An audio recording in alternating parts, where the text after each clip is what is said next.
Yes, it's definitely UCD have pushed ahead of Skibbereen on the far side, Skibbereen out on the far side there, and UCD in the black boat they're coming in, look to be in third position, three crews qualified. Out ahead, Van coming up towards the last 100 metres. NUIG in the centre, UCD in the black boat there in the centre also. Look down, pushed ahead of the Skibbereen crew, the St. Michael's crew over on the near side, and the NUIG B crew back at the rear. Coming up towards the finish, Van, NUIG, very close between UCD and Skibbereen. I will give it to UCD at the moment, coming up to the finish line from Skibbereen, from St. Michael's.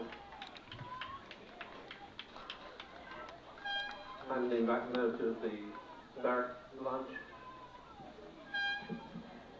So next up, through the 500 metre mark is our second heat of the women's intermediate 4. Again, a 6-4 race here with 3 crews to qualify for the final. Shandon in lane 1, Trinity lane 2, UL in lane 3, UCD lane 4, Commercial in lane 5, and UCD in lane 6. And again, this is the second heat. We've gone through about 750 now and centre of the course. Having a fantastic regatta so far with a number of wins. It is the crew from UL. They are leading this ahead of UCDA. They're the 1 and 2 at the moment, and then very little between the crews from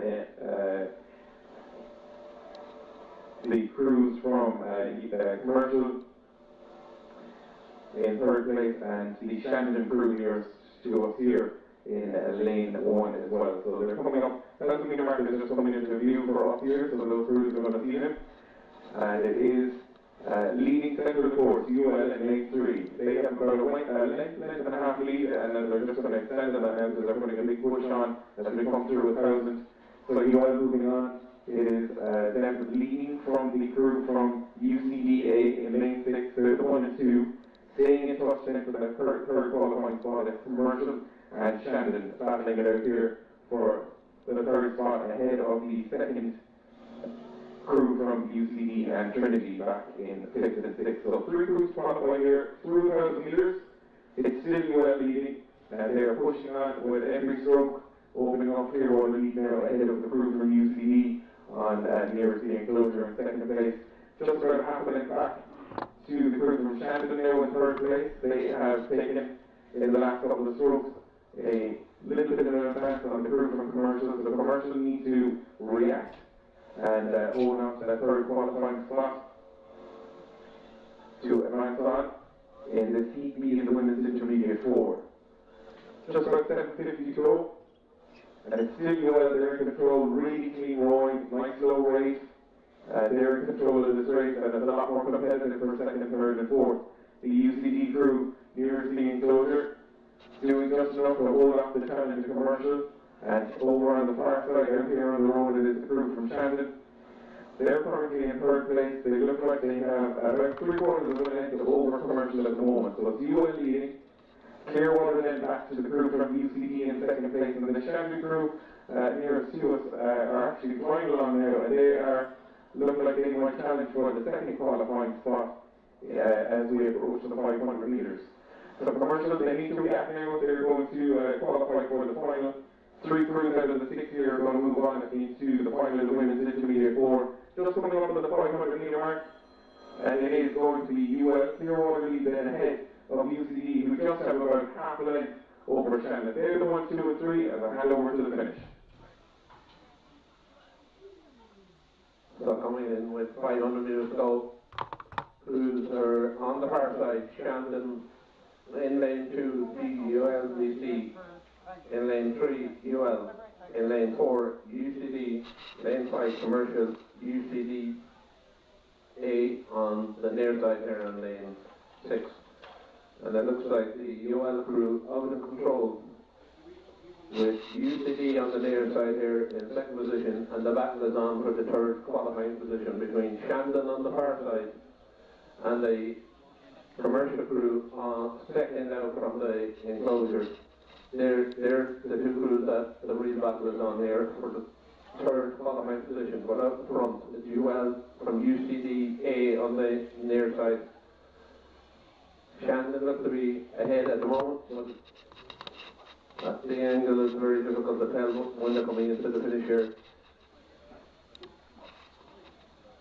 Shandon maybe now dropping back a little bit. Could be the commercial crew here pushing on for third. But out ahead is UL from UCD on the near side. Shandon on the far side. In third position at the moment, but it is very tight between themselves and commercial on the near lane 2. Out ahead, UL from UCDA on the near side there, Shandon in third position. Shandon now making a move to come up onto UCD.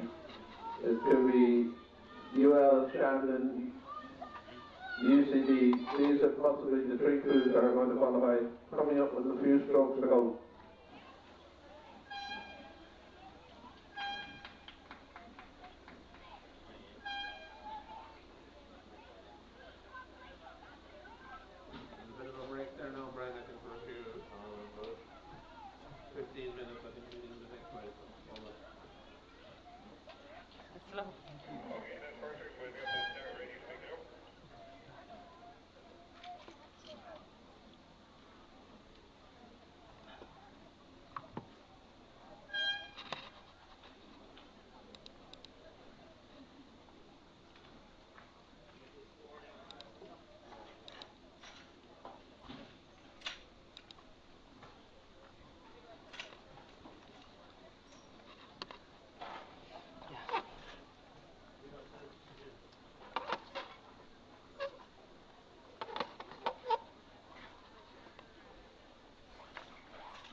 Next race coming up, it's a 950 race. That's the first seed of the women's club singles goals. Fleming Workman's in lane 1, O'Sullivan Muckers in lane 2, Sheehan Lee in lane 3, Sullivan Calorgan in lane 4, Donoghue Sligo in lane 5, and McCarthy Skibbereen in lane 6. About 5 minutes.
Could we get the cocks of the Castleconnell Women's Junior 8 to weigh in, please? So that's the cocks of the Castleconnell Women's Junior 8 to weigh in.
So back here at the start, after a short break, we are getting ready for 3 heats in the women's club singles, 2 heats of 6 and 1 heat of 5, 2 crews to qualify, 2 scullers to qualify from each of the heats to move on to the final. In Orgland, they're just getting the starter, giving them some direction on steering from Kilorgan right off the start, so they're about 10 strokes into this race. And again, just to recap, Heat 8 in lane 1 will be Workman's, lane 2 Muckross, lane 3 Lee, lane 4 Kilorgan, lane 4 Sligo, and lane 6 Skibbereen. 2 crews to qualify out of the 6. In the first heat of the Women's Club Scull, Heat B, I can already see the scullers coming across and getting ready. But Heat A coming up to about 250, and off the start it is Skibbereen. Very little, Skibbereen has a bit of a lead here, and very little then between Kilorgan and Muckross. A little bit further back to the scullers from Lee and Sligo, and then nearest to us Workman's. But 500 metre mark is coming up for them shortly. Again, it is just as we draw level with them here. Skibbereen McCarthy leading from Kilorgan and Sullivan. They're the 1 and 2, and then the sculler from Muckross in 3rd place at the moment. Very little between 3rd, 4th, 5th, and 6th in the first heat of the Women's Club Scull. So 500 metre mark just going through now. It's still Skibbereen McCarthy leading from Kilorgan and Sullivan, and then slightly ahead of Muckross and Sullivan, and Sligo Donegal. And then again, just a couple of lengths separating first and second. They're just about opening up a bit of Clearwater lead, gone through 500, and it is Skibbereen McCarthy and Kilorgan and Sullivan. They're the 1 and 2. Slight Clearwater lead then over Muckross in 3rd place. And the crews, the scullers from Workman's and Sligo and Lee, they're currently 4th, 5th and 6th. So they're settling into their rhythm as they go through about 600 metres, and they are starting to move on now, and not as close as they were coming off the start in the first 200 metres, and it's still Kilorgan and Skibbereen. They're the 1 and 2, just 2 scullers to qualify on to the final of the Women's Club Single. So still Skibbereen and Kilorgan, they're the 1 and 2. Muckross staying in touch now. Muckross O'Sullivan, she's in 3rd place, and if she can have a quick glance over, she'll see that she's very much in touch And now she must have heard me, because that's exactly what she's done. And she's put a little squeeze on here, across O'Sullivan, and she wants to stay in touch with the two leading scullers from Killorglin and Skibbereen.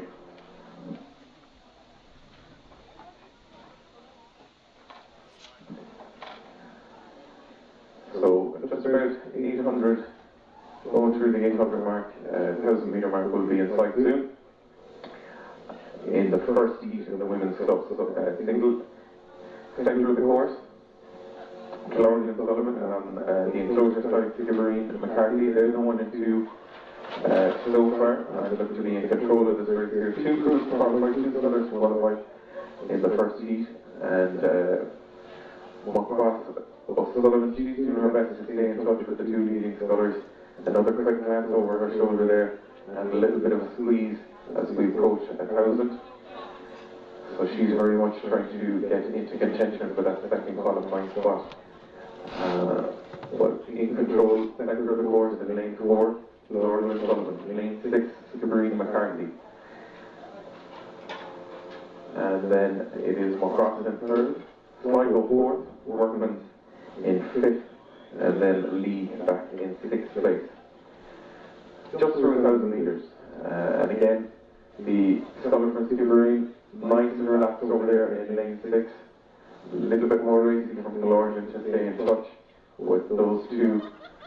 Very much leading now. Moncross is putting a huge effort in, and I think there might be a good strong second half of the Moncross sculler to try to get back into contention here. They're the 1, 2 and 3. And a little bit further back then to Sligo, Workmans and Lee. So they should, if you had very good eyesight, be just coming into view from the enclosure side. About 750 to go. And Workmans have pulled back a little bit and are mounting a challenge here to get that second qualifying spot. Again, perfect conditions here for the scullers. There's very little wind, certainly not the likes of what we had yesterday. So no tailwind to push the crews on here. As they're coming up to, I'd say the leaders now have about 600 to go. And it's still Skibbereen, lane 6, Skibbereen, McCarthy, leading from Killorglin and Sullivan. They're the 1 and 2. Moncross, O'Sullivan staying in touch, and I think there's going to be a nice little finish on here to see who will get that second qualifying spot. You glance over from the Skibbereen sculler now, she wants to make sure that she's in control of this race, and she's just taking the rate up a little bit, just to expand on the lead that she has. So very little, again, between 1, 2 and 3, as Moncross puts on another push coming up towards the 500 metre mark. So again, this is the first heat in the women's club single. Just 2 scullers to qualify into the finals. Some supporters here on the back cheering the scullers on. And as I get ready to hand over at the 500 metre mark, very little between 1, 2 and 3, but I would say Skibbereen McCarthy leading ahead of Killorglin and Sullivan. They're the 1 and 2, and Moncross O'Sullivan in 3rd place. That's Heat A, the women's club single, on its way down to the finish now. So coming in with under 500 metres down the road, from the far side, you have Fleming Workman, O'Sullivan Moncross, in lane 3, Sheehan from Lee, lane 4, Sullivan from Killorglin, lane 5, Donovan from Sligo, and on the near side here, McCarthy from Skibbereen. And out in front, there are 3 crews out in front. On the near side here, you have McCarthy from Skibbereen, looks to be well in control. Looking back at the other crews, on the far side, over there you have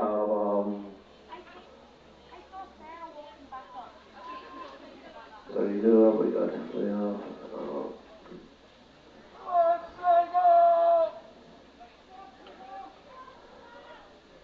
have Moncross on the far side, after pulling up, looks to have pulled up ahead of Killorglin. The Moncross sculler looks to have put a big push there on the last 500 metres. So it's now Skibbereen from Moncross on the far side, with Killorglin in the centre. It was 1 and 2, Skibbereen and Killorglin, but the Moncross sculler looks to have pushed on there now and pushed into 2nd position. Only 2 crews to qualify. So Skibbereen on the near side, Muckers on the far side, and Glargan in the centre. With about 500 metres, or about 100 metres to go. It's still Skibbereen from Muckers, who is flying on the far side. Maybe pulling ahead in the first position at this stage. So, two crews just to qualify. Muckers on the far side, Skibbereen on the near side, and Glargan in the centre. Sligo in fourth position, Workman's in fifth, and Lee in sixth. But it looks to be the battle for one or two. Muckers, Skibbereen, they're the two qualifying crews, I imagine. And we'll hand over then to the on-water commentary. So coming into view here, just after the 500 metre mark, it is EPU, the women's club single between lane 1 Floridan, lane 2 UL, lane 3 Sligo, lane 4 Workman's, lane 5 Commercial, and lane 6 UL. So two UL scullers in the race here, and they've got it through about 700 metres, and leading at the moment it is UL Coffey in lane 2, ahead of UL Barrington. They're the 1 and 2 at the moment, and Killorglin in third place, ahead of Sligo, and then just a little bit further back to the crews from Commercial and from Workman's as well. So 1,000 metres coming up into view now, and in control are the two scullers from UL Coffey, lane number 2. She's got just about a length lead, and she's rowing very confidently here. Nice slow rate, but nice power in the water, and she's maintaining control here in lane 2. Right beside her in lane number 1 is Glargan. She's about a length and a half back, and very little now between second, third and fourth between Glargan and Sligo, and the second UL sculler, UL Barrington, and then some way back and off to the pace the crews from Commercial and Workman's. 1,000 metre mark just gone through, and a little bit of a wall there from UL Coffey, but she is maintaining her lead and in control. She can look left and right and keep an eye on all of the sculls here, see who's putting on a push, and she can easily react and stay in control from the lead. So lane 2, it is Coffey UL. Very little, I think, Killorglin here beside us, Killorglin Gallagher in second place. Sligo McEnroe very much staying in touch and putting another squeeze on here, and has actually pulled through this scull from UL Barrington. So again, just two crews to qualify.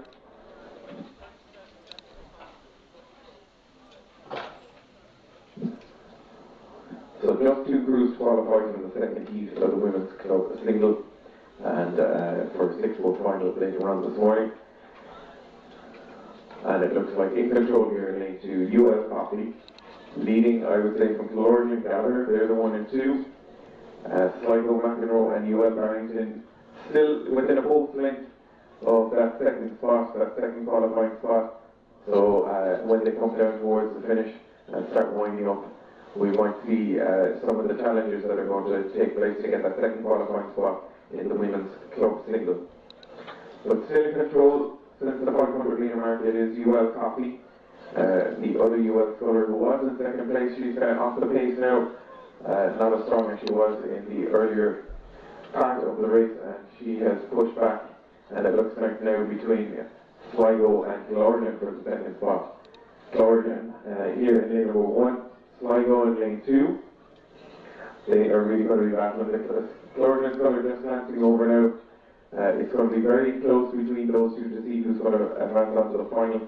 Just coming up on 500 metres, and I get ready to hand over just a recap.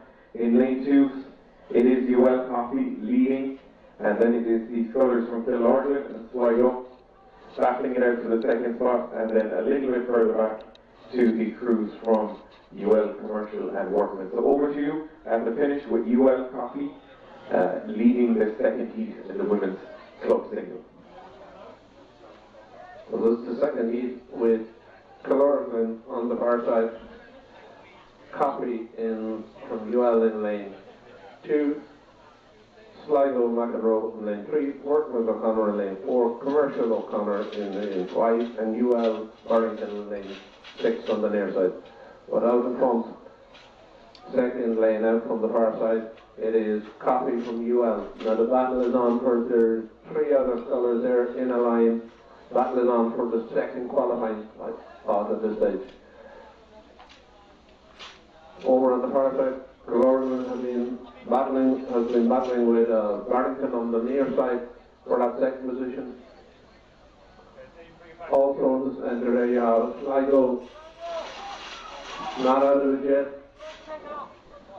If anything, Barrington on the near side looks to have dropped back a little bit, but up front it is Coffee from UL. And Gordon, I would imagine, on lane 1 out on the far side. With Sligo still in the battle there, it's UL from Killorglin, from Sligo, but with about 70 metres to go. It's UL from Killorglin on the far side with Sligo in third position and UL Barrington on the near side. Come in two qualifying positions unfortunately, so everybody else drops out. And is UL from Killorglin.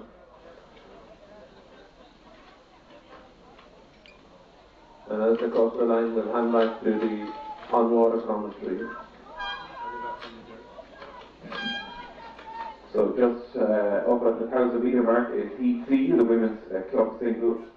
5 crews here and 2 to qualify in lane 2, Carrick O'Rourke, lane 3, Queen's Colliery, lane 4, Carrick Reynolds, lane 5, Queen's McCormick, and lane 6, Neptune. They've gone through 1,000 metres, and in lane 3, Queen's Colliery, has just a clear water lead now ahead of the crews from Carrick and Neptune. Lane 4 in second place at the moment, that's Carrick Reynolds, and the Neptune Sculler Talon in lane 6. They're the 1, 2 and 3. So just got through about 800 to go, and it is in lane 5, Queen's McCormick. Queen's McCormick in lane 5, leading from Carrick Reynolds and Neptune. They're the 1, 2 and 3. And then the sculler from Carrick O'Rourke, and some way back then to the second Queen's Sculler Colliery in lane 3. So again, 2 crews qualified and advancing on for the 6-bolt final later on. And in the enclosure side is where the leading crews are. Queen's McCormick in lane 5 leading. Opened up a clear water lead now ahead of Carrick Reynolds. They're the 1 and 2. Neptune Talon in third. And unless she has a fantastic second half finish, I don't know if she's going to be able to get back into contention for the second qualifying spot. So some nice rowing here from Queen's McCormick, leading as they went through 1,000 metres. Clear water ahead of Carrick Reynolds. She's putting on another push here now as they come up to about 700 to go.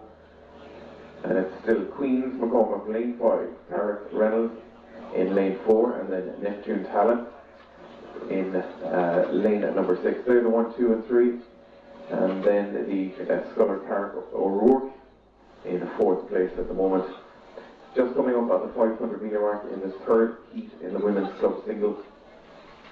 Final taking place later on this morning, and absolutely perfect conditions. Sun has gone in a little bit of cloud there, cooling things down, but perfect conditions, no tailwind or no crosswind affecting the scullers. So as they go through the 500 metre mark and get ready to hand over to the finish, it's still Queen's McCormick, lane 5, leading from Carrick Reynolds in lane 4. They're the 1 and 2 looking to qualify, and in third place is sculler from Neptune. That's Heat C, the women's club single. And coming in with 500 metres to go from the far side, O'Rourke, Carrick, Colliery, Queen's, Reynolds, Carrick, McCormick, Queen's, and Talon, Neptune. But out in front, all the action is on this side. Out in front is the Queen's Sculler.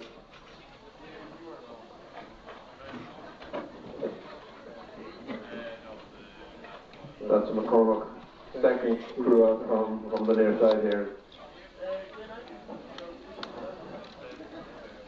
the challenge from Talon and Neptune looks to have dropped off, and it is Carrick in the centre of the river. It looks to have taken that second position. So 2 crews to qualify, and they have clear water on the rest of the crews coming into the finish. It's still Queens from Carrick, not a lot in it. Could be either one of them could win this race, but they are definitely clear of everybody else on the field. So 2 qualifying positions.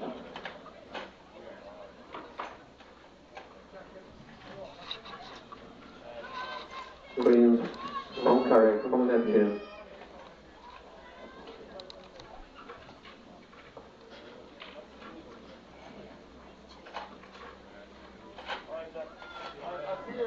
But in 4th position is Carrick Reynolds. Oh, sorry, that's Carrick O'Rourke in 4th position.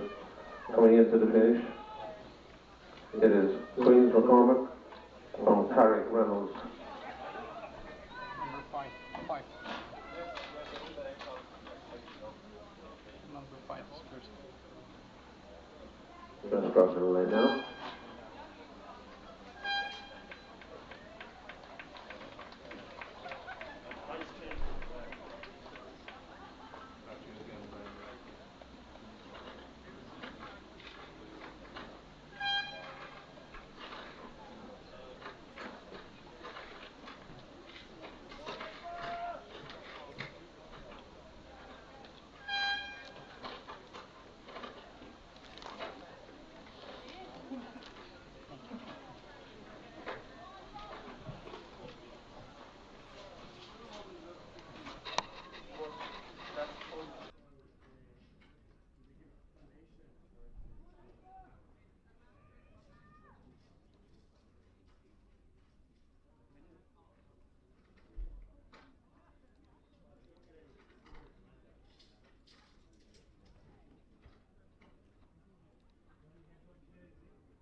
Bit of a break here now for the next 40 minutes before the women's junior 18 race. That is Neptune lane 2, Capricorn lane 3, Enniston lane 4, Merchant lane 5, and Common lane 5.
with some exciting races.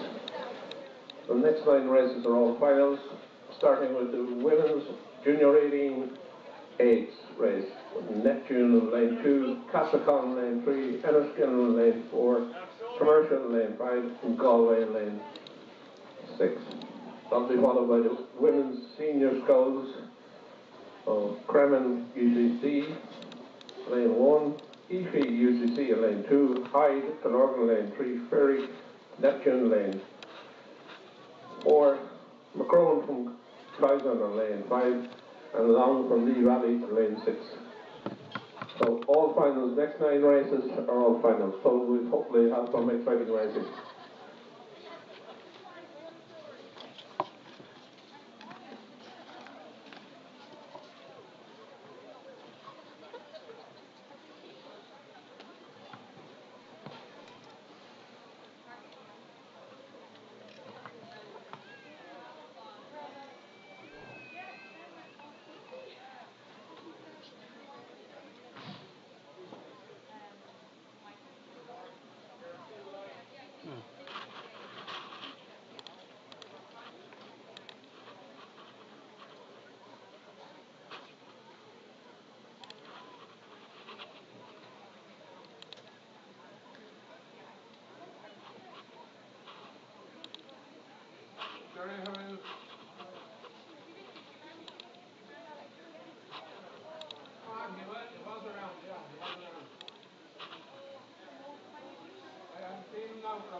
Minutes. I will follow them from the start. 3 minutes, okay. Let's go.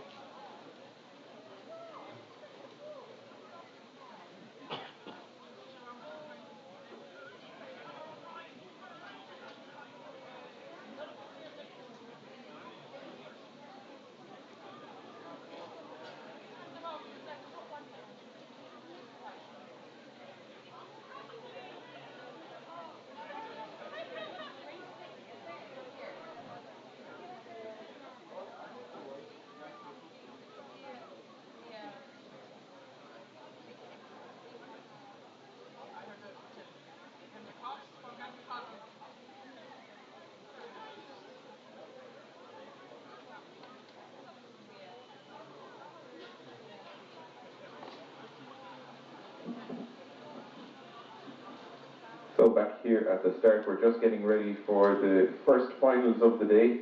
9 finals coming down the course shortly, the first of which will be the Women's Junior 18-8 final, a 5-boat race between Neptune, Castleconnell, Enniskillen, Commercial and Galway. Crews are just getting on the state boats now, and they'll be followed after that race with the final of the women's senior singles go. UCC Crenan, UCC Heafy, Killorglin Hyde, Neptune Fair, Triton and Macron, and Lee Ballylawn. That's the women's senior single. And after that we have the men's club 8 between Shandon, Enniskillen, Neptune, UCD, Trinity and St. Joseph's. Those crews just coming up and getting into the holding area behind the start. But next up, 2 minutes to go, the starter has just announced the final of the women's junior 18-8. In lane 2 will be Neptune, lane 3 Castleconnell, lane 4 Enniskillen, lane 5 Commercial and lane 6 Galway. The umpire is ready and the lights are flashing. Just waiting now for the start sequence.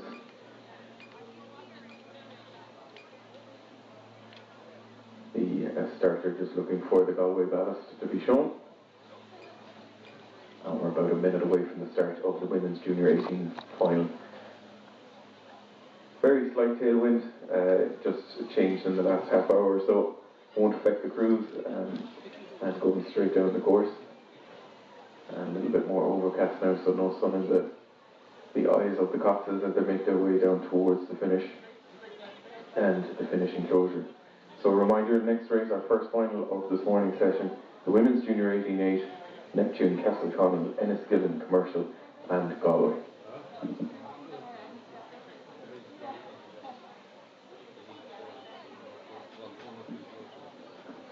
And they're underway, so just off the start. Here, the sound of the 8's always great. And you can hear the coxes encouraging their crews now through the first few strokes. Start and big pushes from all the crews. You see who's going to establish a lead. We're just sitting here around the 250 metre mark and we're going to pick this up. And I can already see that the crews from Galway, winners of a number of the junior pots already, the Galway 8 in lane 6 in the centre of the course in Enniskillen. They look like the 1 and 2, and a little bit further back, the crews from Commercial, Castleconnell and Neptune. So just coming up, very little between first and second, but it is Galway and Enniskillen. Galway maybe by just about a canvas as they come up to 400 metres. So a canvas lead for Galway, ahead of Enniskillen in the women's junior 18-8. Back in third place it is Commercial, and then the crew from Castleconnell and Neptune 4th and 5th. 500 metre mark just coming through now, and the crews are lengthening it out into their stride. A lot of encouragement from some of the junior 18-4s on their way to the start, cheering on their fair club members. So still Galway and the Enniskillen crew, they're the 1 and 2, and they are now just about opening up a little bit of clear water back to Castleconnell now in third place. So Castleconnell moving ahead of Neptune and Commercial as well, and then the Castleconnell crew rating slightly higher, so a little bit of a push for Castleconnell. They're just staying in touch, their bow is just overlapping with the stern of Enniskillen and Galway, and then some way about half a length back to Neptune in 4th place ahead of Commercial. Very little between first and second, between Galway and Enniskillen. Stroke for stroke, they're matching each other. Enniskillen slightly lower rate than Galway. Little glance over from the stroke of the Galway boat. Just keeping an eye, and it is nip and tuck between these two. Enniskillen now putting a squeeze on. A little bit of a push from Enniskillen, rate coming right the way up. And they are probably just about a canvas ahead of the crew from Galway now. Very little, they are moving away from third place Castleconnell, 4th place Neptune now, and Commercial back in 5th. And there's clear water opening up between the first and second crew back to the remaining crews from Castleconnell, Neptune and Commercial. But Enniskillen, in that last push that they did just around the 800 metre mark, coming up now to 1,000, but that last push that they put on has helped them move a little further ahead from Galway, but the Galway crew still rowing very nicely, slightly lower rate from Galway, and they seem to be striding out here and very much staying in touch. They have definitely opened up clear water now back to Castleconnell, Neptune and Commercial, but very little between first and second. As each of the crews are doing a push, they seem to be taking the lead, and it's just about a canvas to a quarter of a length between them when they're both doing those pushes and taking it back down again. The Enniskillen crews just looking around there, having a look at Galway. Galway stroke looking over once again, and it looks like they're going for another push as we come up to the 1,000-metre mark. Very little between first and second. It literally, I'd say, a canvas affecting the crews there. Neptune Cox just a little bit close, hitting some of the boys here in lane number 2 with the Neptune crew back in 4th place. But Enniskillen there look like they're middle of the course, striding out, and I think they might be moving ahead of the Galway crew now.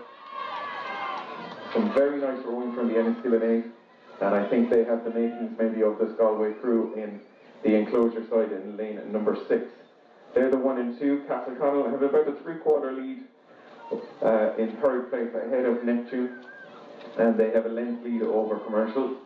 But it looks like it's the Enniskillen crew, centre of the course in lane number 4.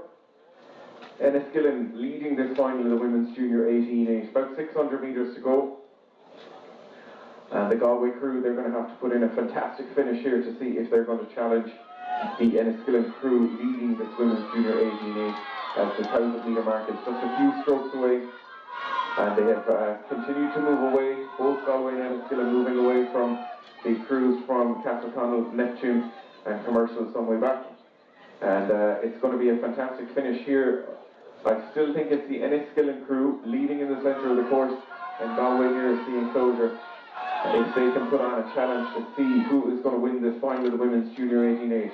Going through 500, Enniskillen leading from Galway, Castleconnell in 3rd, ahead by just half a length of Neptune, and Commercial back and 4th. Over to you to finish.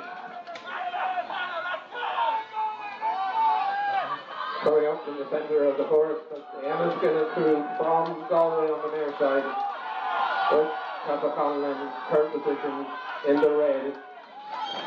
So, striding out here, great coming in towards the last 250 metres. It's Enniskillen from Galway, on the near side of Galway, Enniskillen in the centre, Castleconnell in 3rd, with Neptune in 4th. But it's Enniskillen looking to be moving away from the Galway crew as they come towards the finish. There's clear water, I think, between them at this stage from Enniskillen, from Galway. Galway have had a very good run with ears and horse. But I think they met their match here with Enniskillen. Enniskillen just striding away in the last 100 metres from Galway. Yes, there's clear water in it. It's the Enniskillen crew powering home. Very clean rowing, very composed rowing, coming into the finish from Galway on the near side, with Castleconnell in 3rd and Neptune in 4th. So it's Enniskillen from Galway.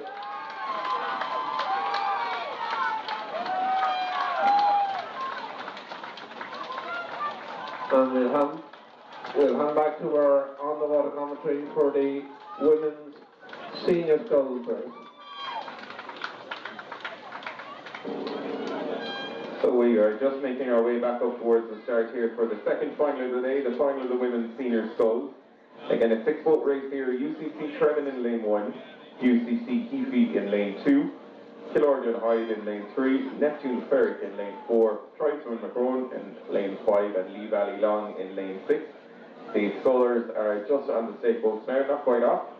We're just up at the 500-metre mark, so this is the next final, is the women's senior single, and that will be followed then by the men's Club 8, a 6-boat final in the men's Club 8. Those crews just in the holding pattern behind the start. Shandon, Enniskillen, Neptune, UCE, Trinity and St. Joseph's. The final of the men's Club 8 coming up shortly. Also on our way, just spotting the crews here in the final of the men's Junior 18 Cox 4 and the men's Junior 19 Cox 4. All those crews on the way up to the start as well, encouraging some of the women's 8 that were making their way down in the finals earlier on in this session. But next up, it is going to be the women's senior single.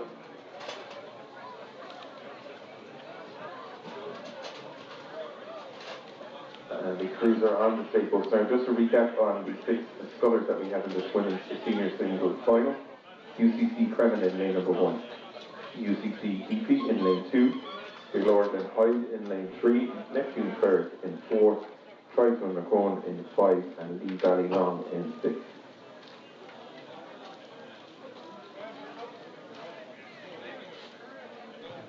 Again, perfect conditions up here at the start. Very slight tailwind. And the starter is just naming out the crews here, getting midway, and the under order. And Ross now in the final of women's senior singles. All cleanly away. Don't hear the umpire or the starter giving anyone any steering instructions at good speed. And they are just through 100 metres now. And as to be expected, very little between the 6 scullers in the final of the women's senior singles.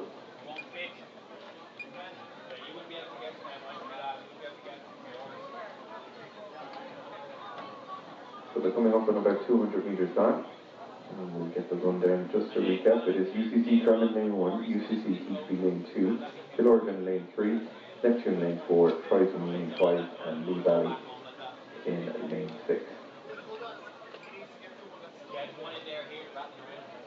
Just coming up on the 400 metre mark. And we look like Lee Valley Long in lane 6. And Margaret Kremen from UCC, they're the 1 and 2. I would say it is Margaret Kremen just slightly leading, just about a half a length lead. UCC Kremen over Lee Valley Long, they're the 1 and 2. And then just about a length back, very close together, are the scullers from UCC, Killorglin, Neptune, and Tribesman. But out here in lane 1, closest to our commentary boat, just about to disturb a flock of birds. It is Margaret Kremen from UCC. She's flipped quick glance over to her left to see the skulls. She's grimacing with every finish, but rowing very powerfully here, and she's starting to move away now. Lane 1, it is Margaret Kremen from UCC. Taking with her UCC Heaphy in lane 2. It's staying in touch, and the scullers still Lee Valley Long in second place over there in lane 6. But UCC Heaphy now coming back into contention, putting on a big push as they go through 500, and they're the 1, 2, and 3. So it's UCC Kremen from Lee Valley Long, UCC Heaphy 1, 2, and 3. Then about a length and a half back then to Killorglin, Neptune, and Tribesman for 4th, 5th, and 6th. About 600 metres gone, 700 metres gone now. But still, with every stroke, the sculler from UCC Kremen, she is keeping the pressure on and starting to move. And a little bit of clear water opening up now for Margaret Kremen from UCC. But she is taking Heaphy and Lee Valley. UCC Heaphy and Lee Valley Long staying in touch at the moment. But a little bit of clear water. About 800 metres gone in the final of the women's senior scull. In lane 1, Margaret Kremen from UCC. Just about a length and a half lead ahead of Long, Lee Valley in second place. UCC Heaphy in third. And then just about a length or two back, and it's the Neptune sculler who has now moved into 4th place ahead of Killorglin and Tribesman in the final of the women's senior singles. 1,000 metre mark just coming up to us here. And Kremen from UCC, she continues. Little glance over to the left there to see where she is, and there's a bit a push on it going through 1,000. She really wants to open up even more clear water now and take control of this race in the final of the women's senior. It is Margaret Kremen, UCC. And very little, barely half a canvas then between UCC Heaphy and Lee Valley Long for second place. They're matching each other stroke for stroke. Lee Valley maybe slightly lower rate, but very strong in the water. UCC Heaphy keeping the pressure on, but they're literally stroke for stroke, about a canvas, half a canvas between those two scullers. But continuing to move away, our leader is UCC Kremen in the women's senior single. Out here in lane 1, furthest from you on the enclosure. Leading now by about 2.5, 3 lengths, and she's continuing to move away. UCC Kerman ahead now of UCC Heathy, who has just taken a slight lead over Lee Valley Long. And then it's some way back, a couple of lengths back then to Neptune, Clorgnan and Tribesman. So a little bit of a wash affecting the scullers here. They're about 700 out, and they're all coping well with that from one of the launches. And still stroke for stroke, Kremen from UCC, she's grimacing every time she finishes, but she's sending that boat beautifully away, and she continues to extend the open water lead that she has over UCC Heathy and Lee Valley Long. Down to 700 to go. That 500 marker is going to be coming up soon. And it's still Margaret Cameron from UCC. She continues to push away. Now probably a 3-length lead over second place UCC Heathy, who is just about a 1.5 length lead now. She has moved on from Lee Valley in 3rd place in the final of the women's senior single. So as I get ready to hand over, just a recap. Out here in lane 1, our leader from the start is Kremen UCC, and she continues to move away in the last quarter of the race. So it's UCC Kremen leading from UCC Heathy and Lee Valley Long. They're the 1, 2 and 3 as I hand over the women's senior single. So coming into the finish, on the far side is Margaret Kremen from UCC, from Lydia Heathy from UCC. On the near side here, you have Long from Lee Valley. They're the 3 crews leading the field at the moment. So it's Margaret Kremen with Clearwater from Lydia Heathy in lane 2. Long on the near side coming under pressure for 3rd position, but it's Kremen from UCC out in front, with Heathy UCC in 2nd position. Long under pressure coming in here to hold the 3rd position, but striding away coming into the finish with about 100 metres go. It's Kremen from UCC taking up the race again, pushing out further ahead of Heathy from UCC. And a great battle on for 3rd position.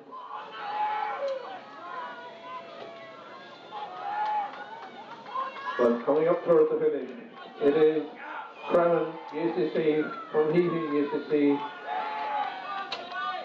It looks like the Neptune Scholar Fierick has overtaken Long coming to the finisher, and the Clorgnan Scholar Hyde putting on a push coming into the finish. But coming up towards the line, it is UCC Kremen from UCC Heathy, with Neptune looking to make 3rd position.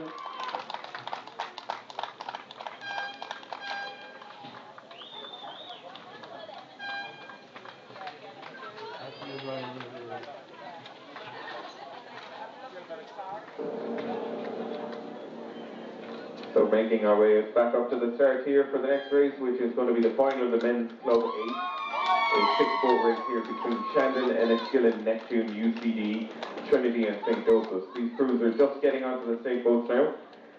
And that'll be the Men's Club 8 final. And right after that we're going to have 2 fours race, the Men's Junior 18-4 and the Men's Junior 19-4. But it is that Men's Club 8 race. Some of the junior crews racing here, St. Joseph's and Enniskillen. Up against Shandon, Neptune, UCD and Trinity. So 6 boats into the final here in the Men's Club 8. And they are just going to be getting under the orders of the starter shortly. All being attached now to the state boat. After that, as I said, we will have that Men's Junior 18 top 4 between St. Joseph's, Capricorn, Enniskillen, Shannon and the 2nd St. Joseph's crew. Just mention our club members from Shannon Rowing. They're based in Limerick. Their iconic boathouse in the city centre. They have a big fundraising effort on at the moment. where you can buy a slate for the roof. So it's a protected and listed building, one of the iconic buildings within the city. So if you check out Shannon Rowing Club's website or their social media, you'll see details there. And I'm sure a lot of the rowing community will be able to support them there with the maintenance of the clubhouse within the city. Shannon going to have two crews, one competing in the men's junior 18-4, after that the men's junior 19-4. These once-off events for these championships of the junior 19, Shannon against Skibbereen. So back up at the start here, it is the men's club 8. The starter is just giving the announcement going through, and we're about to start here. And they're underway. Huge roars from the bridge. A lot of supporters after coming up to watch the crews, and there is quite nothing like an ace race getting off the start. The power, the noise, the sound of yours. It is the pinnacle of rowing, and great to see 6 boats here, and we're looking forward to a very competitive final in the men's club 8. They've gone through the 100-metre mark,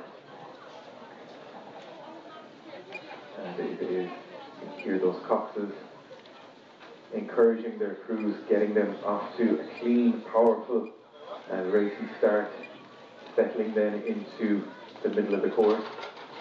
And they have gone through about 250, 300 metres, and it is centre of the course. It's the crews from Trinity and UCD, centre of the course. It's Trinity leading by about a quarter of a length, just coming up to 500 metres in the men's club 8 final. It is Trinity leading from UCD, just half a length back then to the crews from Shandon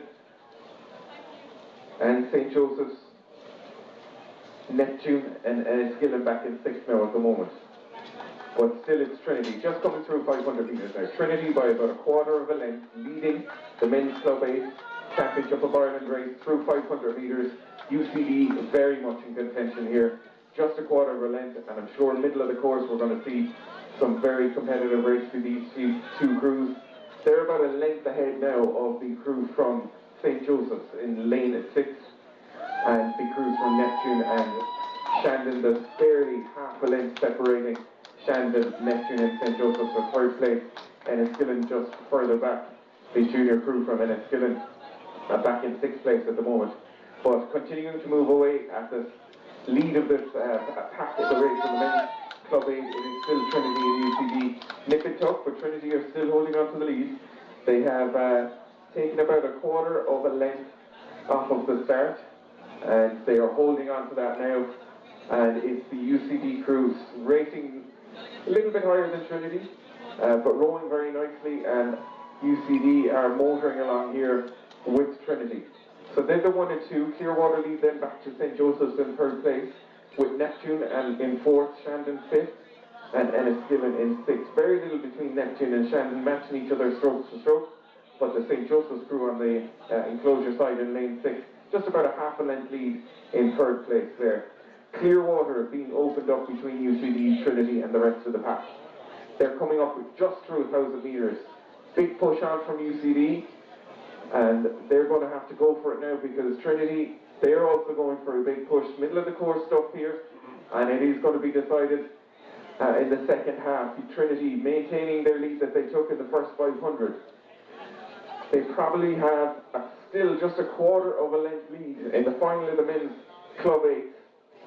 It's Trinity leading from UCD. Clearwater then back to the crew from St. Joseph's in 3rd place, and then very little between Neptune and Shandon here beside us in lane 1 for 4th and 5th, and Enniskillen just a further length back in 6th place. 7:50 to go. Trinity still moving away, but UCD staying in touch, not going away from. They're not letting Neptune get away, they're not letting Trinity get away from them. As they come up to about 7:50 to go. Trinity crew, not as elegant as UCD. UCD rowing very nicely, very clean rowing, a lot of splashing from the Trinity crews, especially at the catch. But they're doing what they need to do, as they have that quarter of a length lead that they opened up from the 500 metre mark in this final of the men's club 8. UCD are not to be done. They're staying in touch, and anything can happen in the last 500. They'll be coming down to the 500-metre mark now, and they still have that Clearwater lead. It's Trinity from UCD, Clearwater back to third place, St. Joseph's, Neptune in fourth, Shandon fifth, and Enniskillen in sixth. So a very exciting finish for the crews as they come up to the 500, and I'm just getting ready to hand over. To recap, Men's Club H Championship of Ireland, it is Trinity leading for UCD. They're the 1 and 2. Over to you at the finish. Yes, coming into the finish, Battle of the Universities, right in the centre. In the white, you have Trinity College Dublin, and just outside them is University College Dublin. So the crews competing are from lane 1, Shandon, Enniskillen lane 2, Neptune lane 3, UCD lane 4, Trinity College in lane 5, and St. Joseph's in lane 6. But the real race is on up front here between Trinity College in the white, and in the light blue is UCD colleges. So it's Trinity holding that lead that they got at the very start. Off the start, they moved out ahead, and they're holding that lead. Probably less than a half a length in it between UCD and Trinity. Coming in now with about 100 metres to go. Real battle here between the two universities, the two Dublin universities. Trinity just moving ahead again from UCD coming into the finish. They've just brought it up their last few strokes, just moving clear of UCD coming into the finish, with Neptune here in third position.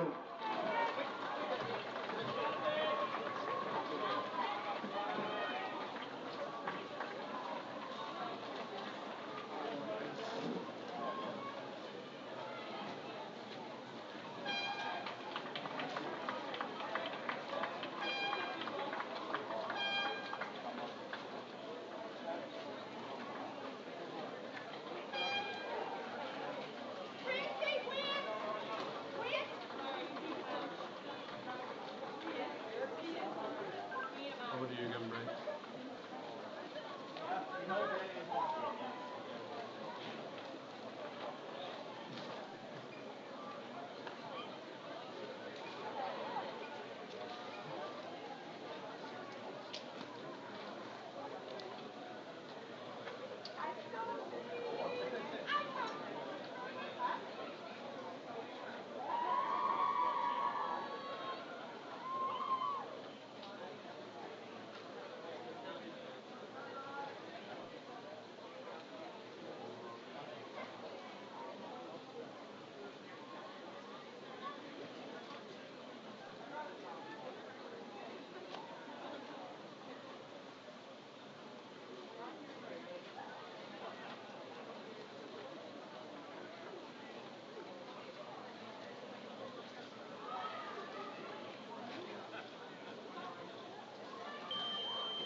Next we have the final of the men's junior rating Cox 4s, St. Joseph's in lane 2, Castlecommon lane 3, Enniskillen lane 4, Shannon lane 5, and St. Joseph lane in lane 6.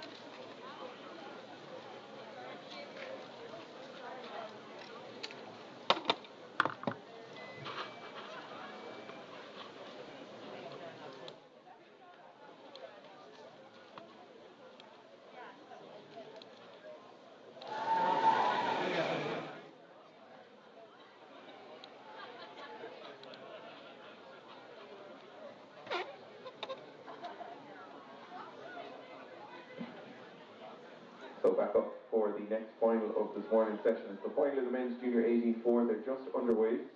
And it is a 5-4 final between St. Joseph's B in lane 2, Castleconnell lane 3, Enniskillen lane 4, Shannon lane 5, and St. Joseph's A in lane 6. This race will be followed by a 2-boat final in the men's junior 19-4 between Shannon and Skibbereen, and those fours are just approaching the start now. Going through 150 metres, centre of the course, Enniskillen leading here in the men's junior 18-4. They've opened up a length lead at St. Joseph's A as well. They're the 1 and 2, and the other St. Joseph's crew, Castleconnell and the crew from Shannon, just a little bit further back. Coming up on about 300 metres, it is St. Joseph's, Enniskillen.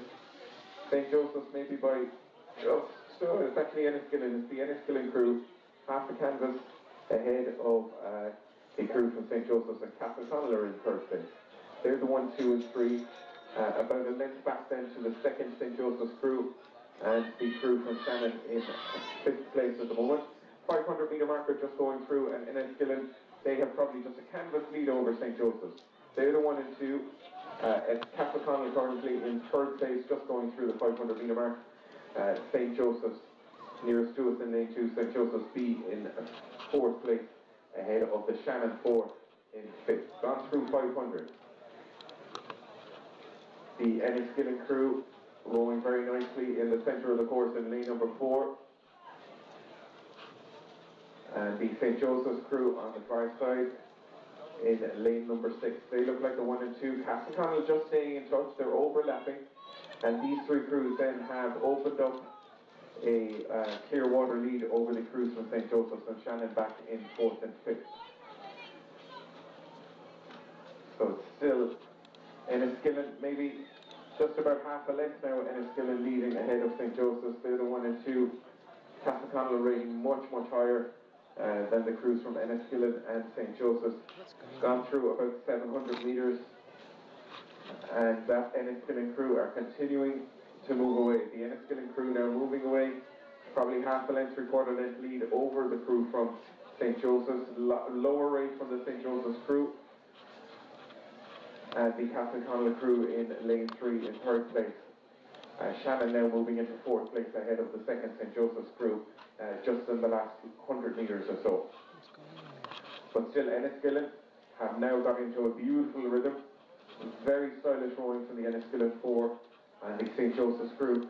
St. Joseph's crew, little lower rate. They look like they are going to stay in touch here. Probably just a half a length between first and second. And the stroke from Enniskillen looking directly down his lane, not glancing left or right. They're doing their own thing in the centre of the course in the final of the men's junior 18-4. Gone through 1,000 metres, and it is Enniskillen and St. Joseph's, a 2-boat race now with Castleconnell losing touch in 3rd place, just slightly back, and again a clear water lead back to Shannon now in 4th ahead of St. Joseph's. Enniskillen still rowing very nicely, in control of this race, but that St. Joseph's crew in lane 6 staying in touch, and very little. I'd say there's probably only half a length separating those 2 fours, but they are moving away now from Castleconnell in 3rd place. Some clear water being opened up between them in the final of the men's junior 18-4. Centre of the course, Enniskillen. Lane 6, St. Joseph's. It's going to be a 2-boat race for the Championship of Ireland in the men's junior 18-4. About 600-700 metres to go. A roar from the stroke of the Castleconnell boat to get his crew going again. But those top 3 crews are continuing to move away from Shannon and St. Joseph's B back in 4th and 5th place. We're hanging back here, so it's very hard to tell. But Enniskillen and St. Joseph's, they're the 1 and 2, 500 metre mark coming up, and they will be coming into full view for you at the enclosure. And it looks like it's going to be a very exciting finish. St. Joseph's might have actually squeezed ahead there in the last 100 metres or so, nearest to you in lane 6. They're taking the rate up again. St. Joseph's pushing now on that Enniskillen crew in the final of the men's junior 18-4. 500 metre marker just coming into view for the crews. And it looks like it is going to be a fantastic finish here between two boats. Capricorn putting on a big push, but they're more than a length of Clearwater behind in the final of the men's junior 18. Four getting ready to hand over to you. To me, it looks like St. Joseph's have now taken the lead from Enniskillen in the final of the men's junior 4. I'm going to hand over to you, St. Joseph's, Enniskillen. They're the 1 and 2. Yes, it looks like St. Joseph's on the near side have just pushed ahead of Enniskillen in the centre with Castleconnell in third position. So St. Joseph's here on the near side in lane 6 have moved ahead of the Enniskillen crew, rating slightly higher, coming in towards the finish with about 200 metres to go. It's St. Joseph's from Enniskillen from Castleconnell. But it's the St. Joseph's crews that are moving away. Steering is to be going slightly around Enniskillen, but the St. Joseph's crew have just moved up ahead. Not a lot in it, but they're rating higher. The bigger urgency in their stroke to move the boat. They're moving up now to about a half a length ahead of Enniskillen, stretching out that lead as they come up towards the line. Now it's a length of up ahead of Enniskillen. So St. Joseph's from Enniskillen, from Castleconnell, coming into the finish with about 4 or 5 strokes to go. Crossing the line now very shortly. St. Joseph's from Enniskillen, from Castleconnell, with Shannon coming up behind and St. Joseph's B on the far side. But it's St. Joseph's from Enniskillen.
We are back up at the start here for our next race, the final of the men's junior 19 Cox 4.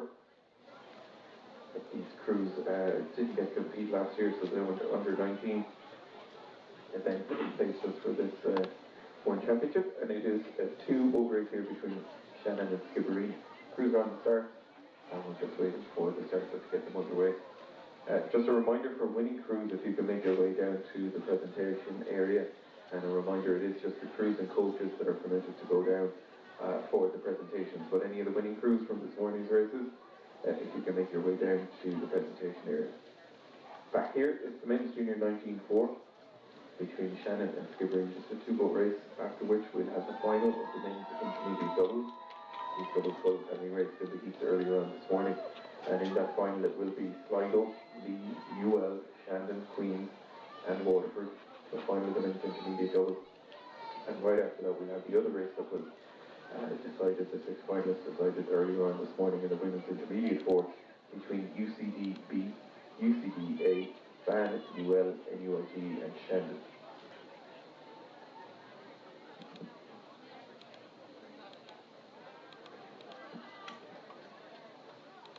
So the starter just making the announcement now. And we are underway.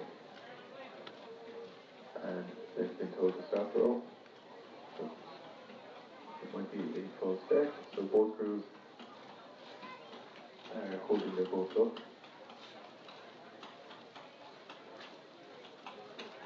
And they're going to back it down on now. We'll wait to hear what the starter has to say.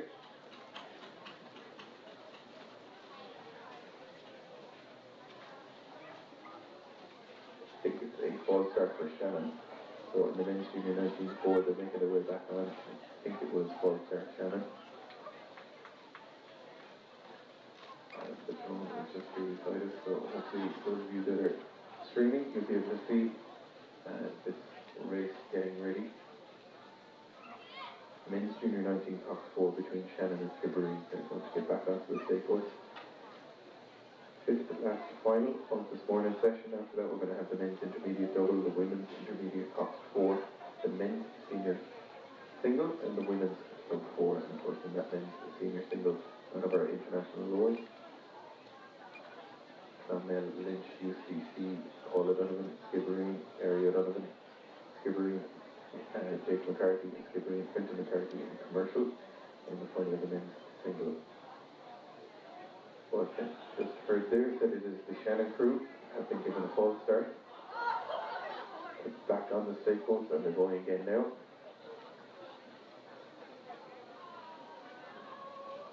Off cleanly this time. Between Shannon and Skibbereen and the men's junior 19 Cox 4. Just coming through the 100 metre mark.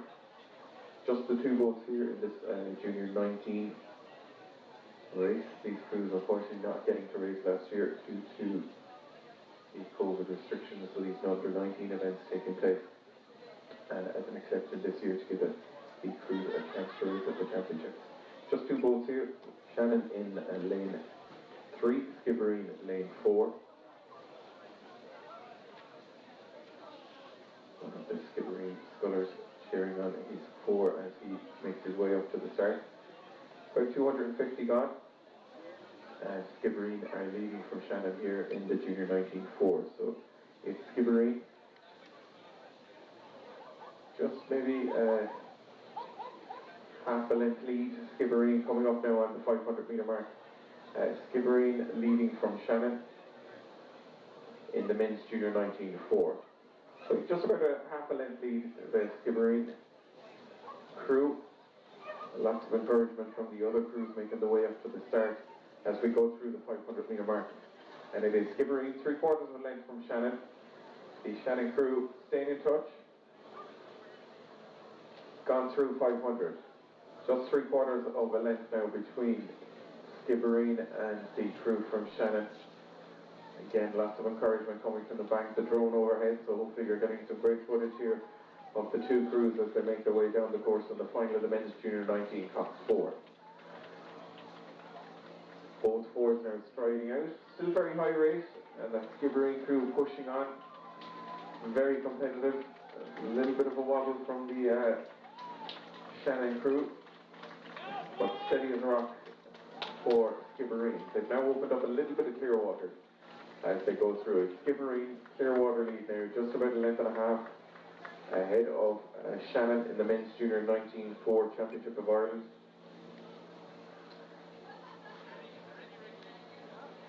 Nice long strokes from the Skibbereen crew. 1,000 metre mark is going to come up inside shortly, and they're continuing to move away from the Shannon crew. Very solid rowing from the crew from Skibbereen in the men's junior 19-4, and they're continuing to move away from the Shannon crew, just coming up on the 1,000 metres.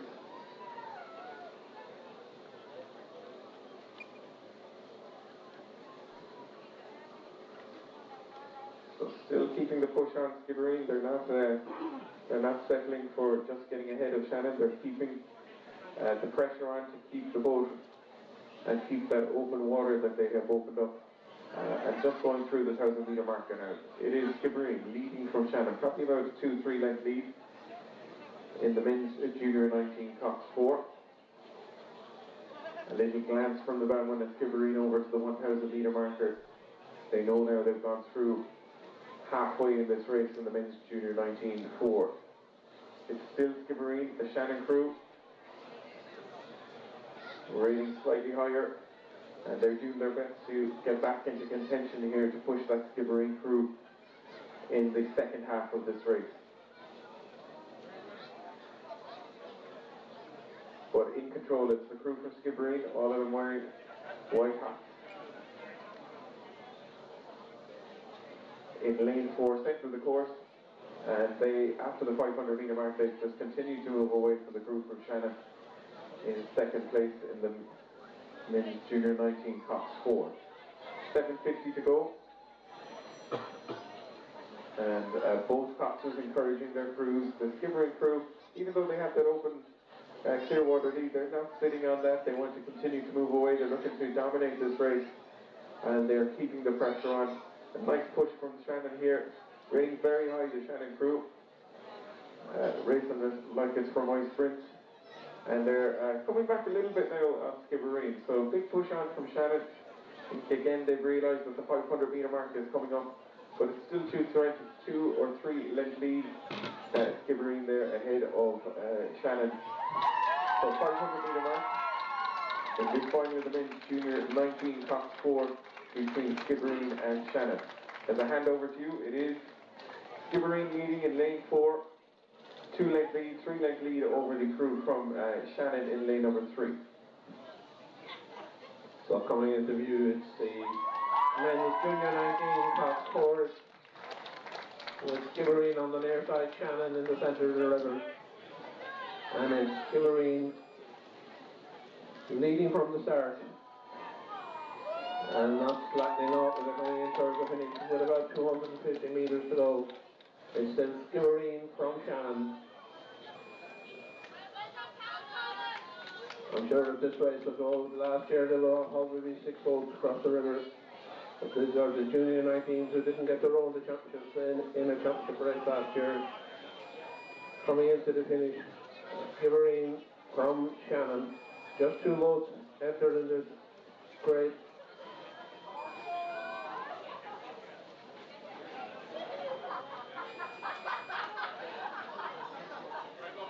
Coming up with about 100 metres to go, still Skibbereen by about a length and a half from Shannon.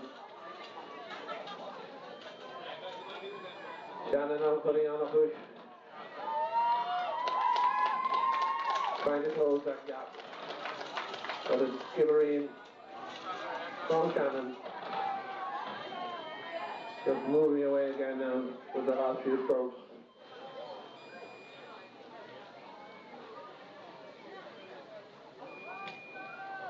So Skibbereen crossed the line now shortly from Shannon in the junior 19 Cox.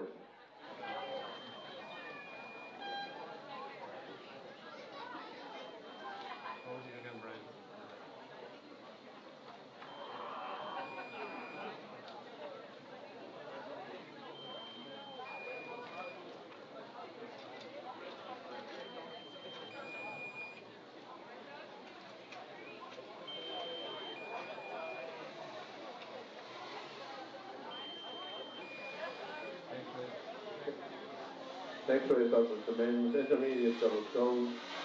Final. Sligo lane 1, Lee in lane 2, UL in lane 3, Shandon in lane 4, Queens and Royston in lane 5, and Waterford in lane 6. That's the men's intermediate double sculls. Next race up.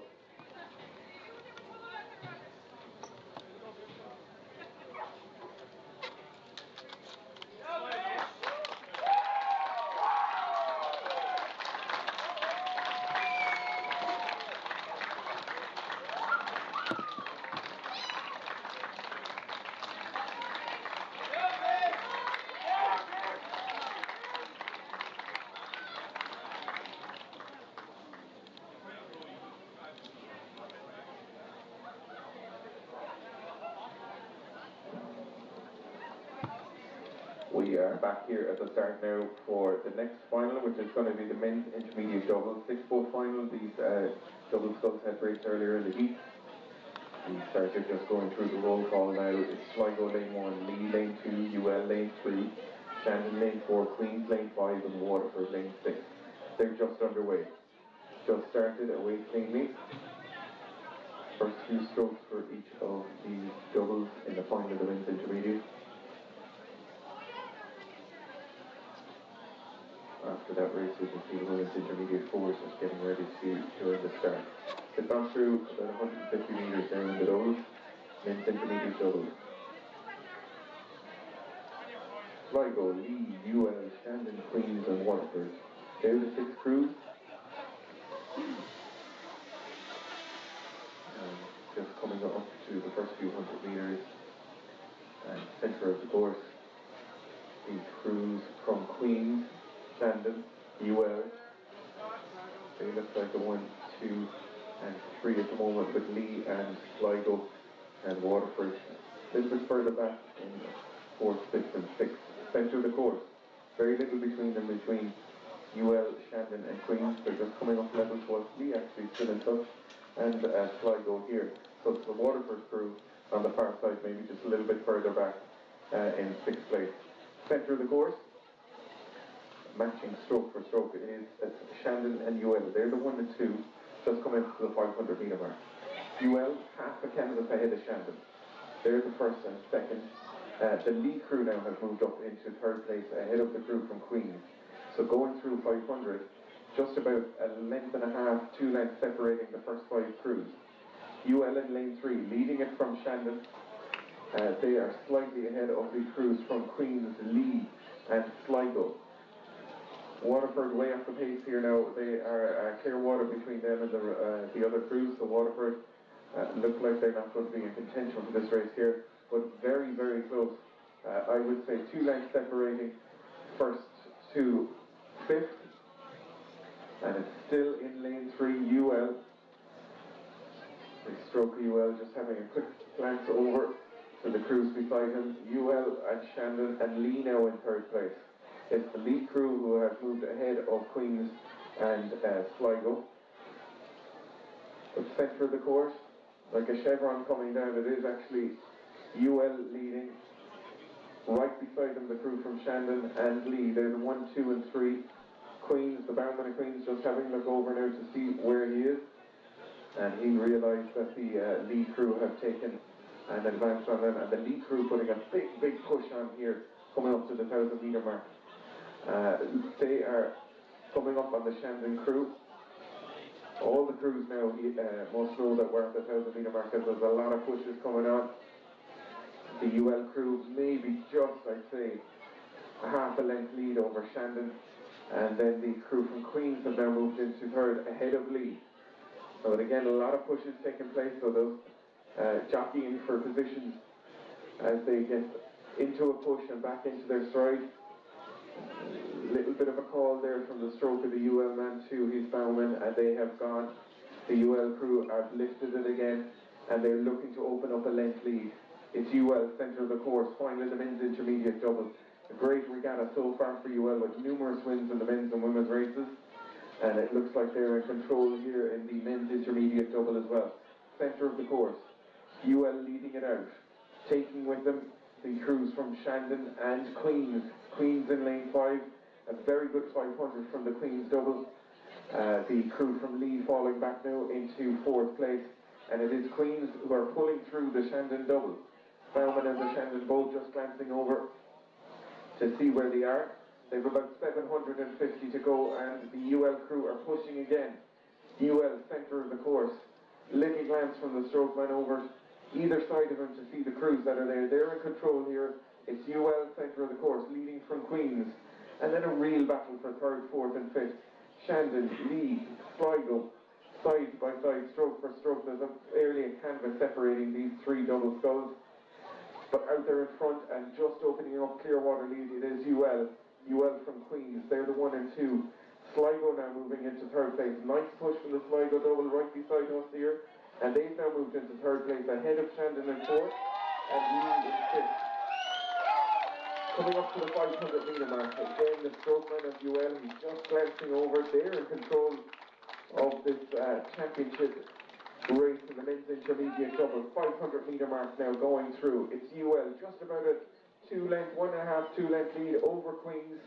Sligo now in 3rd place ahead of the crew from Shandon and Lee. Very little between them as a handover. It looks like UL for the taking in lane 3, leading this final in the men's intermediate double. Yes, coming in with about 400 metres to go. Queen, sorry, it's UL right in the centre of the leg, with Queens on the near side. They're the 1 and 2.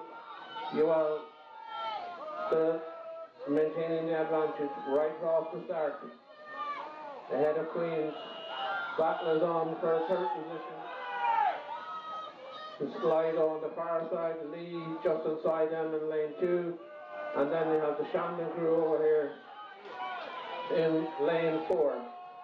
But out ahead it's UL from Queens on the near side. Lee and Sligo and Lee have moved ahead of Shandon now, coming in towards the finish for the third spot. So it's UL from Queens. Lee putting on a big push here now to try and get the third spot from Sligo on the far side. But it's still UL just putting on a push. So are Queens putting on a push, coming in here. Have they left it too late? They have been voted by UL. They're pushing. It's a very close race right to the line. It could be UL, it could be Queens. And another race going on for third position between Lee and Sligo, right up to the line.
We are back here at the start now. 3 more races left to close out this morning's session on day 3 of the championships. The next race is the women's intermediate top 4 race final between UCDV, UCDA, BAN, UL, NUIG and Shandon.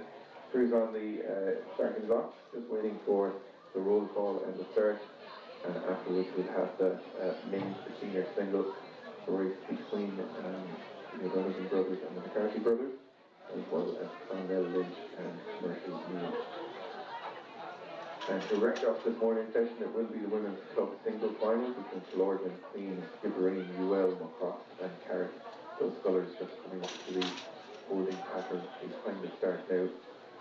All 4s are on the start here for this next race, the women's intermediate 4. Just waiting for them to get underway. Just a reminder, in lane 1 it will be UCDB, lane 2 UCDA, in lane 3 BAN, lane 4 UL, lane 5 NUIG and lane 6 Shandon. That's the final at the women's intermediate 4.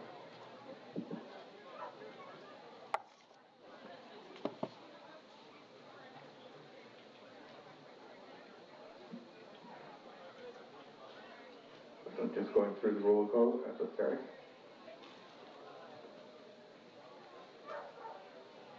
A couple of supporters up on the bridge. So women's intermediate 4. They're just about to get off. And they're underway now. Ian Leoy, getting lots of encouragement from the bridge, and all 6 boats get away and through the 100-metre mark.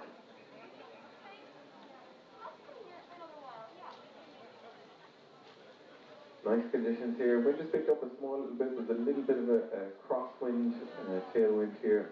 Won't be affecting the cruise. I don't think it's going to make that much of a difference. A little bit of shelter maybe for the cruise over in lane 6, but certainly not like the tailwinds that we saw yesterday. We've gone through about 250 metres. Centre of the course, UL and Ban, and the crews from UCD and Shandon as well. So just coming up level to us here now in the final of the women's intermediate 4, coming up on the 350 metre mark. Centre of the course, University of Limerick, leading this from the crew beside them, NUIG, and the crew from Ban. They're the 1, 2 and 3. Shandon and the UCD crew staying in touch. All the crews overlapping here, but the UL crew have a length lead. They've taken a length already through the first 500. They are leading from NUIG in second. Ban now in 3rd place ahead of the UCD crew. They're the 1, 2, 3, 4, and it's the crew in lane 2, UCDA, that are currently in 4th place. Shandon staying in touch on the far side, and the second UCD crew back in 6th place at the moment. Just going through the 500 metre mark. UL leading by a length from the crew from NUIG, who have a canvas lead over Ban, who again have half a canvas lead over UCD, and the crews from Shandon and the second UCD crew. UL continue to move away. They're opening up Clearwater now in the final of the women's intermediate 4. That UL crew successful across the board in a number of races, both in the men's and the women's. They are leading, and very little, there's probably half a canvas between the other crews from UCD, Ban, NUIG, Shandon, and the second UCD crew back in. It looks like Shandon and UCD moving back now into 5th and 6th position. But the UL crew are continuing to move away. They've now a length and a half and a squeeze from the UL crew. They're going again. Centre of the course in lane 4. This is the final of the women's intermediate 4, and it looks like UL are establishing a very dominant lead here. And it's the NUIG crew currently in 2nd place ahead of Ban and UCDA. They're the 1, 2, 3, 4. Shandon in 5th. UCDB in 6th place. There's about coming up 900 gone. They're coming up on the 1,000 metre mark, and UL still moving away from the pack here. UL advancing that open water lead that they have.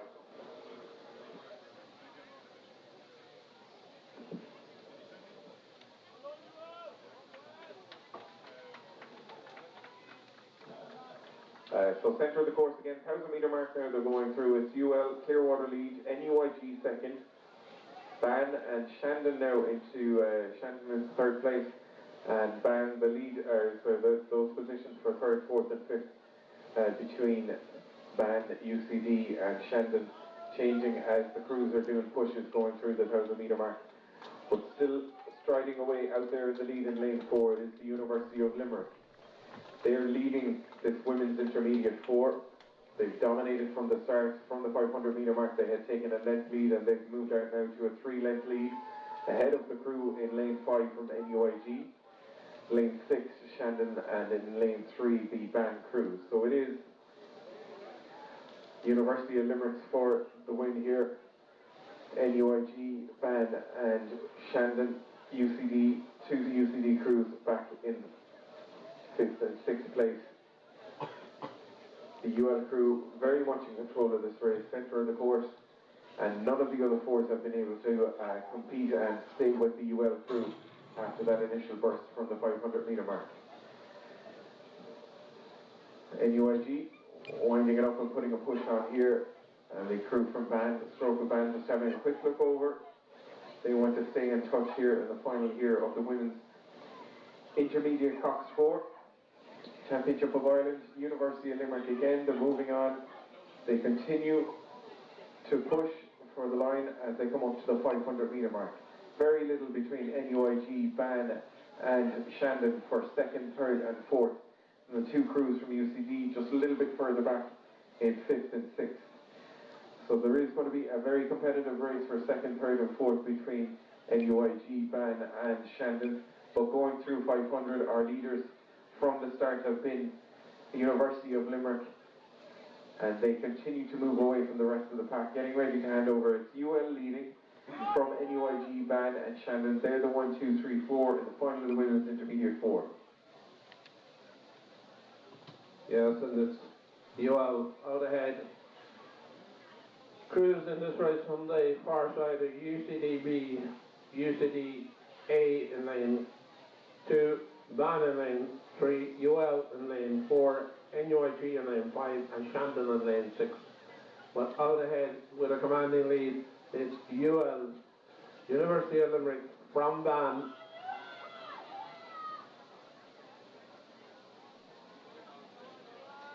With NUIG looks like in 3rd position at this stage. But with a commanding lead coming into the finish in the final of the Women's Intermediate Cox 4s, it's in the University of Limerick from Ban, from NUIG.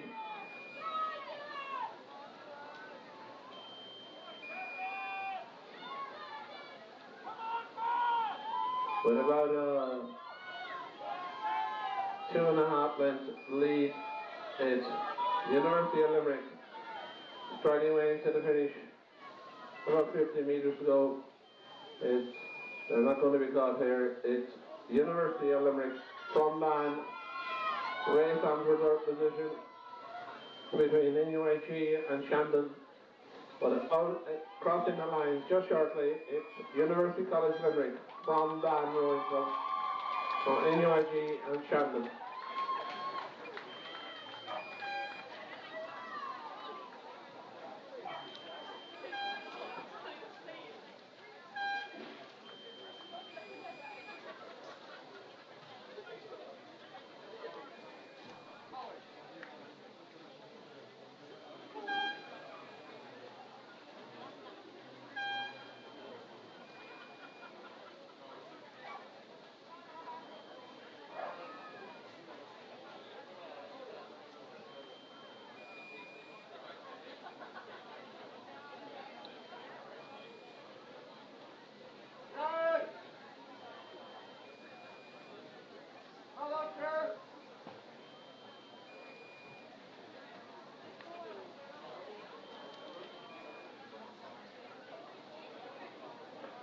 Next race up, it is the men's senior sculls in lane 1, representing Clonmel, Dara Lynch.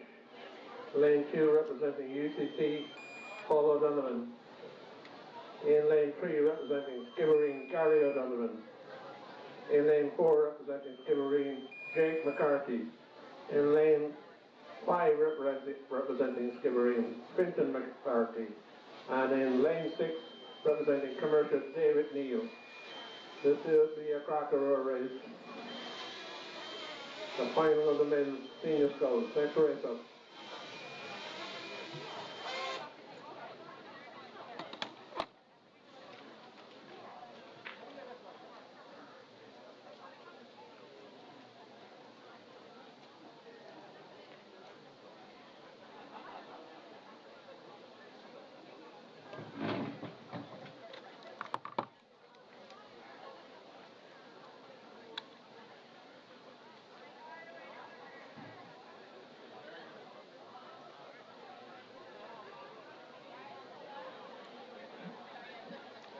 Back here at the start, we're getting ready for our second last final of this morning's session. It's the final of the men's senior singles.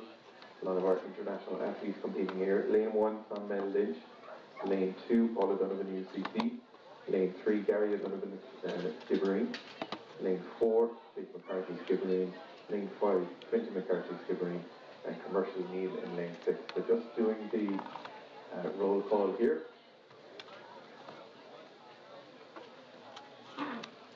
And they're just about to get underway. Amy away. And just wait for them to come level with us. Just a reminder, it's the second last final of this morning's session. men's senior single. After this, we have the women's club single. But in the men's senior single, Clonmel lane 1, UCC. O'Donovan lane 2, Skibbereen. O'Donovan in lane 3, Jake McCarthy. Skibbereen lane 4, Fintan McCarthy. Skibbereen lane 5, and Commercial Neil in lane 6. Just going through about 200 metres.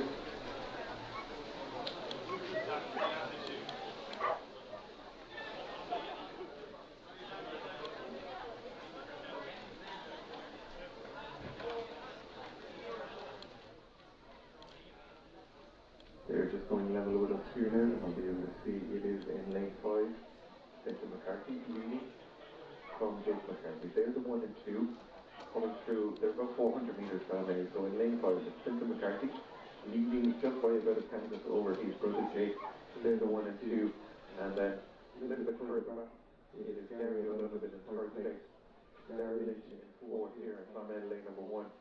And Burnley, Paul O'Donovan in 6th place. The Commercial Sculler in 5th.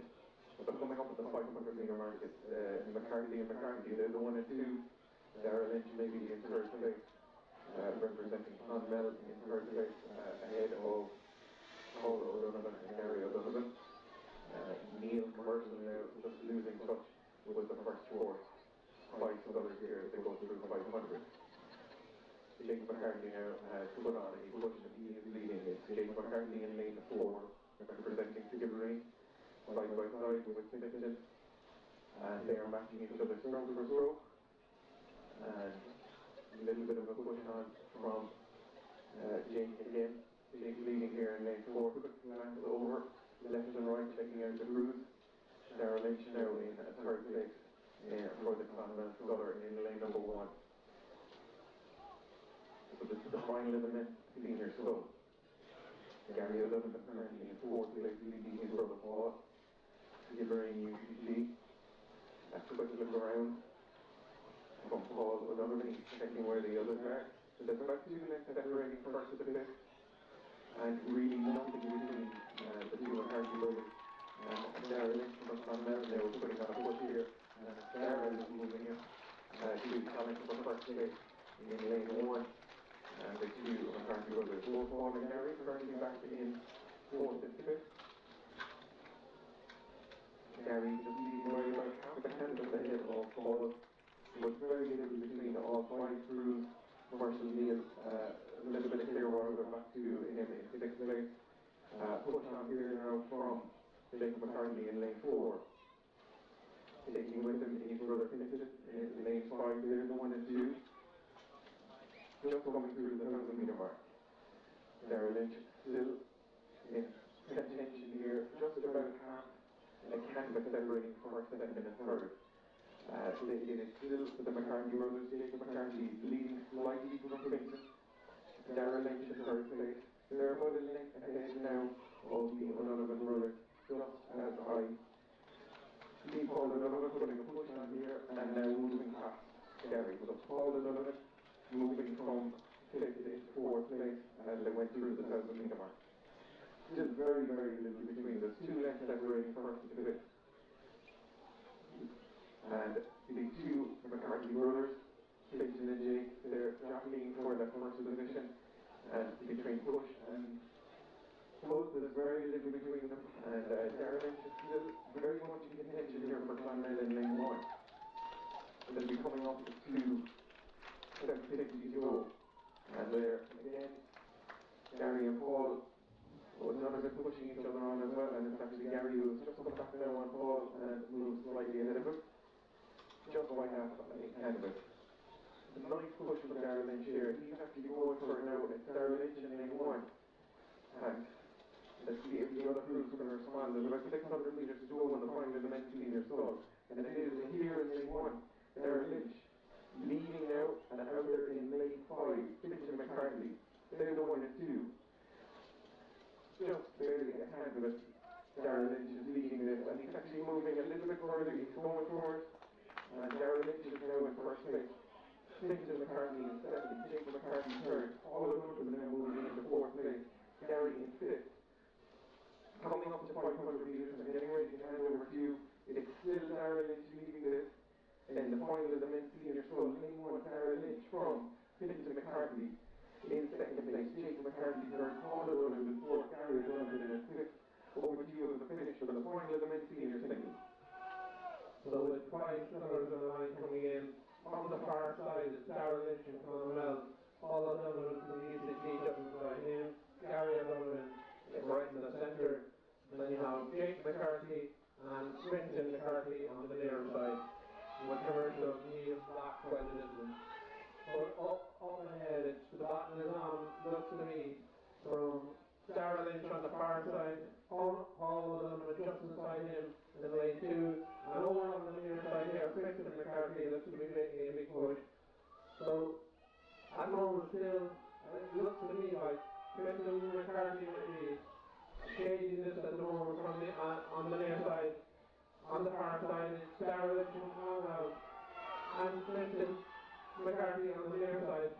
Paul O'Donoghue bringing up Lorraine, putting on a big push there in the elbow, second from the far side. But Dara Lynch looks to be holding off coming in toward finish. Dara Lynch from Paul O'Donoghue. Dara Lynch is still holding that lead. With a length in it, Quentin McCarthy on this side is driving ahead. But it's still Dara Lynch from Paul O'Donoghue coming up toward the finish. Quentin McCarthy on the near side, running in. Dara Lynch is still holding that advantage, coming right up to the line. Dara Lynch from Paul O'Donoghue from Quentin McCarthy.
And the winner of that highly exciting men's senior single race was Clonmel Lynch.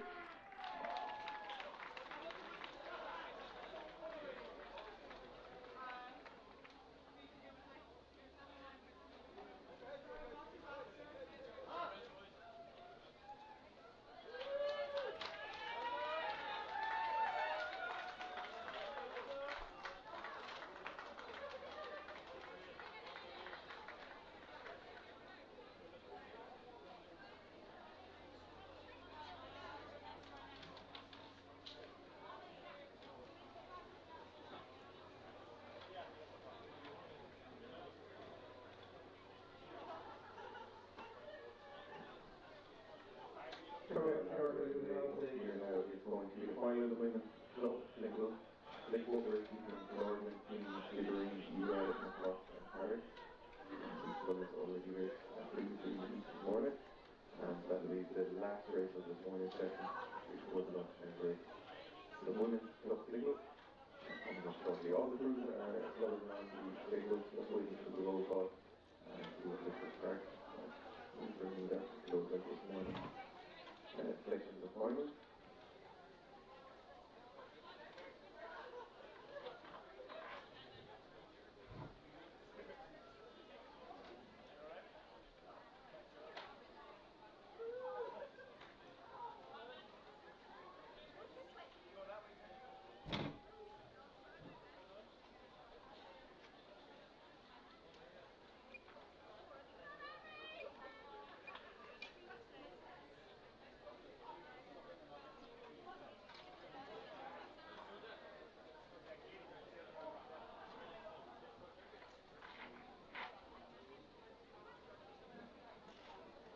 So we just saw the result coming through there in the men's senior single, the win there for Clonmel. And it was in the middle thousand into the last 100 that he moved into. He then held on to it, so congratulations to from Clonmel in the men's senior single. Last race of this morning's session in the women's club single are underway and have gone through cleanly, gone through 150, 200 metres. And once again, we will have 6 votes here: Lord Gallagher, Queen McCormick, Skipper McCarthy, UL Coffey, Mockross O'Sullivan, and Karen Reynolds, 6 colours. Centre of the course, UL Coffey, leading from Skipper McCarthy, there, the 1 and 2. A little bit further back then to the colours from Queens, Mockross, Carrick and Lorden. We're up to about 300 metres now and we're drawing level, and it is opening up here with UL Coffey and Skipper McCarthy. They're the 1 and 2. Looks like a length lead here for the sculler from UL in the final of the women's club. She's got just about 3/4 of the length. 3/4 of the length for UL Coffey, leading over Skipper McCarthy. They have clear water going through 500 metres. They've opened up clear water ahead of the scullers from Queens in 3rd place, Mockross in 4th, Carrick in 5th, and Florida in 6th. Going through 500 metres. This looks like Skibbereen and UL the 1 and 2. And a little bit of a mistake, a boat stopper there from lane 6, Carrick, and she hit a boy. And she has missed out on a stroke or two, just getting back into her rhythm now, going through 500 metres, and she has moved back into 6th place. Out on front, in the women's club single, lane 4, Coffey UL, she's leading ahead of Skibbereen, and they are clear water then ahead. In 3rd place, it's McCormack from Queens in 3rd place, and the Mockross sculler in 4th.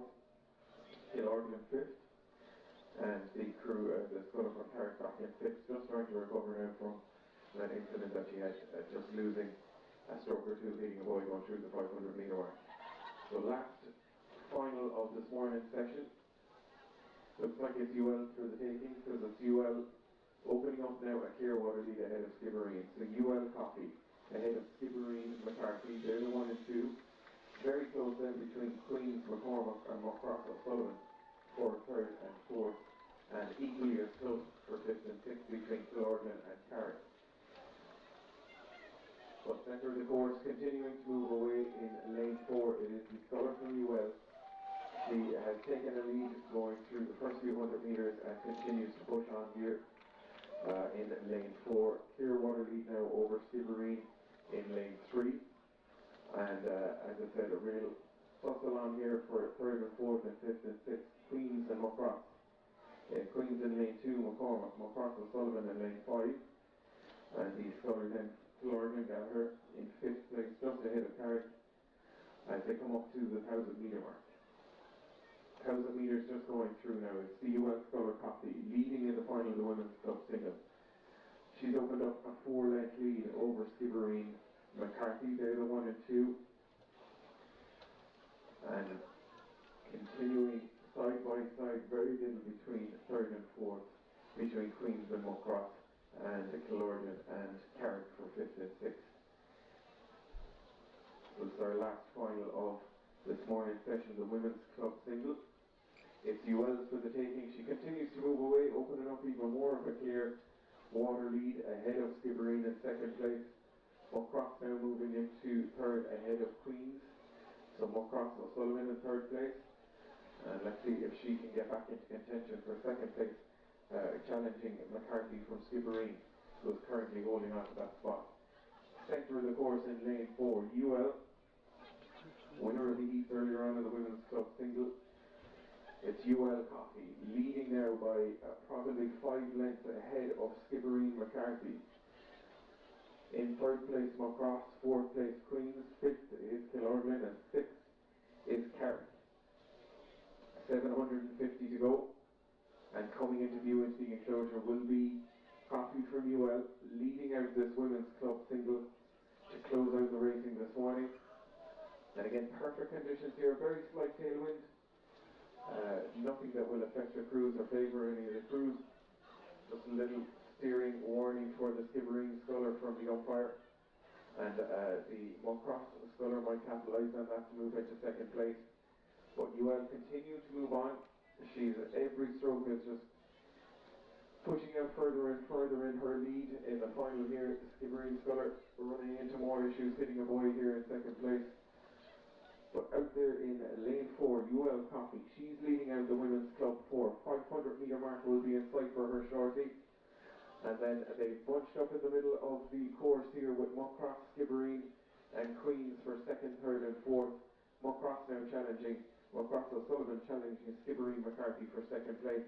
Just going through 500, last race of the day, in the women's, last race of this morning in the women's club single, it is UL Coffee in lane 4, leading from, it looks now, Muckross in second place in lane 5, Skibbereen in third place ahead of Queens, and then very little between the last two scullers between Killorglin and Carrick.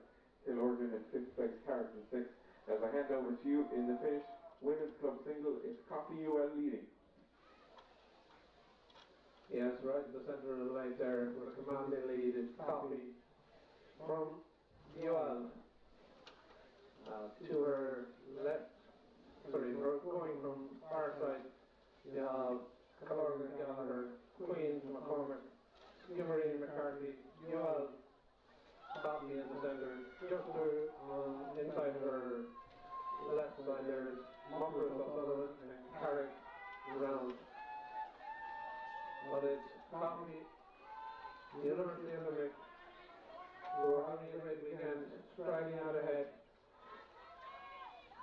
Barring a disaster, she is well clear of the other cruise. But Muckross is now putting in a push to get second position on the near side. That's O'Sullivan and Muckross in the yellow top there, just outside. Just looks up past the Skibbereen sculler McCarthy and the Queen's sculler just outside is McCormick. But it's out in front, Coffee from the University of Limerick, from Muckross O'Sullivan on the near side here, in the yellow top. Skibbereen has a battle on her hands there, holding on the third position from Queens. McCormick, but coming up towards the line, with about 10 strokes to go, it is Coffee from University of Limerick, about to cross the line any minute. Then it's Muckross O'Sullivan in second place, Skibbereen McCarthy just pushed back up into third place. That's the last race of the morning session.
When you're the first boat pushing across the lake and it's nice and calm, you feel like you're exploring unknown territory. Being out on the water is, that's like the Garden of Eden. That's peace. That's somewhere where you leave your problems behind. I have my own business and you're under pressure, but you step in the boat, push off the slip, everything is left behind you.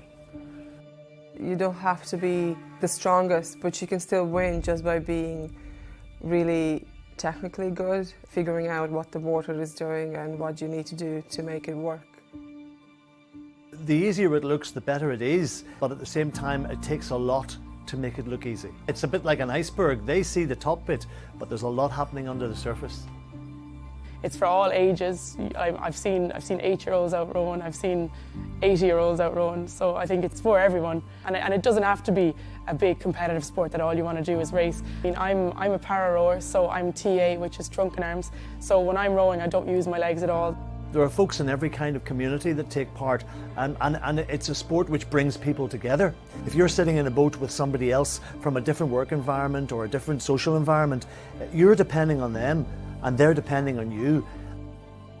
I'm always in a single, but it's not really just me who does it. First, there's a team. At the top level, there is an awful lot of pressure in this sport. You have to perform, especially if you've set your goals and vocalised them, you do need to perform. You know, that actually gave me the confidence to take a career in medicine, which is a tough career. We have tough bosses. I kind of felt coming from rowing, I'd always seen a tougher coach, so it didn't really bother me as much. It just gives you the confidence to go and do something, you know. I've been able to associate my general approach to life with some of the skills that I've learned. I mean, planning, discipline, a belief in oneself, and especially when the chips are down and I've had some difficult situations, I've never given up on myself and I've never given up on where I hope to be. I since went on into business after rowing, and still nothing was tougher than the 10 years of hard training I'd done as an oarsman. Nothing. There's a lot of failure along the way. You learn from it, and it's the same in work. Not everything works perfectly, not everything goes to plan.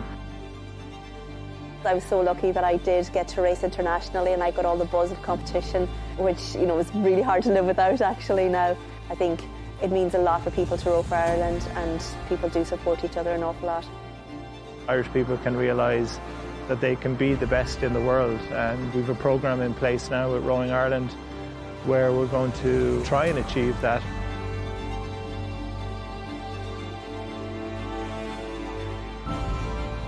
We have the ambition to do that, and we have a plan in place to do it as well.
It's been a difficult 16 months. We were ready. We were at the pinnacle of strength. We were prepared, and then everything changed.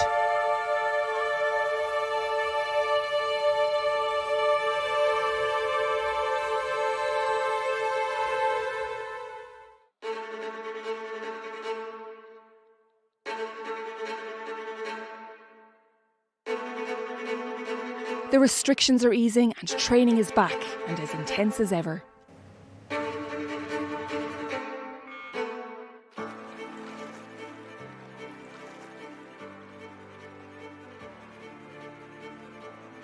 The wait is over. Now we are ready, ready to take on the world.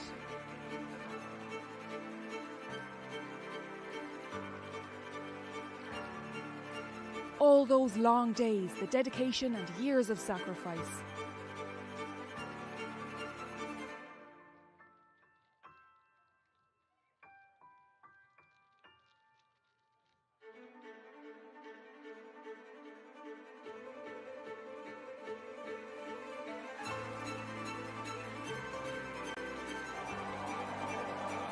Sport unites a country. And now we look forward to race, to do our family, clubs, supporters and Ireland proud. Come join us on our journey.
welcome back to this afternoon's schedule to close out our 3 days of racing at the championships. This afternoon we're going to kick off racing with the men's junior 18 double sculls 4-time trials over the 4 races, with the 6 crews advancing on to the final, and after that we will have the heats of the women's junior 18 coxless quads, 3 heats with 2 crews to qualify from each of the races. So crews just making their way up to the start now. And we'll check in just 10 minutes to the start of the next race at 1:30, the men's junior 18 double time trial 1. And we'll head up to the start shortly to get an update on conditions and to get some nice concrete from the staples.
So just 5 minutes to go for the first race of the day, the time trials in the men's junior 18 double sculls. The crews are just about to get onto the table, so we'll head up to Derry at the start and get an update on conditions. And the first start of the day, the men's junior 18 double time trial.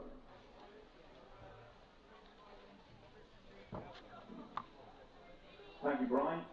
Welcome along to the afternoon, the final session of, was an hour interlude between this session, Sunday afternoon here at the Rowing Championships. We're up at the start. This is probably the best conditions of the weekend now that we are experiencing. And we have the men's junior 18 doubles heats. We have 3 heats coming up now. First race in 5 minutes time has been announced by the starter. We will have 3 races of 6 in each. This is a time trial, so basically out of all the 18 crews that come down one after the other, 6 in each race, top 6 go into the final later on this afternoon. So that's how it will work, and that race will be at 15:35. So looking at the time here, we've got about 4 minutes left now before the start, and this race, the lineup will be as follows. So in lane 1 on the far side of the enclosure, we've got Skibbereen B. Lane 2, Neptune Rowing Club from Dublin. Lane 3, Skibbereen C. Lane 4, Castleconnell Limerick B crew. Lane 5, Shandon C, rowing on the Marina in Cork. And lane 6, Athlone A. Athlone having a tremendous regatta. They've already bagged 2 championships this weekend, and with their new clubhouse just built and 2 championships now to take home this weekend, they are on a massive high down there in Athlone for sure.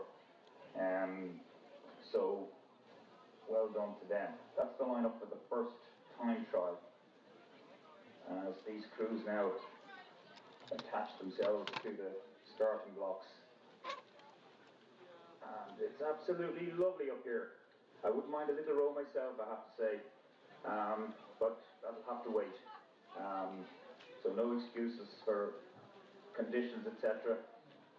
As the crews now get a 3-minute roll call time. Now it doesn't have to be 3 minutes, it'll be roughly that, but we'll wait to see now as they all get ready here. So we'll have a little break and we'll come back to you now as soon as the orange light flashes and they come under starters orders, probably about 2 minutes time.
So the first race of the afternoon now, which is a time trial, has just started. They're away cleanly, and the lineup again is Skibbereen B on the far station in lane 1, Neptune Rowing Club in lane 2, Skibbereen C in lane 3, Castleconnell B in lane 4, Shandon C lane 5, Athlone A in lane 6 on the near side. All crews overlapping through the first 100 metres. A slight bit of steering, which the umpire have to come in on and get a few crews to stay in their lanes, but it's all okay. Time trial, get down as fast as you can. So, very simple. Very simple, but indeed they have to, in some ways it's hard to know which some crews would prefer to be doing. But you could be out by 4 or 5 lengths and still not make the final, that's the problem. Or you could finish in the pack somewhere, 4th or 5th, and still make that A final. But out in front now on the near side in lane 6, leading the way here already by about a length and a half, is, as I mentioned there, Athlone. Athlone having a tremendous weekend now, and they're double now, looking like one of the favourites already in this first time trial, certainly in this lineup. And they've got about a length and a half on Skibbereen on the far side in lane 1, who have a length and a half, sorry, a half a length on Neptune in lane 2 beside them. So they're the top 3, and then just a half a length back then to lane 4, which is Castleconnell B, and another half a length to Shandon C, and a length back to Skibbereen B. So that's it. And we look ahead here now, and through the first 500, we have Athlone absolutely on top in this race. Fastest crew by far through the first 700 metres. They lead by about 3.5 lengths from the crew on the far side, Skibbereen in lane 1, and Neptune beside them in lane 2, a half length behind. They're the top 3 anyway in this time trial. But we've gone here, we're only early stages yet, 750 metres gone.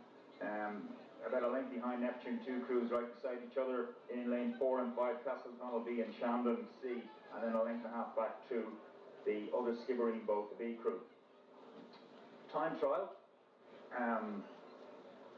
This is the kind of thing you do in training almost, where you're sent out and go make be as fast as you can and see how you get on. Now the thing is, you've got to keep reminding yourself, you could be out there in front and you got to say, well, this might be good enough, I got to keep going. Or you could be in 2nd or 3rd, I got to keep going as fast as I can. You don't know what is coming down after you, speed-wise, for that top 6 positions for later on this afternoon. In the junior 18 double sculls, Athlone now out to about 4 lengths. Looking good. Wouldn't it be amazing if they can do 3 championships this weekend, all at the junior 18 grade in the sculling? Let's see how that goes. But so far in this first time trial, they are showing their wares here, about 4 to 5 lengths out from Skibbereen in lane 1 on the far side, a half a length ahead of Neptune beside them in lane 2. They're the top 3 boats. And then it's a little bit of clear water back to the Shandon C crew, and then another length back to Castleconnell B, and a length back to the 2nd Skibbereen double. Nice boat to row this double sculls at junior 18. It's quick, it's fast, and if you can get it up and running, it's a lovely boat to race. And of course, our Olympians, this is the boat they rode in Tokyo, the lightweight double scull. McCarthy and O'Donovan, they won the Olympic gold medal in the lightweight version of this. So these guys now, some of these guys will be the future of Irish rowing. Some of them will go on and hopefully make it to international level and make a career out of it for a little bit. But here we go now. As we have gone through halfway, we'll watch it for another little bit here, but it's Athlone, 4 to 5 lengths, even more maybe, from Neptune and Skibbereen, who are having a good dogfight on the far side, lane 1 and 2, absolutely dead level. So they're 2 and 3 together. And then a length and a half back to lane 5, Shandon C crew, and a length and a half back then to lane 4, Castleconnell B, and a length back to the 2nd crew from Skibbereen in lane 3. So we leave that one now to follow on down, again looking for the fastest time they can get to make it through to the grand final later on this afternoon of men's junior 18 double sculls. Over to you, Brian, in the finish tower.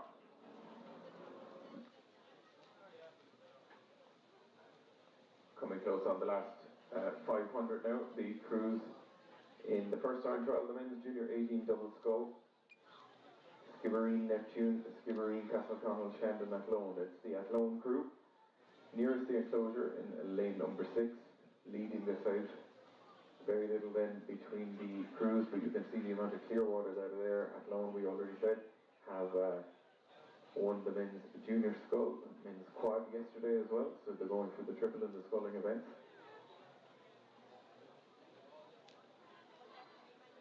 And this final taking place later on today after our afternoon break. But centre of the course, in lane 6 it is the Athlone crew.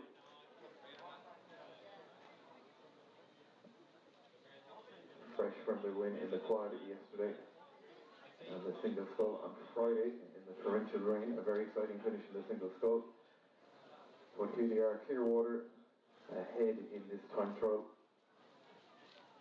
So Athlone nearest to us, and then the crews from Shandon, Neptune and Skibbereen pushing each other along there in second, third and fourth, and the crews from Castleconnell and the other Skibbereen crew. But some fantastic double sculling on display here from Athlone as they continue to push for the line. Again, fastest times going through, fastest times from the 4-time trials.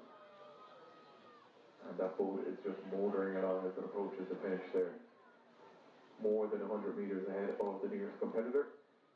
So finish line in sight for the crew from Athlone in the first time trial, men's junior 18 double. Just crossing the line there. And the crew from Neptune there leading in second place ahead of Skibbereen and Shandon nearest to us. It's going to be Neptune coming up. And again, hopefully their times will be some of the fastest 6 that will allow them to move on to the final. So very exciting. There's Neptune coming in, just very little between Skibbereen and Shandon. Just a glance over for the Bowman and Shandon over at Skibbereen. Finish line just coming up there for the guys. And this is going to close out the first time trial in the men's junior 18 double. The second one is already on its way down to us. So we'll head back up and pick up time trial 2 of the men's junior 18 double. Thank you, Brian. Yeah, we're back up here at about 600 metres from the start. As they approach us, all 6 crews, junior 18 double sculls time trial. In lane 1 on the far side, we have St. Michael's A crew from Limerick. In lane 2, Clonmel. All buzzing in Clonmel at the moment after winning the men's senior sculls. I think it's the first time since the 20s they've taken a senior title. So how will this junior double do here today? Coleraine Grammar School in lane 3, in the middle. In lane 4, Skibbereen A. In lane 5, Graiguenamanagh. It's good to see them in this. And in lane 6, New Ross, near neighbours of theirs. So they're in the near side. As they come through about 750 metres, in lane 4 with the white caps on, Skibbereen and Clonmel. Here we are, Clonmel now out into the front of this. By a half a length from Skibbereen, and the crew on the far side, St. Michael's, they're dead level. They're the top 3, and then it's a length back to the crew from New Ross on the near side, and then another length back to Athlone, Coleraine Grammar School, apologies, and then a considerable distance back then to Graiguenamanagh. So as we move along with this one, in lane 2 and in lane Clonmel and Skibbereen A, they're the 2 leading crews now, practically level. And then on the outside, St. Michael's and New Ross, practically level for 3rd and 4th, and then a length and a half back to Coleraine Grammar School. And then Graiguenamanagh following up in the rear. So as we watch this race, some good quality rowing from some of these crews now. That Skibbereen crew looking quite strong in lane 4 in the middle, and Clonmel in lane 2. Of course, when you're out in front there, you can dictate, but you've got to keep pushing all the way down the tracks here. Get that time to get through. Top 6 crews, make it to the final. It does help when you're attached to another crew beside you. You can help each other, push each other along. Sometimes when you get out in front, you might back off a bit, and that doesn't help if you're in a heat that's not as fast. So it's really a matter of just rowing your own race here, your own time trial. But Skibbereen in the middle in lane 4 with the white caps and the white blades, looking quite strong. Probably slightly ahead of the crew from Clonmel in lane 2, 1 from the far side. And then we have St. Michael's Limerick right out on the far side in 3rd position, and then about a length ahead on the crew on the near side in lane 6, New Ross, and a length and a half back to Coleraine Grammar School. So we watch it for another little bit. I love watching the double sculls, especially when they're moving along nicely, just dropping it in now. Lovely rowing from the first 2 crews there. So Clonmel are getting a bit of a ride with the guys from Skibbereen now, trying to stay with them. That will help them getting that fast time. So these 2 crews working off each other. We just watch it for another few more strokes, but it's Skibbereen in the middle with the white caps in lane 4, probably slightly ahead of the Clonmel crew. Skibbereen looking slick there from Clonmel. Clonmel, and then in third position we have on the far side St Michael's Limerick and New Ross on the near side, followed by Coleraine Grammar School. Brian, I'll hand this one over to you in the tower. We'll head back up for the next time trial. So just through the 500 metres to go in second time trial, the men's junior 18 double sculls. St Michael's in lane 1, Clonmel lane 2, Coleraine in lane 3, Skibbereen in lane 4, Graignamana in lane 5, and New Ross in lane number 6. So Skibbereen centre of the course in lane number 4. Leading along with the crews from Clonmel and St Michael's, they look like the 1, 2 and 3. It's coming down now to about 2:50 to go, some encouragement from the back in this second time trial, second of 4 time trials. And with the fastest 6 crews from the 4 races advancing on. So the crew from Clonmel now just picking it up and looking to put on a charge and punish this Skibbereen crew. St Michael's staying with them on the far side, nearest to us. It is the crew from New Ross as well. Down to about 100 to go. And Clonmel, Skibbereen, they're the 1 and 2. And then New Ross and St Michael's backing it out for 3rd and 4th in the second time trial. Skibbereen rolling very nicely now, taking the right off Clonmel, pushing them all the time as they approach the finish. And their times will be combined from the previous race to find our overall fastest 6. But Skibbereen just about maybe a length lead over Clonmel, half a length lead over St Michael's. They're going to be the 1, 2 and 3 as they come up to the finish.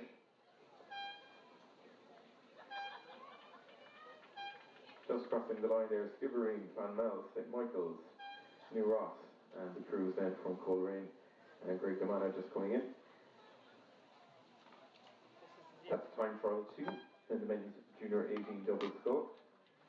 And we'll head back up now for the 3rd time trial in the men's junior 18 doubles, which is just approaching 7:50. So we'll head back up and get an update from that race.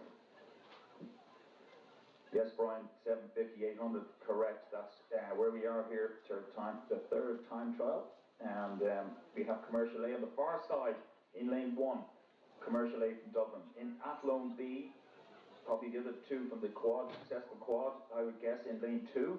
In lane 3, St Michael's B crew from Limerick. In lane 4, Shandon B crew from the Marina in Cork. In lane 5, Castleconnell Limerick A crew.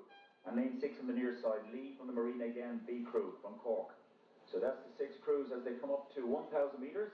And out in front, it's Athlone. It's the first in lane 2, leading the way by about a half a length from St Michael's in lane 3 beside them. And then it's a length back then to to Castleconnell A in lane 5. So we're just sorry, we had to watch our steering there for a little bit, but we're okay as we move up. Yeah. Now this is spread out a little bit, but Athlone and St Michael's over on the far side.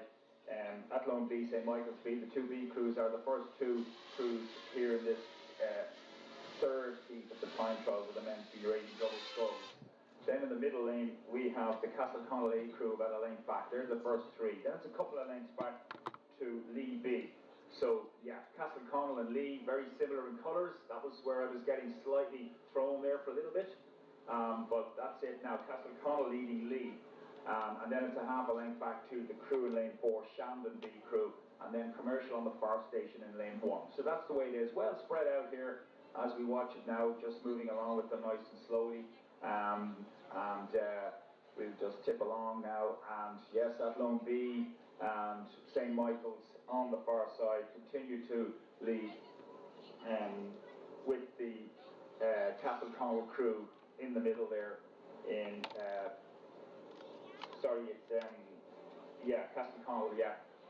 Castleconnell in the middle there. All these red and black colours. Not as many this year, but when they do come out, the Castleconnells and the Offaly's and the Lees and a couple of others, they certainly are difficult to pick out. But anyway, that's the leading crews there, St Michael's and Athlone in 1, 2, followed by Castleconnell, then a couple of lengths back to Lee, and Shandon in the middle, and then Commercial. We'll head back up for the next time trial, and Brian will pick it up shortly now on the finish tower. don't know about where this tower he's talking about, but I am up on the balcony and I can see the men's junior 18 double scull time 3 making its way down to us here in lane 1 commercial A, lane 2 Athlone B, lane 3 St Michael's B, lane 4 Shandon B, lane 5 Castleconnell and lane 6 Lee. Down out about 400 metres to go, and it is the crews from Athlone and St Michael's. They're the 1 and 2, Castleconnell and 3. In the third or fourth time trials, the times for the previous races already available online, and the times for these crews here will be added to it to find the fastest 6 overall. Looks like the St Michael's crew set through the course there in lane number 3, just leading ahead of Athlone and the crew from Castleconnell as well. So St Michael's leading this time trial as they come down to the last 100-150. Nice run on the boat from the St Michael's crew as they wind up towards the finish line. It is St Michael's leading Athlone, Castleconnell in third, and then back to the crews from Lee, Shandon and Commercial. But a nice go here from the St Michael's double. Just over a length lead over Athlone as they approach the finish. So it's going to be St Michael's crossing the line first ahead of Athlone and Castleconnell. They're the 1, 2 and 3. Just crossing the line there, St Michael's, Athlone in second, Castleconnell just coming in third, and then the crews from Shandon, Lee and Commercial for 4th, 5th and 6th in this next time trial. So that's 3 of 4 time trials completed. So our 4th and last time trial of the men's junior 18 double scull underway. We'll head back up to the start for an update. Thank you, Brian. Yes, well underway now. As they come down towards me here, we're at the 1,000 metre mark, and they're gone about 750 metres last time trial. And we have in lane 1 on the far side, Shannon Rowing Club from Limerick. Lane 2, Shandon A from Cork. Lane 3, Sligo Rowing Club. Lane 4, Lee A from the Marina in Cork. Lane 5, Bannon Rowing Club. Lane 6, Commercial B from Dublin. So that's on the near side. That's the 6 crews on this final time trial, trying to make it through to the final later on of the men's junior 18 double sculls at 15:35. We're just watching them come towards us now, and it looks to me like out the fastest crew so far down the tracks here is the crew from apologies there now. They come up to Shandon over in lane 2 in the far side. They have about a length on 2 crews which are attached together. Then the crew beside them, Sligo, and then we have Ban over in lane 5. So they're the first 3. Then a length and a half back to Commercial B and Lee A, and then a couple of lengths back to Shannon on the far side. But as we just move along here, because the crew on the far side has fallen back considerably, we won't be able to go too far with this one, unfortunately, but it's a time trial, so you can see them coming down on the far side in lane 2. It's Shandon, and they have the lead of about a length then from the crew beside them, Sligo, and then over very close beside them, Ban Rowing Club in lane 5. They're the first 3, and then it's 2 lengths back to Lee A in lane 4, and another length back to Commercial B on the near side in lane 6. And as I said, Shannon then a considerable bit back then over on the far side in lane 1. So we'll watch this one move away, Brian. You have those positions now, and we really can't go any further with this one. So when you're ready, you can pick it up there as they're coming towards you.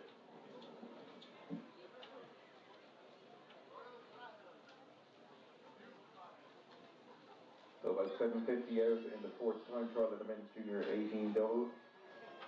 6 fastest crews will move on to the final later on. After these double scull races, we have the heats of the women's junior 18 Coxless quad. And there will be 2 6-boat races with 2 to qualify and 1 5-boat race, giving us the 6-boat final in the women's junior 18 quad. Coming into view now, passing the last 500 metre mark, it is that men's junior 18 double time trial 4. A lot closer for the crews here, between the crews from Shandon on the far side. Shandon, Sligo. Ban. Very little between these three doubles leading this up. So on the far side in lane 2, Shandon leading ahead of the crew from Ban in second place. Sligo in third. And then the Castleconnell Commercial and Shannon Cruz. So Shandon on the far side leading in the sports time trial of the men's junior 18 doubles. Some encouragement from the enclosure here.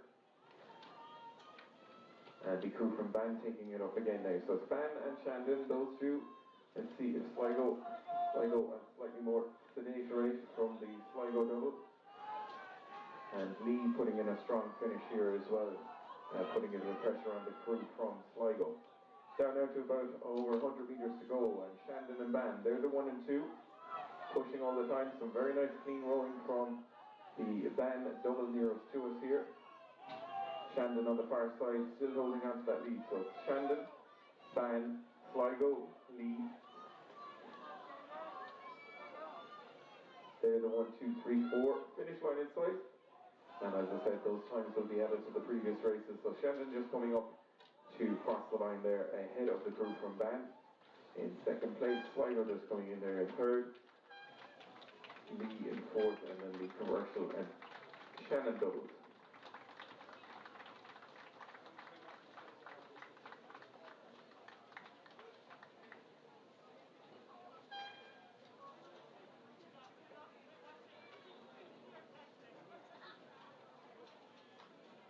So the times will shortly be available on the results, and we'll be able to see our fastest 6 crews moving on to the final later on today. And next up is going to be the heats of the women's junior 18 quads, 3 heats, and we'll head up and get an update on the lineup for Heat A, the women's junior 18 quad.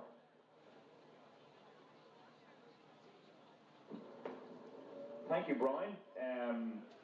We are in plenty of time for this race, so I'll be doing well now to keep chatting away for the next 8 minutes before this race commences, but I'll talk a little bit anyway. Obviously we have the women's junior 18 quads, and it's always a fast and furious one as they're coming in now from the hold, and they'll be docking up soon to get on to the start. We've got 3 heats coming up now over the next 15 minutes.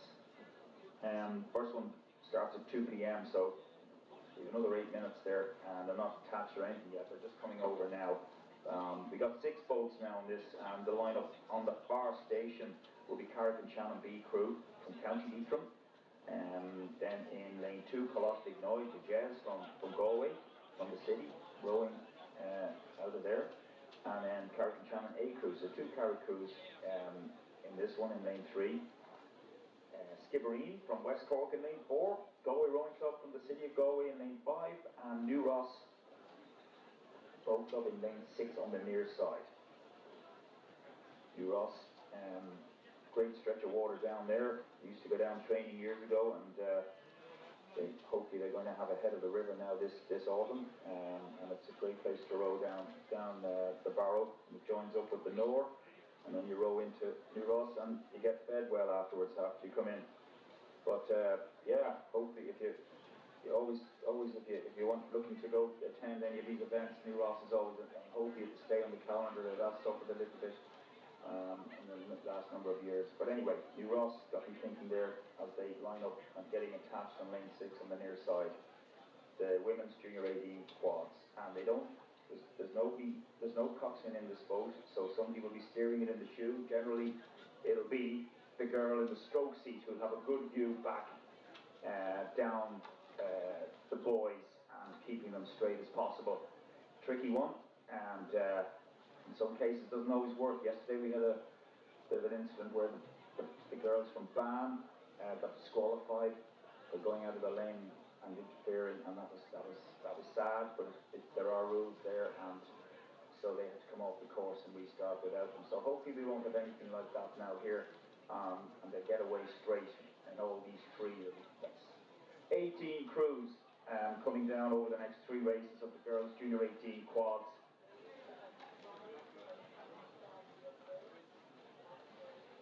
So we still have 5 minutes to go. So just looking back at all the championship wins so far this weekend, what a fantastic weekend it is for University of Limerick, and closely followed by University College Cork. They would, I'm guessing, I'm pretty sure that up there at the top of the table at the moment in numbers of wins, like 9, 10 each. And then it's quite a scattering of, which is good to see across all the other clubs and institutions. So that's wonderful to see. And let's see how these championship finals, where they go as we watch over the afternoon. We have 1, 2, 3, 4, 8 finals now coming up between now and 4:15. But we've got to get through the heats of these women's Junior 18 quads first before they go anywhere near the finals. So it'll be 3 to qualify. So, apologies, two boats to qualify. We have 3 heats of 6, but 5 in the last one, brother. And then only 2 boats will go through. So this will be pretty tough going now to be in the top 2 out of the 5. Very difficult to know. There's been so little racing going on over the season with all the madness out there with the pandemic. And some of these crews just won't know what the opposition is like. They won't have raced each other at all around the circuit as normally one would do. So they're all waiting now. There's a little, the starters decided not to go early. So even though they're all attached, we still have another 2.5 minutes before the start. Lovely up here, cloudy, which is great for the rowers. There's no sun shining in their eyes or glitter coming off the water. It's perfect conditions for rowing. This is absolutely ideal. I know there's no sun, but that dullness and calmness is actually the perfect conditions, I believe, for rowing. So that's good. And so just for those of you who wouldn't have the same knowledge of rowing as others, so these girls have 2 oars each, sculling, as opposed to 1 oar, which is sweep rowing. So the 4 girls will have to be holding the 2 oars each. So you've got 8 oars going in and out at the same time, which is quite technically difficult, and to get the hang of it and do it right. So this is sculling, as I say, and you would have known the boys winning the gold medal in Tokyo in the lightweight doubles, and that's sculling, where they had the 2 oars each. So that's what they are doing. It's a great boat. And interestingly, it's only in the last 20 odd years that the quad boat has become very popular. Back in the day, you wouldn't have seen one anywhere around Ireland, and now everybody seems to love getting out and rowing, and it's a safe boat to learn in, but very difficult to get up and running and get it going fast. So 2 minutes to the start. The orange light is flashing, which means they're getting putting them under tension, getting them under orders to go, and they do the roll call. The umpire up in the little platform behind them. Interestingly, this starting pontoon was used in the London Olympics in 2012, and then it was brought back from there. Rowing Ireland got it and brought it back, purchased it, and it's a great little addition here now, and you can bring the platforms in and out, and all the bows are absolutely dead level as they line up here on the platforms to go. So everything absolutely fair, and it's great to see. So we're just about to go here, and it's nice to have that little time just to talk about a few things, and anybody who might be just a little watching online here wondering what some of these races are about, etc. So girls Junior 18s, the roll call has just started, and we're just about to start.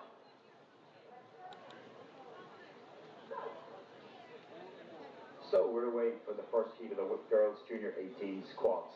I'll give you the lineup again. Feels like a while since I gave it to you before. In lane 1 on the far side, Carrickrow and Shannon B, far side from the enclosure. In lane 2, Colossaig Noid Galway. In lane 3, Carrick and Shannon A. In lane 4, Skibbereen. In lane 5, Galway. And lane 6, New Ross.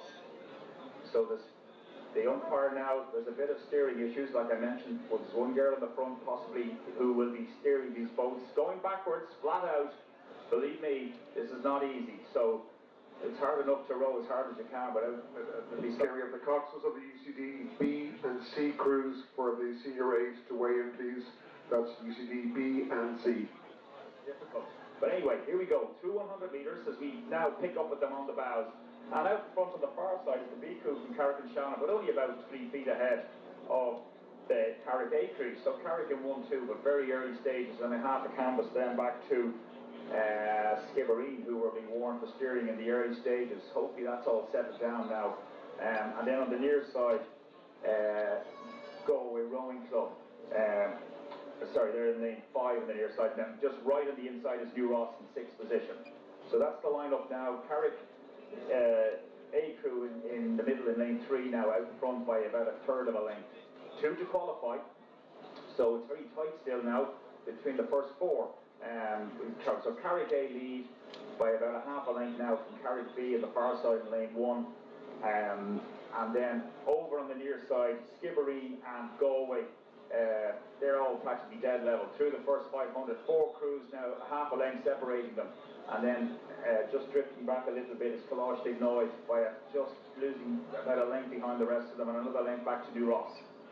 So as we go through about 600 metres, Carrick and Shannon leading the way here in lane 3 but only by about a quarter of a length from Galway Rowing Club in lane 5 on the near side, having a great weekend. 2 championships already, the women's 4s and pairs. Unfortunately they didn't get the 8s out of Skidden Royal, great for them winning that. So what about this one, Galway? Are you up for this one? So on the near side, Galway only about a quarter of a length behind from Carrick A crew. They're the first 2, and then a half a length back to Skibbereen in lane 4. And then on the far side, Carrick B still doing well, half a length back again. And then a half a length back to Kalash Dignoid, who need to stay attached here if they want to get through or get into the hunt in the last bit. And then another length and a half back to New Ross on the near side in lane 6 to the enclosure. So that's it, no change yet. Carrick still leading, but only a half a length. They're not getting ahead of Galway Rowing Club. They're stuck to that half a length. And then Galway have a half a length in Skibbereen. These 3 crews have broken away now to clear water from Carrick B, Kalash Dignoid and New Ross. So we'll follow them now. Only 2 to get through, and at the moment Skibbereen are falling back a bit more. So it's Carrick A in lane 3, 2/3 of a length from Galway Rowing Club, over in lane 5, and then in lane 4, half a length, 2/3 of a length back to Skibbereen with the white blades. So, and then it's just a little bit of clear water to Kalash Dignoid and Carrick B. Carrick on Shannon, A crew, continue to lead. Half a length from Galway Rowing Club, and they're just trying now to move out and break that band on the Skibbereen crew. Skibbereen falling back a couple of inches every stroke from Galway. So they will need to keep, as we move into the second half now, only 2 to qualify. And at this point it's Carrick and Shannon A crew in lane 3 and Galway Rowing Club on the near side in lane 5. They're the qualifying positions at the moment. Skibbereen now doing the big massive push. Look at that. As we just try now and move up a bit more here because they're attacking Galway for that second position, and Galway trying to hold them off are coming back in on top of Carrick and Shannon. This could go back now. If Skibbereen keep that push up, this can turn into a nasty fight for the first 2 positions. But okay, Galway have responded very well now and pushed back. They've given it back to them 2/3 of a length again, and that was a really good response from Galway. Carrick and Shannon still holding that lead just about from Galway Rowing Club. So as we come along about 1,200 metres, we watch just for a little bit more, and Carrick still holding on, but looking a bit under strain. Galway looking easier, doing the motion looks easier from them. Skibbereen under strain. Galway looked the better of them all, and I reckon they're going to come up on that Carrick crew. It could be wrong, but let's see. 2 to qualify. Skibbereen have not given up, and they can still get back at this, but they need to hold on now. They need to hold on to them as we come towards about 1,400 metres. 2 to qualify for the final of the girls' Junior 18 quads later on this afternoon. We're following it for another little bit. Skibbereen are not getting back. I thought they were going to charge there at one point.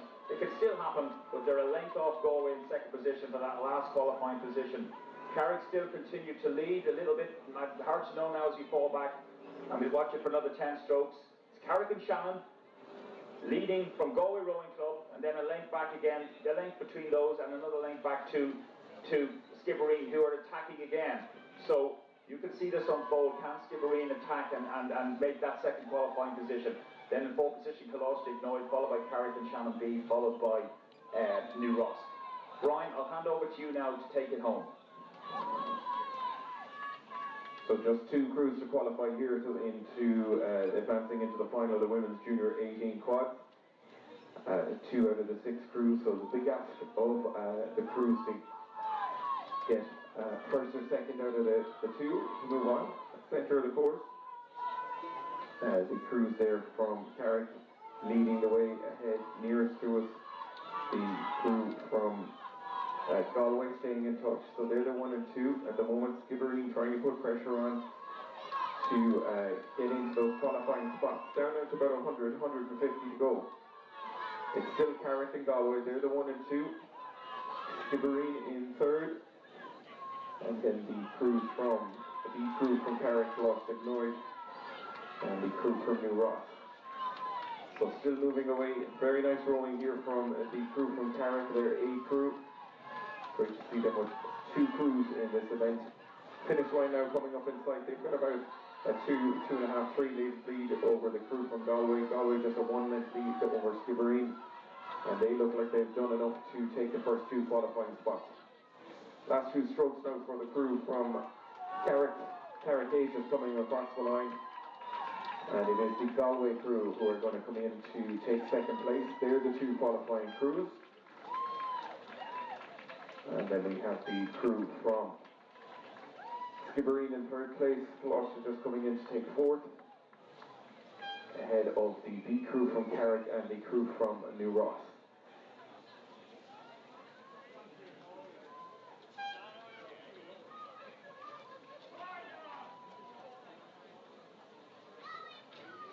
So Carrick and Galway, they're the 1 and 2 moving on in Heat A, Heat B, between Shandon, CRCC, Shannon, Castleconnell, Workman's, and Lee, already on its way down to us now.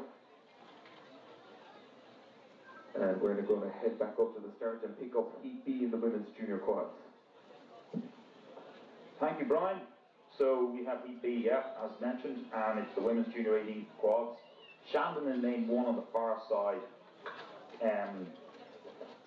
I'll have to get help from Joe here beside me on the CRCC, Colostor Raw Vehicle, we call them for the minute. I'll get it right for the next time. Apologies, the Corrup in lane 2. And then in lane 3, Shannon Rowing Club. In lane 4, Castleconnell B. Lane 5, Workman's B. Good to see them there. And lane 6, Lee B. From Cork. So that's the 6 crews as they approach us here at about 900 metres from the start. So they're well and truly on the way here. And looking at it here now, as they come towards me, Shannon Rowing Club leading this one. Shannon, who won the men's junior 19-8 yesterday, which was a great win for them. I'm delighted to hear that. But lane 3, Shannon Rowing Club leading this one. They have about 2 lengths of clear water from the crew on the far side in lane 1, which is Shandon. And then they have about half a length, 2/3 a length on Colostor Raw Vehicle, who are dead level with Castleconnell B. Sorry, Lee, we have that problem again with the red and black. So on the near side, Lee B are in 4th position. And then in 5th position, in the middle in lane 4, we have Castleconnell B, and then a half a length back to Workman's B. So that's the positions, well spread out, 2 to qualify. At the moment, it's Shannon leading the way by 3 to 4 lengths from the crew in lane 1, Shandon. And they're the leading 2 now, Clearwater again, then back to Colostor Raw Vehicle. And a half a length then to the crew in lane 6 on the near side, Lee B. So we watch that for the moment. But Shannon Rowing Club, the famous rowing club, I mentioned them yesterday. Fantastic building there on the bridge. Is it Sarsfield Bridge? You'll have to tell me if I'm wrong again. I think it is, yeah. Yes. But Shannon, of course, trying desperately to build a new roof, and I was told somebody was trying to sell me a slate there, or get me to buy a slate. So we want to see Shannon Rowing Club get that beautiful boathouse back into mint condition again. So I think they're selling slates, so get on in there and look up and see what you can do for them. But Shannon girls here doing very well as they lead the way down here in lane 3 in this second heat of the girls junior 18 quads, 2 to qualify. They dictating this race for sure. And then out in lane 1, but looking a little bit under pressure as Shandon have that second position, but doing okay. They have the clear water on Colostra Roveka in beside them in lane 2. They have a bit of clear water, so they're okay. They're doing well as we approach about 1,350 metres gone. Heat 2, Women's Junior 18 quads, 2 to qualify for the final. Shannon Rowing Club now looking very confident as we watch them row away from us, coming up to 1,500 metres. Second position then, it's Shandon on the far station with the sky blue blades, and they're the 2 qualifying positions at the moment, with another length, a little bit of clear water back to Colostra Roveka in lane 2, and then just under a length back to the near station, Lee B, and then a half a length back to Castle Connolby. So Lee B leading Castle Connolby in those red and white colours, just to get that one, and then a couple of lengths back to Workman. So to about 1,600 metres, Brian. I'll let you take this one over to the finish from the tower. Second heat of the Women's Junior 18 quad is just on its way down now, and in control of this race is the crew from Shannon, centre of the course in lane number 3, leading ahead of Shandon on the far side.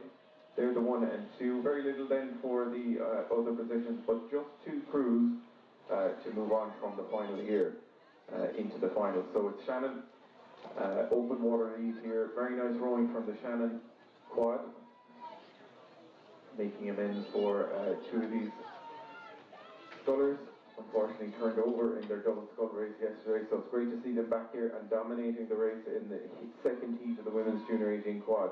So clear water lead for the Shannon quad, coming down to about 100 to go ahead of Shandon, and then the crews from Lee, Workman's, Castle Connell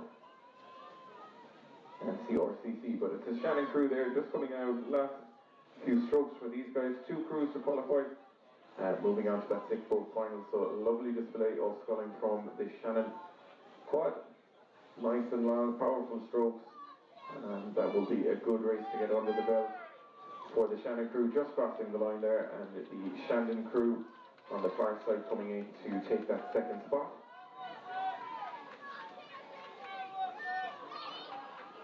They're the 1 and 2 qualifying, and nearest to us Lee, CRC and Castle Connell, battling it out there for 3rd, 4th and 5th. So Shandon and Galway, they're the 2 qualifying crews, along with our crews from Carrick and Galway from the previous heat. They're the 4 qualifiers so far. And already underway is Heat C of the Women's Junior 18 quad, the 3rd and final heat, and we'll head up to the start to get an update now. Thank you, Brian. Yeah, as they come down towards us, they have gone about 750 metres, and we have Castle Connell in lane 2. Lane 1 is empty on the far side. Castle Connell in lane 2. Lane 3 we have Carlow. Lane 4 Ban Rowing Club. Lane 5 Lee A, and lane 6 Cork Boat Club.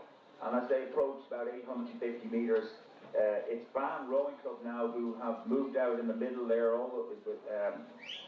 in lane 4, right in the middle of course. They lead the way here, looking at them approach us, and Lee A then holding that second position. So they're the 1, 2, and then it's a bit of clear, so they're about a length behind Ban, and then a little bit of clear water back to the crew on the near side, Cork Boat Club, who were level with Carlow in the middle in lane 3, and then another length and a half back to Castle Connell. So well spread out here. We'll tootle along here now and follow it for a little bit. But this is the Women's Junior 18 quads. Ban looking quite comfortable there now, but they've got to get that. 2 to qualify.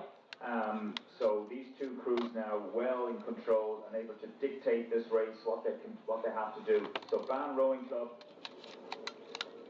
from Lee A, they're the 1-2. Ban have about a length on Lee A, and then there's about 2.5 lengths back to the two crews in third position who are practically dead level, Carlow and Cork Boat Club. And then about another length, two lengths back to the crew on the far side in lane 2, Castle Connolly. So well spread out here. All crews have clear water between each other, all five. There's nobody overlapping as far as I can see. But Ban A continue to lead.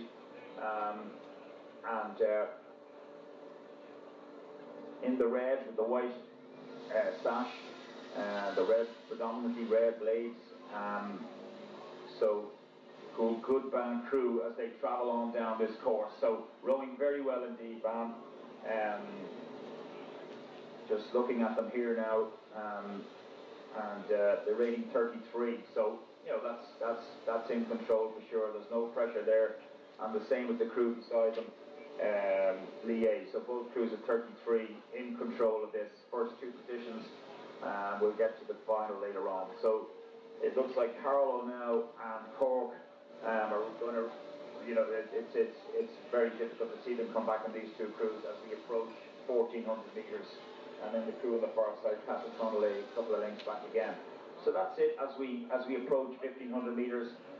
Ban and Cork travelling along at 33 strokes per minute, 32 even, and Ban, I must say, looking quite good indeed now. We'll watch out for them in the final and see how they do. From the crew beside them, Lee A, as they go through 1,500 metres, Brian, that's the 1-2, and they are in the qualifying positions. It looks like Carlow, as I mentioned earlier, and Cork Boat Club are going to run out of water, and they're not making any impact there at the moment. Over to you, Brian, in the finish tower. So just getting ready to close out. Heat C, the women's junior 18 quad. This will be the third and final heat. After this, we're going to have a para race, and then be a break before we move into the finals for the remainder of the day. 2 spots still up for grabs in the women's junior 18 quads, and it is the crew from Ban in lane 3. Leading this in the centre of the course beside them, the crew from Lee, they're the 1 and 2, and it looks like they're going to be the 2 qualifying crews to move on to the final, along with the crews from Carrick and Galway, Shannon and Shannon from the previous one. So centre of the course, really nice rowing. Both these leading quads in control here, so not under too much pressure. Just nice to wake up the bodies and get a good solid heat race out of the way before the final later on. So Ban rowing very nicely here, and in second place the crew from Lee, they're the 1 and 2.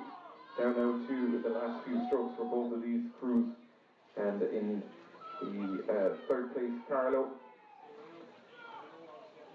ahead of Cork and the other Lee crew, but it is going to be Ban coming in here ahead of Lee A.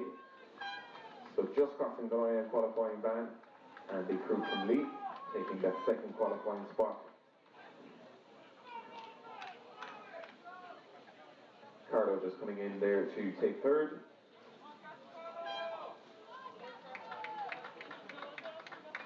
And then the 2 remaining crews to close out the women's junior 18 quads. It is Cork just coming up ahead of the crew from Castleconnell, sorry. There we go, that closes that out.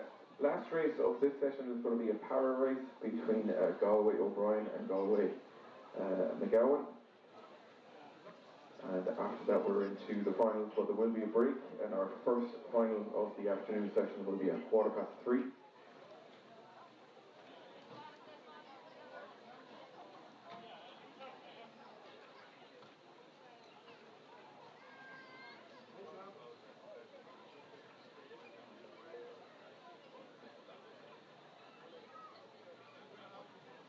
So we're going to check in now with the para race that is taking place. 2 scullers from Galway, O'Brien and McGowan. McGowan with a 2.5 minute lead time against competitor from Galway, O'Brien. So we're going to head up and just get an update on how that race is going. This is the last race of the first session before we move into the finals later on. So just going to go up and check on that para race, Galway versus Galway. Yes, thank you, Brian. The PR2 para race, so it's a two-boat race, and it's, as you mentioned, Stephen McGowan has a 2.5 minute advantage off the start. So Stephen, who only took up rowing at the beginning of the year, he was talent spotted, and he has taken to it now very well. And so Stephen from Roscommon, Balladreen, so we give them a mention. Stephen, so it's the PR2 classification, and he's got that 2.5 minute start on Katie O'Brien. Katie, of course, a bronze medalist from the World Championships in Linz, Austria in 2019, and they only have double scull events in the Olympics for the PR2. So Katie desperately trying, hopefully, to find a partner with the PR2 classification for Paris in 2024.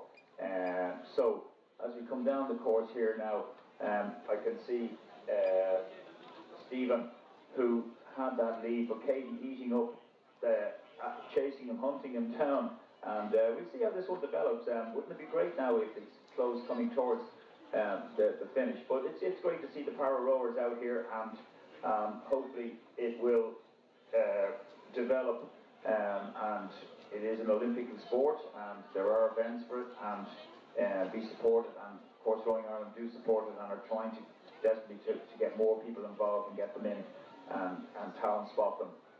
So this is a trunks and arms only event, so they don't use the sliding seat, and I tell you what, now looking at Stephen, who I spoke with earlier today, a lovely guy, up Roscommon, he told me to say, so he's very, very loyal to his county, and as he comes down the tracks here over in lane 4, I can see Katie O'Brien coming at him like a train. We've gone about 1,200 metres now, and Katie is charging down with the Galway Rowing Club colours on her. After him, of course, Galway, are they going to get another win here today, having won the girls' junior pairs and fours yesterday and Friday? Katie is just charging after him here now as we watch them come down. So great race going on. Katie, of course, who comes from an equestrian background, was talent ID'd, and she was told, you know what, you have the engine there for rowing, why don't you have a go at this? And she's taken to it like a duck to water and loves it. And of course, she has that bronze medal, which is a fantastic achievement. And I'd say she's probably about 5 lengths off Stephen now, having started the 2.5 minutes behind him. So she's moving along nicely here in lane 3 on the far side. Stephen's in the middle in the black boat in lane 4. So please just follow them down now, and I want you to give them a big shout out when they come towards the finish line, these two brave scullers, our para rowers here down in Inniscarra at the Irish Championships. So Katie on the far side in the white boat, she's probably 2 lengths off them now. I'd say she's probably getting very tired because she will have worked very, very hard to catch up with Stephen McGowan, and so she will tire now, having eaten up all that time. She's back to about 2 lengths now as we approach the last 500. So Katie's looked over now, she can see him there, so she might just slow it down a little bit and conserve a bit of energy for the run-in, because she will have worked desperately hard to get up beside him. But fair play to Stephen, he's made a race of it to the 1500, their dead level, so over the last 500 as Katie moves out in front now, so well done to her. She's showing the experience, of course, and as Stephen going through his novice category this year, and will develop, and no doubt, keep an eye on his name now, Stephen McGowan from Balladreen, County Roscommon. And I don't know if there's any rowing rivers in Roscommon. No, I don't believe so. It's amazing how some counties just don't have any decent rivers to be able to.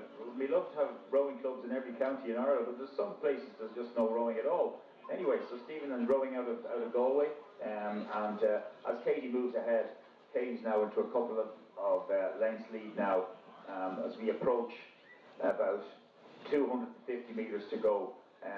So all of you watching this race, our power rowers are bravely coming down the course here now as they come into view, and Brian from the tower will take it home. So just one more race here to close out the early session, and it's our first final of the day, the final of the PR2 single sculls. Great information there from Spuddy, from our two scullers on the way down, both rowing out of Galway, so Kate O'Brien and Stephen McGowan. And as I said, Kate had to make up a 2.5 minute lead time in this race ahead of Sean and Stephen, and Stephen's first year of rowing, so great to see him competing at the championships here.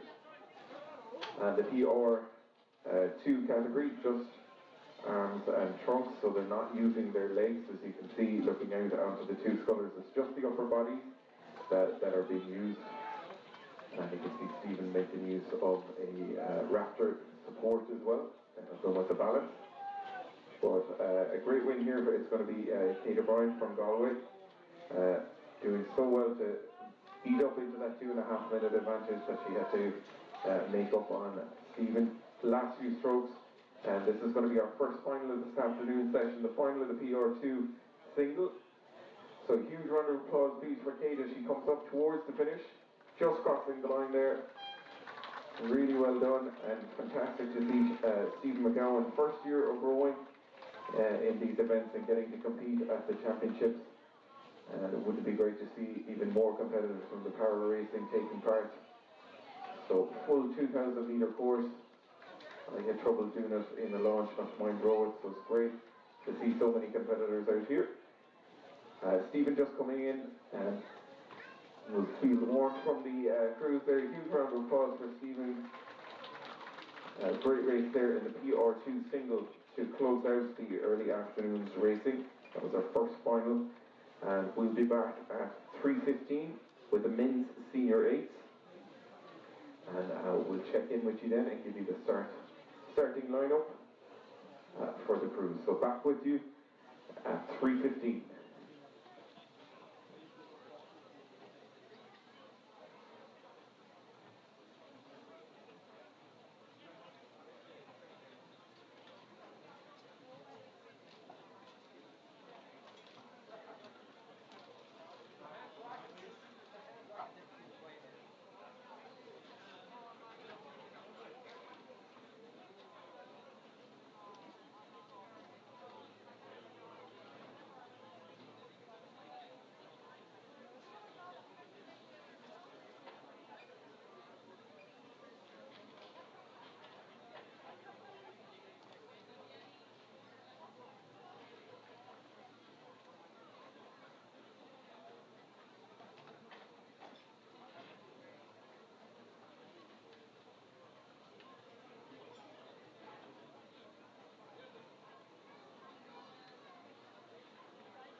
It's been a difficult 16 months.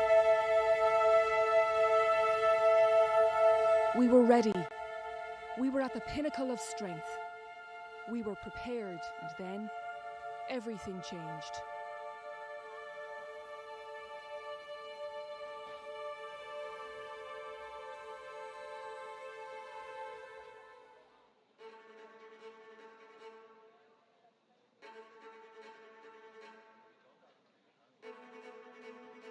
The restrictions are easing and training is back and as intense as ever.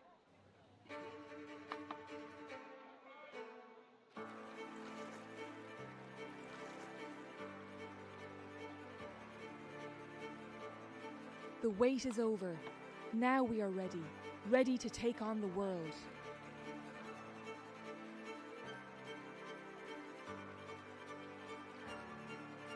All those long days, the dedication and years of sacrifice.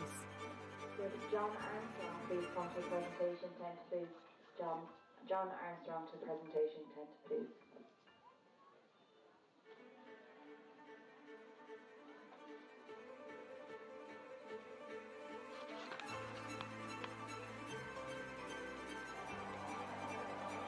Sport unites a country. And now we look forward to race, to do our family, clubs, supporters and Ireland proud. Come join us on our journey.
So welcome back everyone to the last section of competitions to close out 3 days of racing here. We've seen all spectrums of weather, from the horrendous on Friday, basking in sunshine yesterday, and nicely cooled down for the last few races of today. All finals, starting off in 10 minutes time with the final of the men's senior A. A 5-boat final between UCD A, UCD B, Shandon UCC Composite Crew, UCD B, and Cork. And after that we're going to have the finals of the men's junior 19 double, men's junior 18 double, men's intermediate 4, women's junior 18 quad, women's junior 19 quad, and closing out the races for today in the women's senior 8. So that first race is going to be the men's senior 8, just under 10 minutes time, and we'll shortly get up to the start to get some updates on how the racing is panning out.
Jerry, just getting ready here. I'm going to give you an introduction. Okay, Brian, yeah, they're gradually coming over onto the blocks now. There was an 8-minute call, about 3 minutes ago, so we're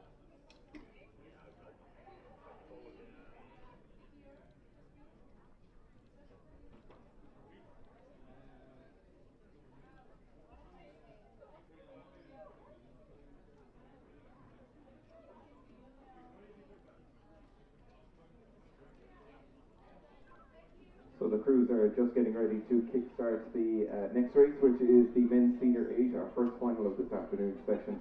And the crews are just getting on the stake boats. Now we're going to head up to the start to get an update there. Thank you, Brian. So, immaculate conditions here, absolutely flat calm for the men's senior 8 final coming up now very shortly in less than 5 minutes. We have 5 crews. Lane 1 on the far side is empty from the enclosure. Lane 2 we have the UCD Boat Club A crew. Lane 3 UCD Boat Club C crew. Then in lane 4 we have the composite Shandon University College Cork Rowing Club. And lane 5 UCD Boat Club Dublin B crew. And in lane 6 on the near side Cork Boat Club. So we have 5 crews. As I said, lane 1 on the far station is empty, so the next 5 lanes are filled, and still waiting for the crews to get attached here. Cork Boat Club will be the last ones to hook up as they get into position to back down onto the starting blocks as the starter announces at 4 minutes to the start of them. Actually, you just see there now the composite Shandon UCC are just coming in under the bridge to come in. They're the last crew. So we've got 3 UCD crews, and there was a bit of a roar for college there as they all working together, getting ready, and it's a tense moment indeed, as it is for all the finals that are coming up here now this afternoon. We have 7 finals for you between now and 4:15. I know there's a big hurling match on as well, but we get this, and hopefully you'll be able to switch between the two, or whatever way you want to do it. And you'll certainly get the second half of the match when these races are all over. So with men's senior 8s, as I say now, as they get attached, always a big one.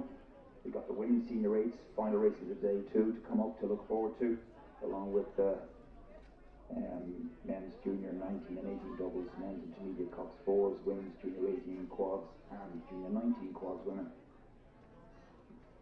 Anyway, let's concentrate on this one.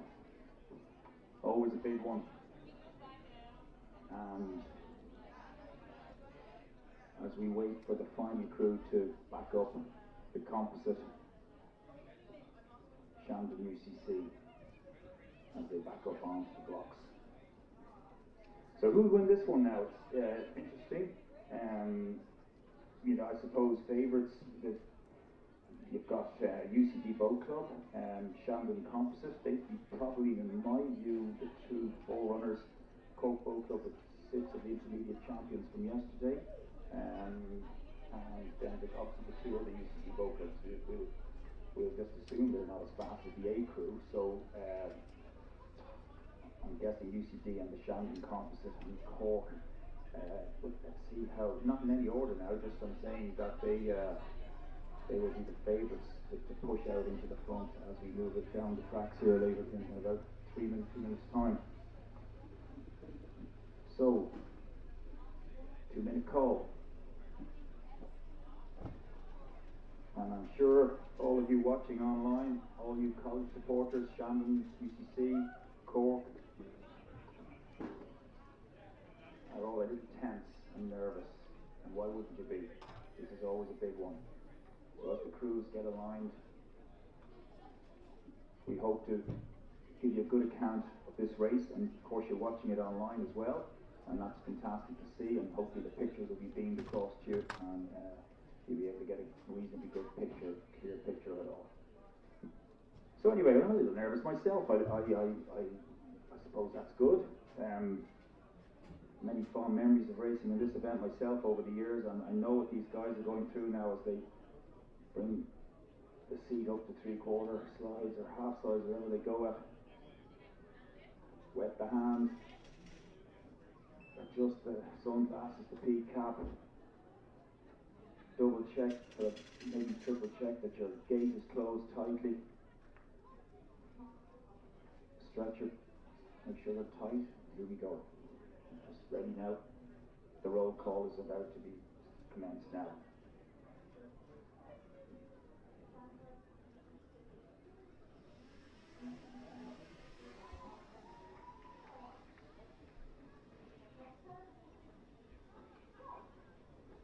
we're underway. Off they go. All 6 crews away. We've got 2 end packers on the far side in yellow, and then the rest of them look like Felipe's right across to the enclosure. UCD and the end packer on the far station in lane 2, probably out to a canvas straight away from the rest of them as we come up now and get going with them. But this is all big anaerobic stuff as they drive the legs down, all 6 crews. So showing in front straight away is UCD on the far station, the A crew. They've taken a quarter of a length already on the composite crew in lane 3. That's the Shandon UCC composite crew. So here we go, UCD definitely showing their form straight away as they move out to half a length on the composite crew. The composite crew now beginning to stretch out, and they're not going any further. The composite crew now a half a length behind UCD. That's the 1-2. As we look then, over on the far side, Cork Boat Club just nudging into 3rd position, a half a length back again, and then the second UCD boat about a 1/3 of a length behind them, and then the C crew holding up 5th place from UCD. But it's UCD now trying to get it, just come up to still a 1/3 of a length. We're at the 500 metres already, and these guys are motoring along. UCD have a 1/3 of a length of the composite. So we watch UCD through the first 500 as they lead. Stroke rate is 38.5 as they push through the first 500 from the composite crew. The composite crew now in the middle there as they come through at 40 still. So they're still rating higher. UCD looking stretched out into that middle aerobic stuff at 37.5 strokes per minute from the composite. By about, not getting any more, it's about 3 men on the composite. And then Cork doing very well on the near side, about a 1/3 of a length back again. They're the 1, 2, 3, and the other two UCD boats have fallen back. So we watch these 3, but it's UCD now. They have taken a half a length. They've taken another man on the composite. As we just watch them riding along here, I've got the best view, I have to say, and I'm so delighted that I'm up here today trying to bring you this coverage. UCD now out to 2/3 of a length from the composite. They're moving inch by inch away, looking for that length of water and even clear water. So let's see what happens here. They have a length on the composite now. UCD Boat Club from Dublin, train on the Liffey in Dublin. They have about 2 feet of clear water. All of a sudden they just jumped it on the composite. And Cork Boat Club are only a canvas behind the composite in 3rd position. They're the 1, 2, 3. And as you watch UCD now out to clear water, still a good bit to go, but we're through halfway already. This is incredible stuff. They're just flying down here now. Be interested to see what the times are. We've gone through 1,000 metres.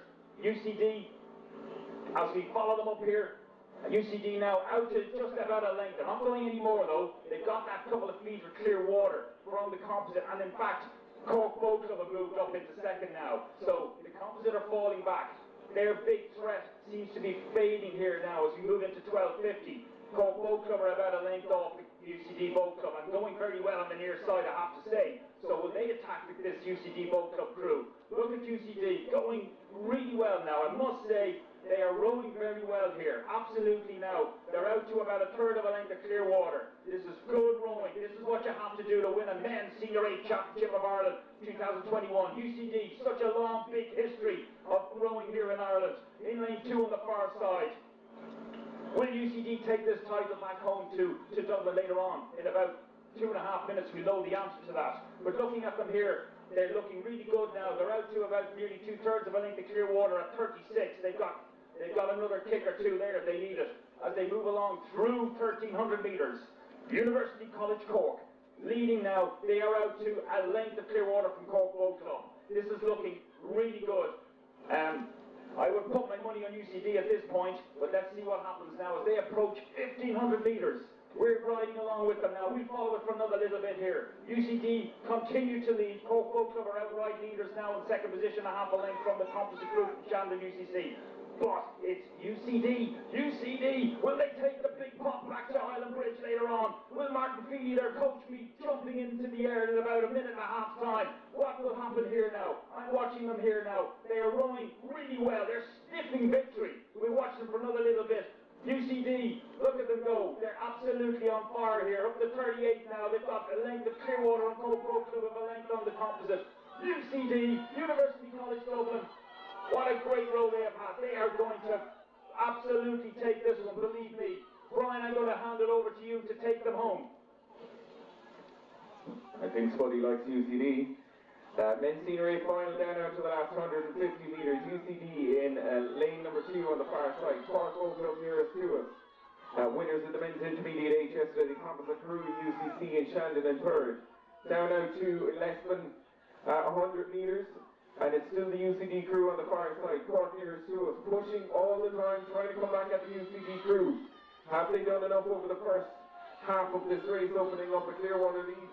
Cork open up, coming back at them at every stroke of the final of the men's senior 8, but it does look like it's the UCD crew on the far side, just with over 1 length lead over Cork. Again a lead over 1 length, the composite crew, but it's going to be UCD crossing the line. Just taking the win there in the men's senior 8, yet again, dominant display of rowing from the UCD crew. Cork open up crossing in second, the composite crew of Shandon and UCC in third. And the other UCD crews just coming in now to take 4th and 5th in the final of the men's senior race. Congratulations to you, UCD, fantastic race there.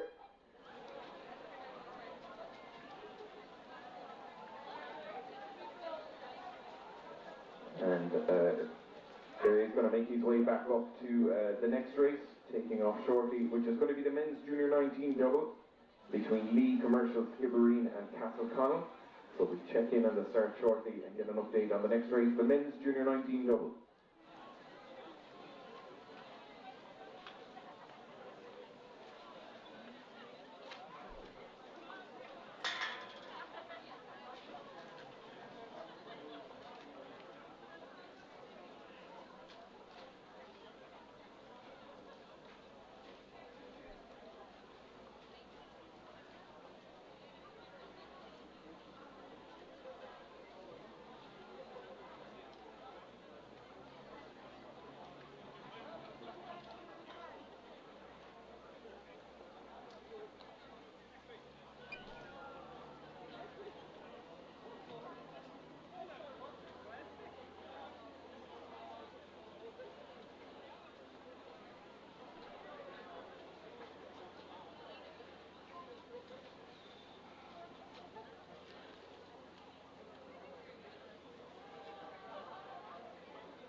So after that men's senior age race, we've got another one on the course now, and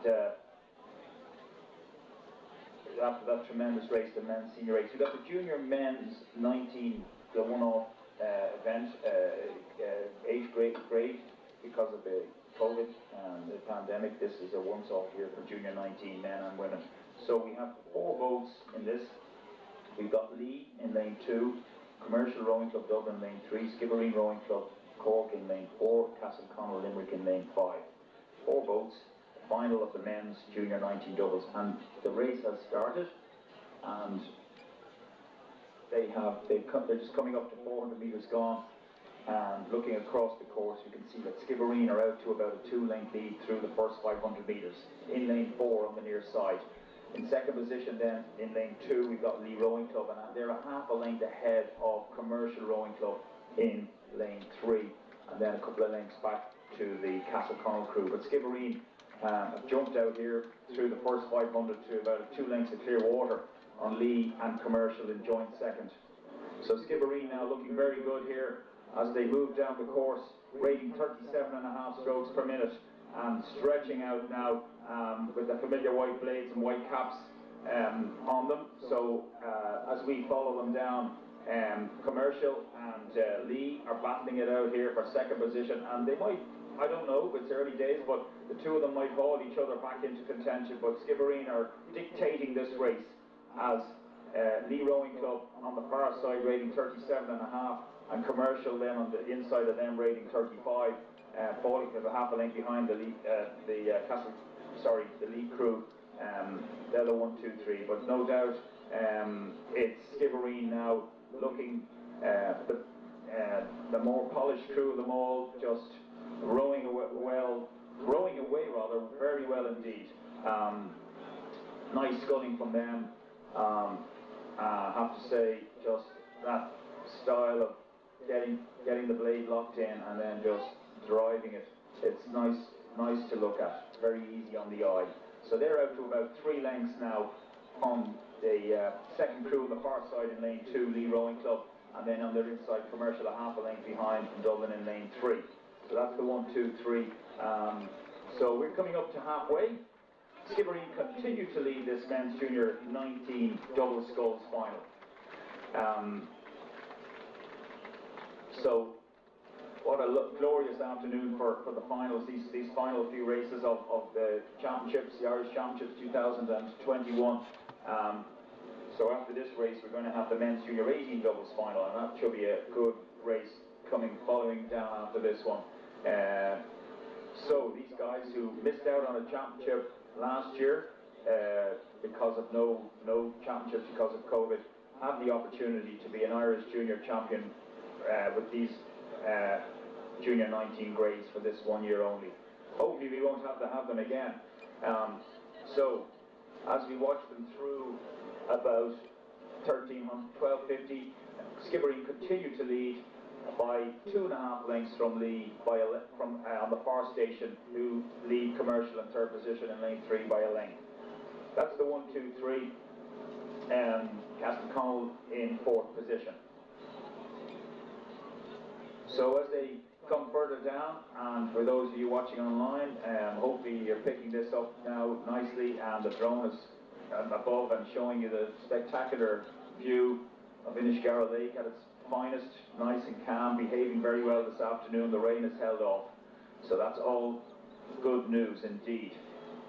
So we're coming up to 1,400 metres gone, men's junior 19 double sculls. It's Skibbereen looking very well for a championship, another championship. Skibbereen outright on top of the list of the most number of championship wins. And this is another one they're going to add to it now. I think it's their third one this weekend at this year's championships. Correct me if I'm wrong, but that'll add nicely to the total. But they've gone through 1,500 metres. They're about 4 lengths ahead now of the lead crew, who are outright second, and 2 lengths ahead of Commercial. Through 1,600 metres, Skibbereen lead the way home here through 1,650 metres, 1,700 metres in the men's junior 19 double sculls. As they push on home towards the line, they probably have about another 35-40 strokes to go here and it's theirs to take, the men's junior 19 double. Skibbereen leading from Lee on the far side, from Commercial on their inside. I'll hand it over to you, Brian, in the finish tower.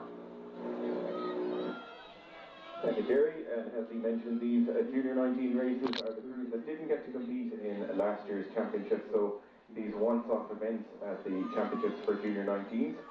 Straight final here between the crews from Lee, Commercial, Skibbereen and Castleconnell. Centre of the course, the Skibbereen crew. Clearwater lead over Lee in second place, Commercial in third and Castleconnell in fourth. So it's going to be another win here for Skibbereen. We have perfect conditions for sculling here in the last few races of our regatta program over 3 days. And it is going to be the Skibbereen crew still pushing all the way to the line. They're certainly not sitting back on the lead that they have opened up, and it's a Clearwater lead down to the last few strokes for Skibbereen from Lee and Commercial. The men's Junior 19 double scull champions of Ireland. It is going to be Skibbereen crossing the line. A fantastic win there for Skibbereen ahead of the crew from Lee. Just coming in second ahead of Commercial, just over a length between them and Castleconnell in fourth. That completes the men's Junior 19 double scull. Well done to Skibbereen. Down now to the last 5 finals as we look at the crews from the men's senior 8 just coming in, congratulating each other. The crew from UCD, another win in the men's senior 8. The crew from Cork in second place, and the composite crew, Shandon and UCC.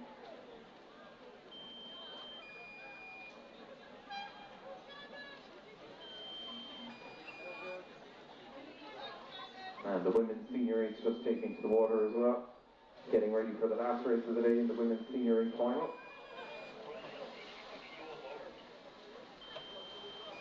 And nice to see the composite crew there from Shandon and UCC making their way over to congratulate Cork on a great race, and of course our winners of the men's senior 8 UCD.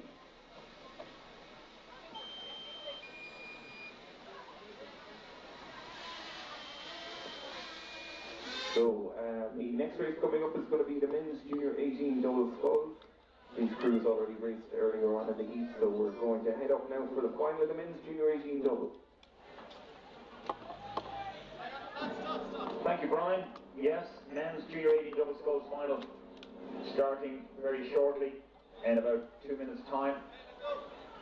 And we're up at about 500 out, and we'll try and get up as far as we can to the start as they come down this 2,000 metre course. So we have a lineup as follows. We have New Ross Boat Club in lane 1 on the far station from the enclosure. In lane 2 we have Clonmel, and then in lane 3 we have Athlone A crew, lane 4 Skibbereen A crew, lane 5 St Michael's A crew, lane 6 St Michael's B crew. So that's the lineup. St Michael's with 2 crews on the near side of the enclosure, you'll see them, and Skibbereen to their further out, and then Athlone in the middle. Athlone, having won the singles and the quads, will they make the doubles theirs as well? Take home all the sculling titles, junior sculling titles, 18s. Wouldn't that be wonderful for them? So let's see what happens here. But I'm sure some of the other crews are going to try and put a stop to that. Now they're on the blocks, and the orange light is flashing, and they're getting the roll call as we await them. They're not right at the start. We're about 300 metres out, so we'll wait for them to pick them up.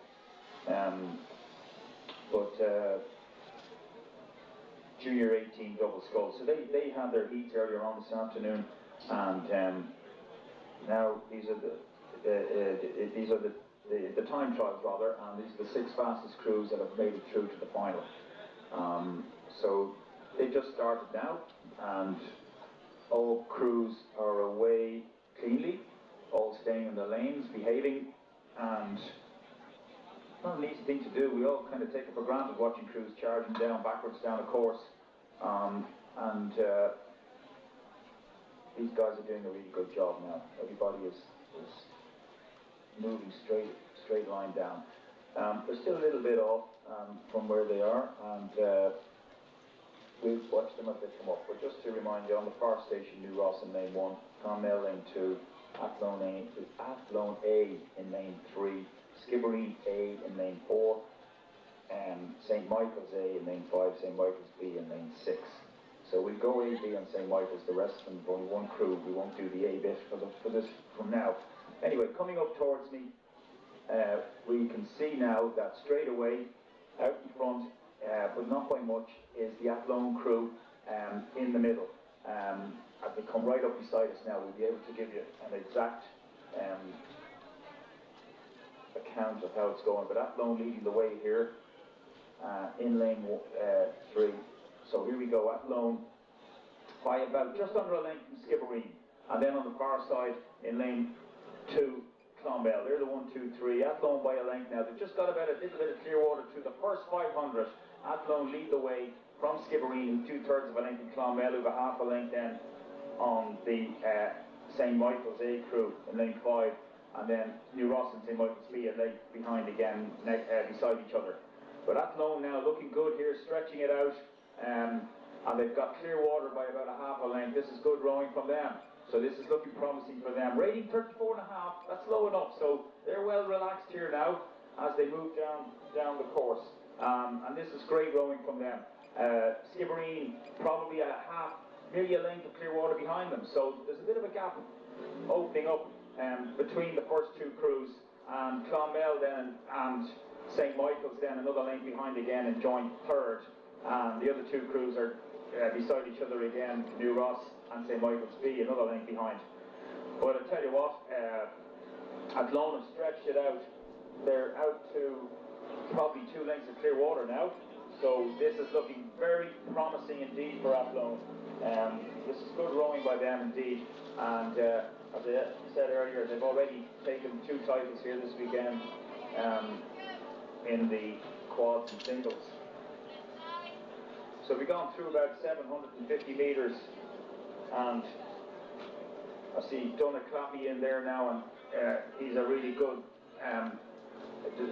he's got great talent, and he's absolutely on fire in this boat. And he would have been in the Irish quad, junior quad world championships recently, and of course Martin O'Grady from Athlone as well as the double. So a very talented boat indeed. They probably have 2 to 2.5 lengths now at this stage, and Skibbereen in second position. Skibbereen have a length down on Clonmel and St Michael's, who are very close to each other. With possibly Clonmel over on the far side in second position now. We're beginning to move up a bit in Skibbereen. Clonmel making a charge, but Athlone are out so far now. It's very difficult to see if these two crews, Skibbereen and Clonmel, if they can work off each other to try and haul them back in. But it's very difficult to see. Athlone are out to 3-4 lengths now at this point, and they're looking so relaxed, so easy, and it's very difficult to see them hauling them back in as they move on down the course here now through about 1,300 metres. So watching them now move away, they're well spread out. You've got Athlone 4 lengths ahead of Skibbereen, who are about a half a length ahead of, maybe to a length now at this point from Clonmel, and St Michael's just about behind Clonmel. So they're the first 4, with the second St Michael's on the near side and 5th, and New Ross on the far side and just behind them in 6th position. So watching them come closer down the course towards you, you can see Athlone there now coming down. Are they going to take this 3rd championship of the weekend? Wouldn't this be wonderful for them? As I mentioned earlier, their new boathouse now ready to move into it, and they're going to take all these trophies in. They need a trophy cabinet now to put in there as well after all this. So they need to start looking after sorting that one out. But let's win this first before they start putting that 3rd trophy in. It's Athlone, but they've got 4 lengths. They have to jump out of the boat before they lose this one, I think. So through 1,500 metres, Athlone leading by probably 4 lengths from Skibbereen and Clonmel, who are having a right good old fight for second position. And that's a fantastic fight going on. Have a look at that one behind. Who will take that now? That's a great race going on for second. But there's no doubt about it, as we go through about 1,600 metres, it's Athlone Boat Club, about 350 metres from home, about 4 lengths ahead, and absolutely cruising it. From Skibbereen, you probably have now nudged into second from Clonmel, and about a length ahead of them, and then St. Michael's. I'll hand it over to you, Brian, to take it home. So this men's junior 18 double just coming into view in the enclosure now, and again it is the Athlone crew. They've dominated in junior men's sculling, winning the quad and the scull, and now the double scull within grasp as they come down to the last 150 metres.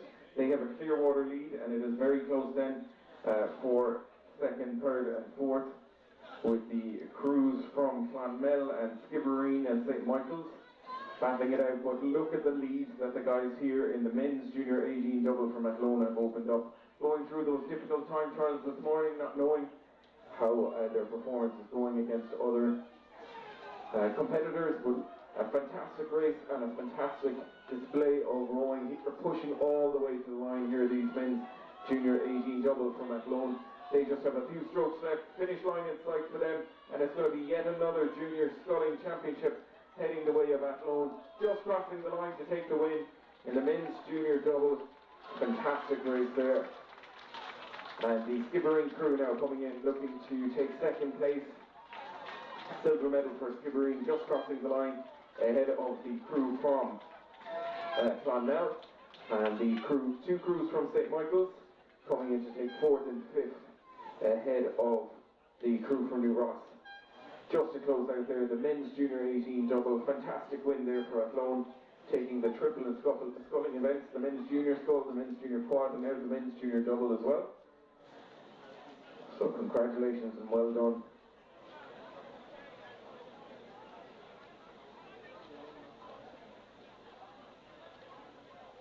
Next up is going to be the final of the men's intermediate 4 between Commercial, Neptune, UL, Trinity and St. Joseph's. 4 more races to close out 3 days of fantastic racing. Huge thank you to all the club captains, coaches and rowers for a fantastic couple of days of racing, especially with the bad weather and the days that we had on Friday. Great to see everyone accommodating and making the most of the revised schedule and pushing on. It was well worth getting out even in the rain, making use of Friday evening to run off the full schedule of racing. And it's probably a good opportunity to thank all the volunteers once again for their hard work in preparing the course, the regatta, the timing, all of our launch drivers, umpires, starters, the finish crew, and of course the all-important commentary team, who are dosed up on Red Bull just to close out the last few races here. So we're going to get ready now for the men's intermediate 4 final, 4th last race of the day, and we'll head up to Spuddy up at the start and get an update on the men's intermediate 4. Thank you, Brian. Yes, we now have the men's intermediate Cox 4s, and this is a 5-boat final. So we have the lineup as follows in lane 2 on the far side.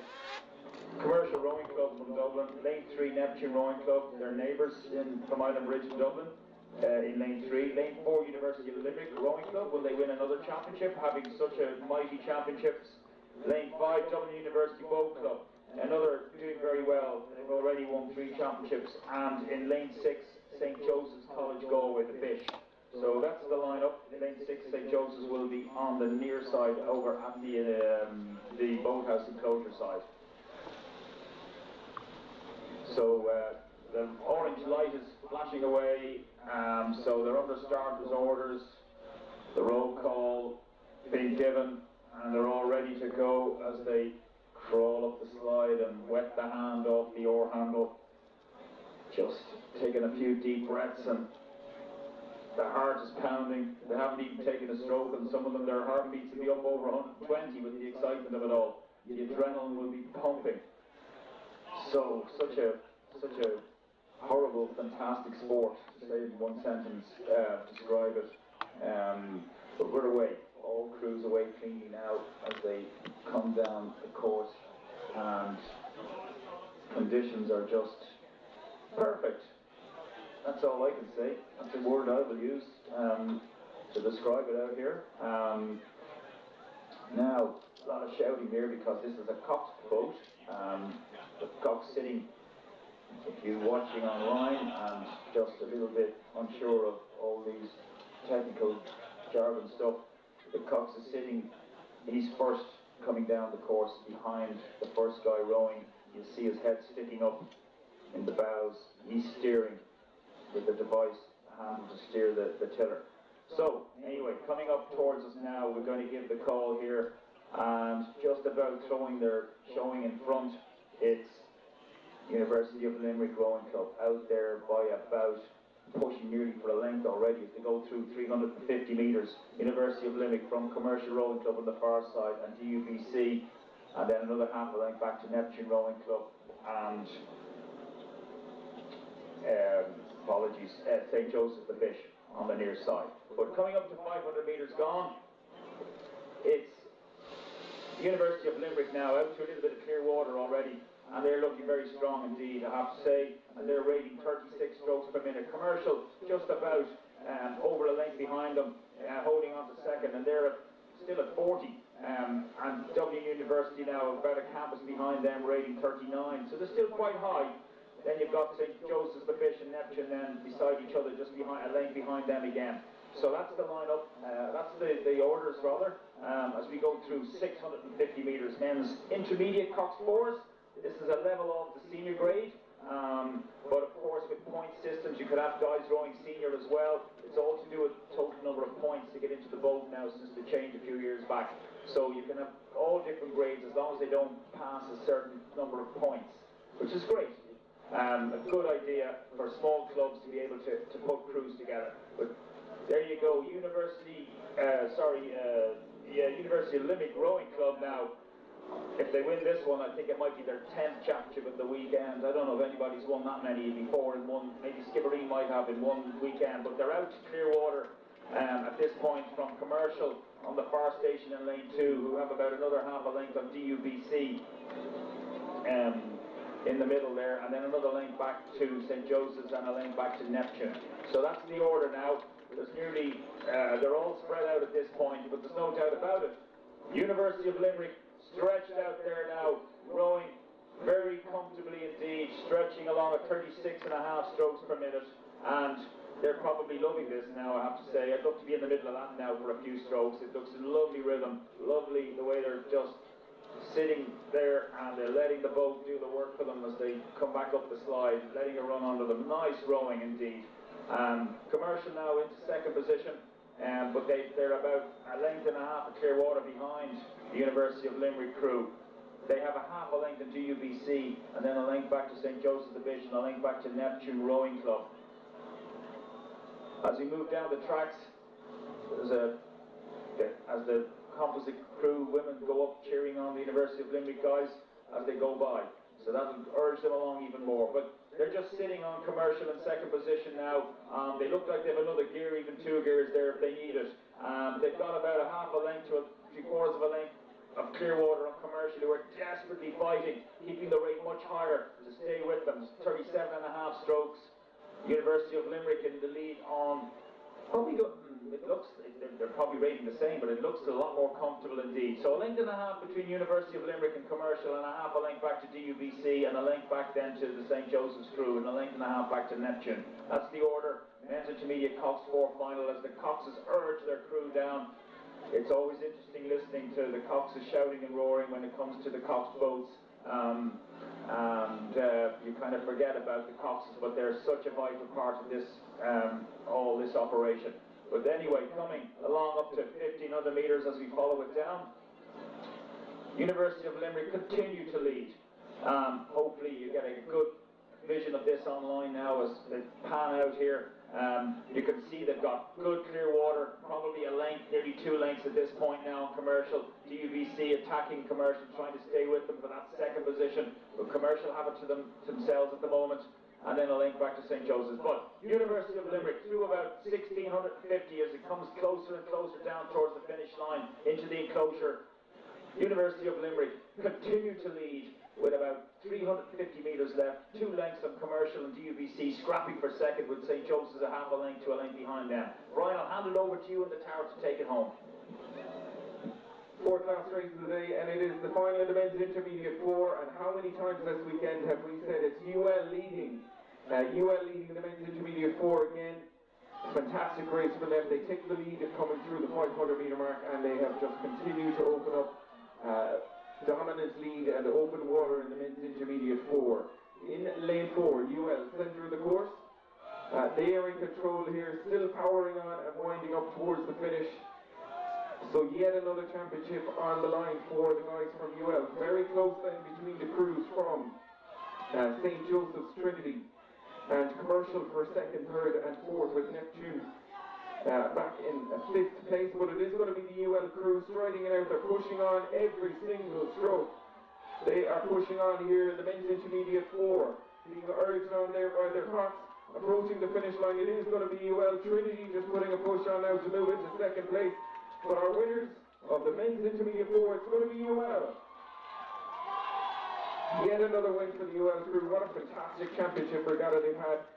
And Commercial and Trinity there just pushing each other for the line for second and third, ahead of the crew from St. Joseph's and Neptune, just closing out the men's intermediate 4. Well done and congratulations to the University of Limerick. Fantastic race there in the men's intermediate 4, as the victorious Athlone crew men's junior double are just going off the water and making their way up through the enclosure. Men's junior double champions, round of applause please to the guys from Athlone, doing the triple, junior single, junior quad, junior double. Well done, guys.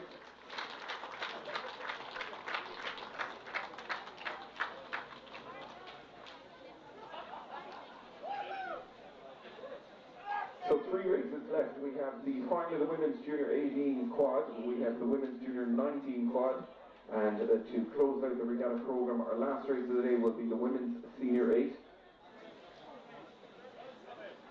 So with 3 races left, we're going to head up for the third last race, which is the women's junior 18 quad, and we'll head up for the 6-boat final. The crews already raced in the heats earlier on, so we'll make our way up to Derry at the start for the women's junior 18 quad. Thank you, Brian. Yeah, we're bombing it back up here. We're still about 500 metres off the start, but there's no action yet, so no doubt there's some tense coaches and supporters down there on the finish line. Orange light is flashing now. We're at the 500 metres from the start, and we just nudge up a little bit more to get as close as we can to this race. I think it's going to be a competitive one. Women's junior 18 quads. We the lineup as follows. In lane 1, Shandon, that's on the power station from the enclosure. In lane 2, Ban, winners of one of the heats earlier on this afternoon. These crews have all raced in heats. Carrick and Shannon in lane 3, they won a heat as well. And then Shannon Rowing Club Limerick in lane 4. They're the 3 heat winners in the middle.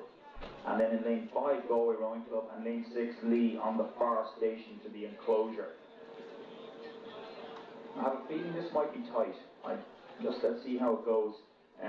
Not to make anybody any more nervous now, but let's see. For the punters anyway, I always like to see a tight race, but we'll watch it as it develops, as it comes down. So we're just inching away up as far as we can up to the start. We're about 400 metres off the start. They haven't started yet. We'll let you know when they're on their way.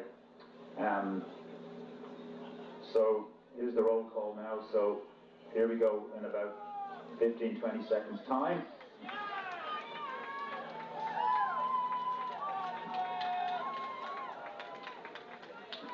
No doubt. You've got Ban, Carrick and Shannon. They'd be the 3 favourites in the middle. And one of these might win it, and it'll be a crazy day for their clubs if any of these take this title home. Anyway, they're away. All crews, don't forget, these are steered by one of the crew, by their shoe, which is always tricky. But I don't see any white flag going up, putting somebody back in their lane, so that's a credit to. We see one now. We see one where it's that's okay, nothing crazy. Yeah, we're good. Everybody's away pretty straight as they come down towards us, and nobody's broken away too much. I suppose that the crew on the far station, Shandon, if anything, are slightly up, but I can't be sure. And you're going to have to give me another 20-30 seconds before I can give you an absolute certainty as to the positions here. So as they come towards me now, it's Ban who jumped out now. Ban Rowing Club in lane 2. They probably have about a half a length on the lead crew on the near side. So Ban on the far station in lane 2, about a half a length on the lead, and then Carrick and Shannon about a third of a length behind them in lane 4, and then another half a length back to Shandon and Galway Rowing Club, and nothing else then back to Shannon. So that's the way it is now. They spread out a reasonable bit in the first 500, but Ban have stolen a bit of a march here as we move up beside them and ride with their bows. Everybody's steering lovely and straight now, but Ban have stretched out now into the middle of the course stuff and looking very good indeed. They're out to a length on the crew on the near side, Lee crew. So through the 500, Ban go, then Lee a length behind them, and a half a length then behind them we have Shannon, and then another length back to the other two crews, Galway Rowing Club and Shandon and Shannon. So here we go now through 500. Watching Ban now, we're riding along beside them, and they're rating 35.5 strokes. They just about have a length, but Lee are pushing back now. There's a little bit of an overlap again. Lee on the near side rating 37, so a little bit higher than the Ban crew. And then it's 2/3 of a length then back to the crew in lane 4, which is Shannon. Sorry, Shannon now in 3rd position. I might have got that wrong earlier on. Apologies if I did. Shannon Rowing Club in 3rd position. So Ban lead as we follow them here. As we follow them here down the course, we're coming up to about 750 metres gone. Women's Junior 18 quads final. Ban lead the way here. Rowing very well indeed, I have to say. And I watched them in the heat, and I did pick them out as a dark horse along with the Carrick and the Shannon crews, but it's Lee who are in 2nd position on the near side now. Just a little bit over a length behind them. There's still a lot of time for them to come back and attack Ban, Lee on the near side. So they're looking reasonably okay, but it's a length then back to Shannon in lane 4. They're the 1, 2, 3, and then it's a little bit of clear water back to the other 3 at the moment. But so let's watch Ban. Will Ban take this title north this evening? In lane 2, they're out to a length of nearly a length of clear water now. Massive push went in there through the 1,000-metre mark. Obviously that was planned at the halfway point. Well stretched out here now as we watch them move down the course. Ban Rowing Club, great tradition, 38 strokes per minute, so there's a big push going on there at the moment to keep that lead, as Lee desperately tried to attack them on the near side. So they probably have about a half a length, 3/4 of a length of clear water on the lead. So they're the 1, 2, and then a length back to lane 4, Shannon. So that's the 1, 2, 3. Carrick have drifted back to about 2 lengths behind them again now, so they're not featuring now.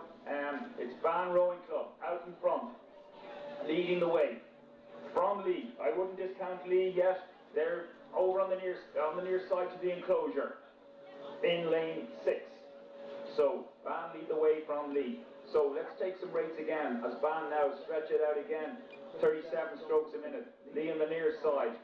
They're coming along at 35.5, so a little bit below the Ban crew. Ban are working very hard now. Will they be hunted down by Lee on the near side? Women's Junior 18 quads.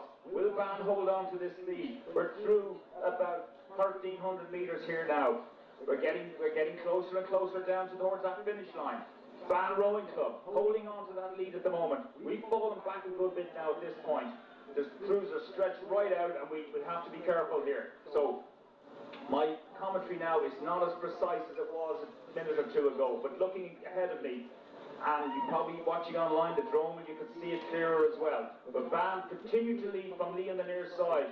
Will Lee come after them? Will they attack them now as they approach the last 500? Ban continue to lead from Lee, from Shannon. 1, 2, 3, and then 2 lengths back to Carrick and Shannon.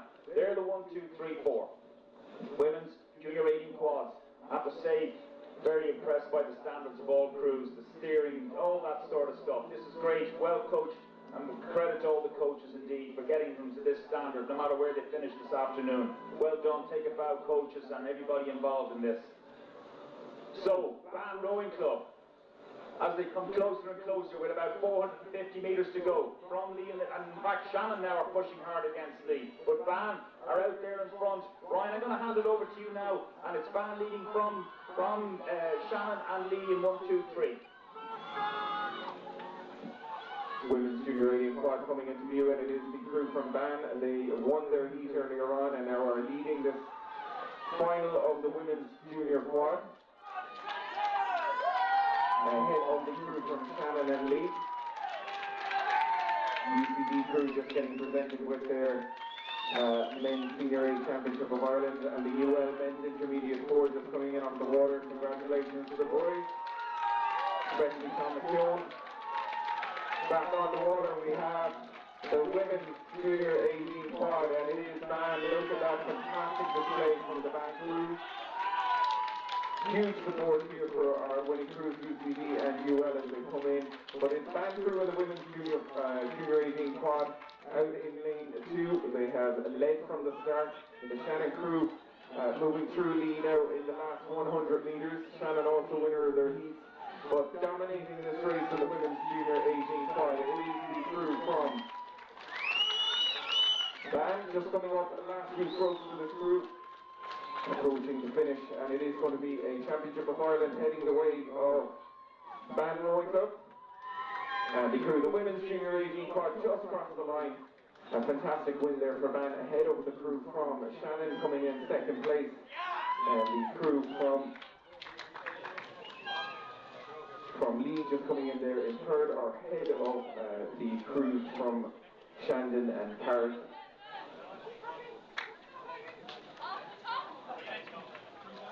Just closing out there, the Galway and the crew from Shandon coming out to close out the Women's Junior 18 quad. Fantastic race there from Ban to take the championship.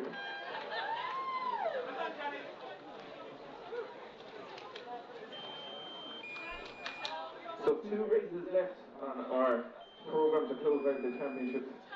Just a reminder for those that are collecting your prizes, that is the immediate crew and coaches only allowed due to the restrictions down in the enclosure, so we'd appreciate your full support there. There'll be plenty of time for photographs and celebrations once the crews come out of the enclosure.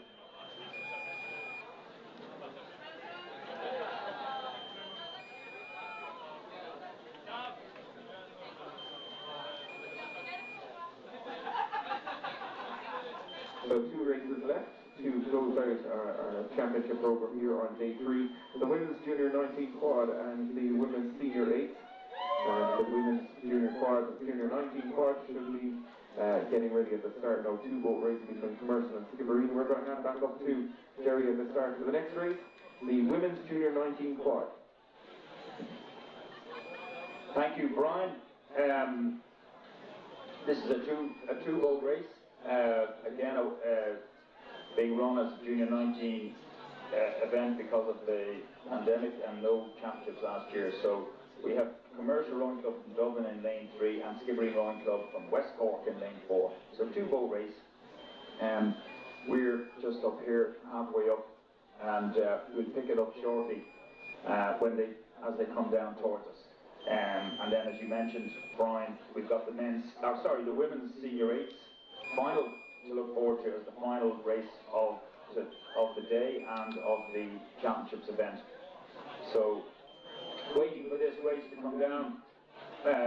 What a weekend of racing it has been. Some great races. I think one of the highlights for me commentating on was the men's senior quad.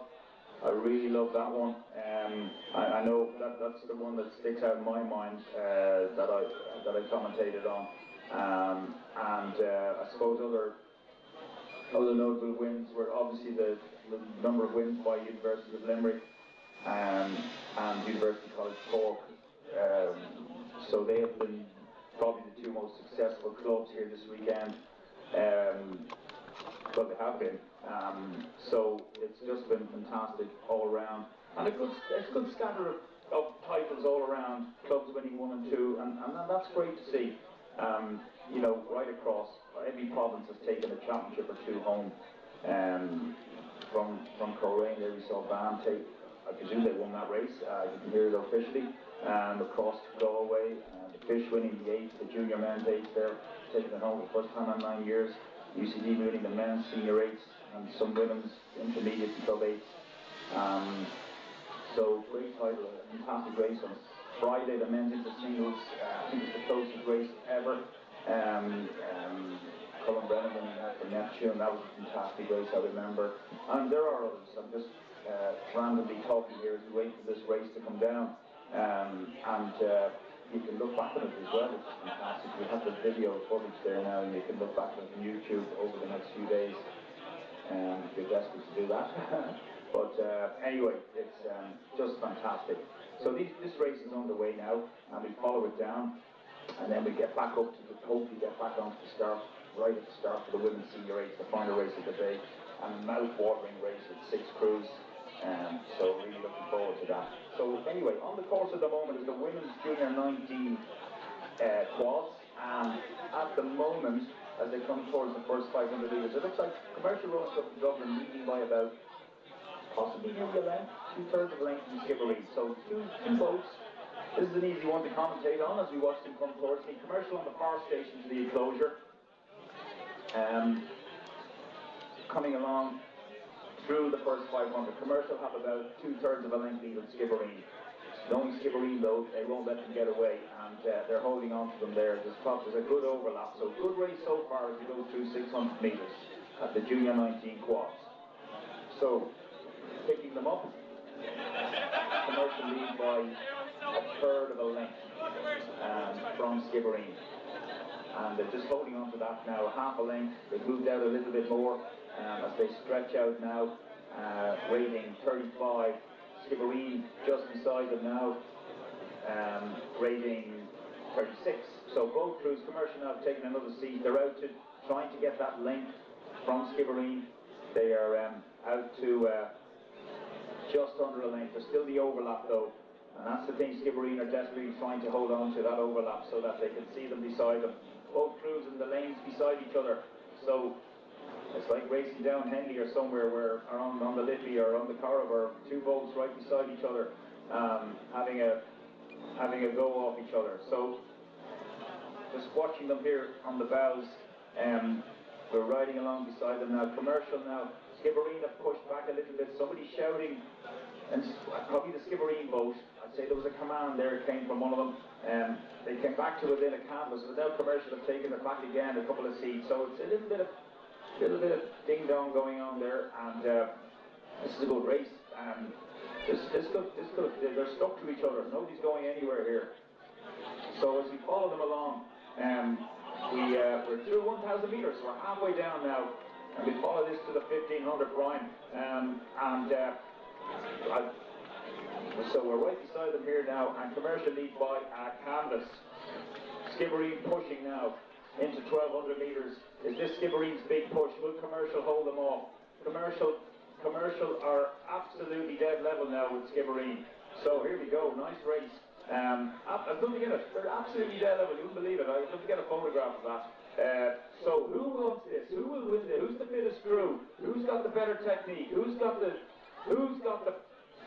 everything that it takes to win a race when you're looking for a championship win and you're absolutely dead level with 1,300 metres gone? Skibbereen have moved into a slight lead now. Commercial need to watch it. Let them go slip into about 3 feet of a lead. Is this Skibbereen's killing, instinctively trying to just do what they do so well over the years? As we move up alongside them now, we're gone about 1,300 metres. And we're right beside them now. Skibbereen have taken about 1/3 of a length. They're out in front now. They've just gone. This is the first time they've led this race. As we approach 1,350 metres, Skibbereen out to half a length. Commercial need to dig in deep here now. They need to be brave. They need to be strong, Commercial. They have to show a response here now. Are they going to get away from them? What will happen? The next minute is crucial for Commercial to try and stay with them. And they're not letting them go on that half a length now. If they can just hold that and then push on again. We've watched them through the 1,500, but it's Skibbereen by nearly 2/3 of a length now. Skibbereen are just driving the legs down a little bit faster. Are they the stronger, the fitter crew? Let's see how we go. Through 1,500 metres. Skibbereen leading the way here. Through 1,500 metres, rating 38. Commercial nearly a length behind now at 41. Commercial, who are absolutely on the 37.5. Apologies, that was wrong. So they're both similar. We watched it for 5 or 6 more strokes. It's out to a length now. This Skibbereen have just potted in. They have killed them there in the last minute. So Brian is Skibbereen by a length from Commercial, Junior 19 quads final. Over to you in the tower. Second last race of the day, the men's Junior 19 quads. These Junior 19s not getting to race last year, so we have these once-off events at the championships for 2021. And our second last race of the day, it is between Commercial and Skibbereen. They were very close coming up to the 1,000 metre mark, and the Skibbereen crews have just put on a big push to move out to more than a length lead over the crew from Commercial. Second last race of the day before the women's senior 8, which are just getting on the staples. So another championship in prospect here for the group for Skibbereen. Celebrations in the background for the UCD men's senior 8. As we watch Skibbereen here. Could we ask the UCD 8 to move the boat off the slip, please?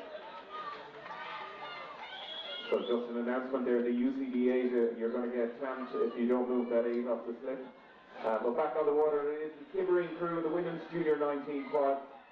They have opened up a clear water lead here, and they were powering away, keep pushing for the line, as with all of our finals here today. And it is the Skibbereen crew leading from Commercial.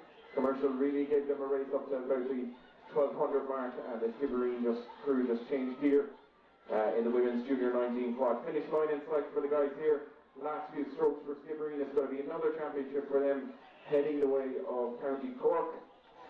Let's hope that's the only win that Cork has today. Sorry, I'm from Limerick. And the Commercial crew just coming in there in second place. These ones pick up everything. So that was a fantastic win there for Skibbereen in the women's Junior 19 quad. Well done.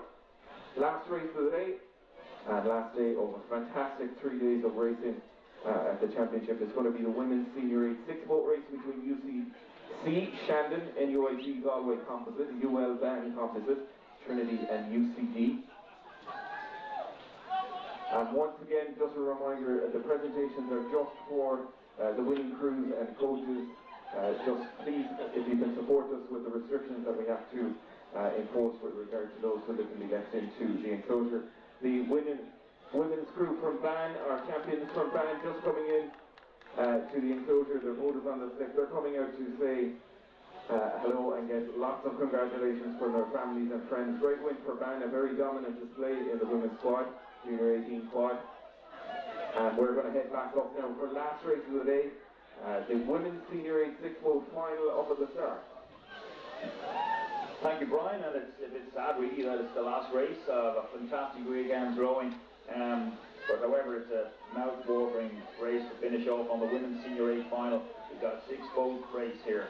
And the lineup is as follows: University College Cork in lane 1 on the far side, Shandon in lane 2 beside them. Then in the middle, it's NUIG Galway Rowing Club Composite. Beside them, University of Limerick Rowing Club Ban Composite. So all sorts of composites coming together here. And then in lane 5, Dublin University Ladies Boat Club. And in lane 6 on the near side, University College Dublin Ladies Boat Club. So orange light is flashing, and the crews are getting the roll call. Women's Senior 8 final, Championship of Ireland, about to start very, very soon. So let's give them a big welcome when they come down there later on for the last race. And in addition to cheering on the women's 8s, make the cheer louder and bigger still for all the helpers out there and all the organisers who voluntarily gave up their time this weekend. So we'll make a massive roar for that last 250 metres, make it for everything, including the senior 8s obviously. And we'll finish up, we'll round off a fantastic weekend. So as we nudge up towards them, we're about 200 metres off the start. And here we go, the roll call is on. We're about to start here. So who will take this one home? Will it stay in Cork? Will it go to Galway? Will it go to Limerick and Van Composite, Dublin University Ladies Boat Club, or UCD. Let's see what happens. And they're all away cleanly now. And looking at them coming towards me, I'm looking at the UCC now on the far side, and they've gone off 44. Beside them, then we have Shandon beside them, and they're rating quite high too at 44 as well. Then beside them is the UIG Galway, University of Lindisfarne. They're all up over the 40s, 42 and a half and getting there, NUIG Galway. Dublin University Boat Club, and then UCD on the near side. There's nothing in it here, very little in it. If anything, NUIG Galway Composite are out to about a third of a length, and then the UCC crew on the far side are up with them now. They settled down. That's full of internationals. Afrik Kyo, the bronze medalist, stroking it from Tokyo.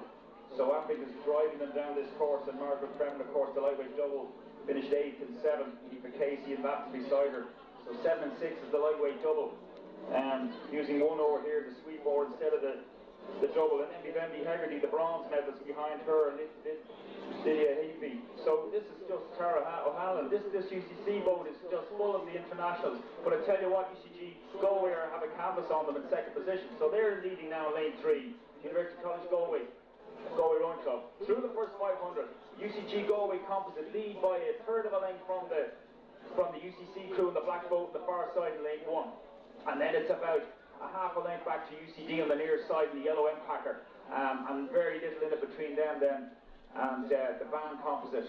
And then another half a length back to Shandon. So that's it as we ride with them now. But UCC now desperately trying to just stay with the UCG Galway Composite, who still continue to lead. There's one girl in the boat from Galway Rowing Club in the 4th seat, and the rest are all NUIG. And they're doing a fantastic job here in lane 3.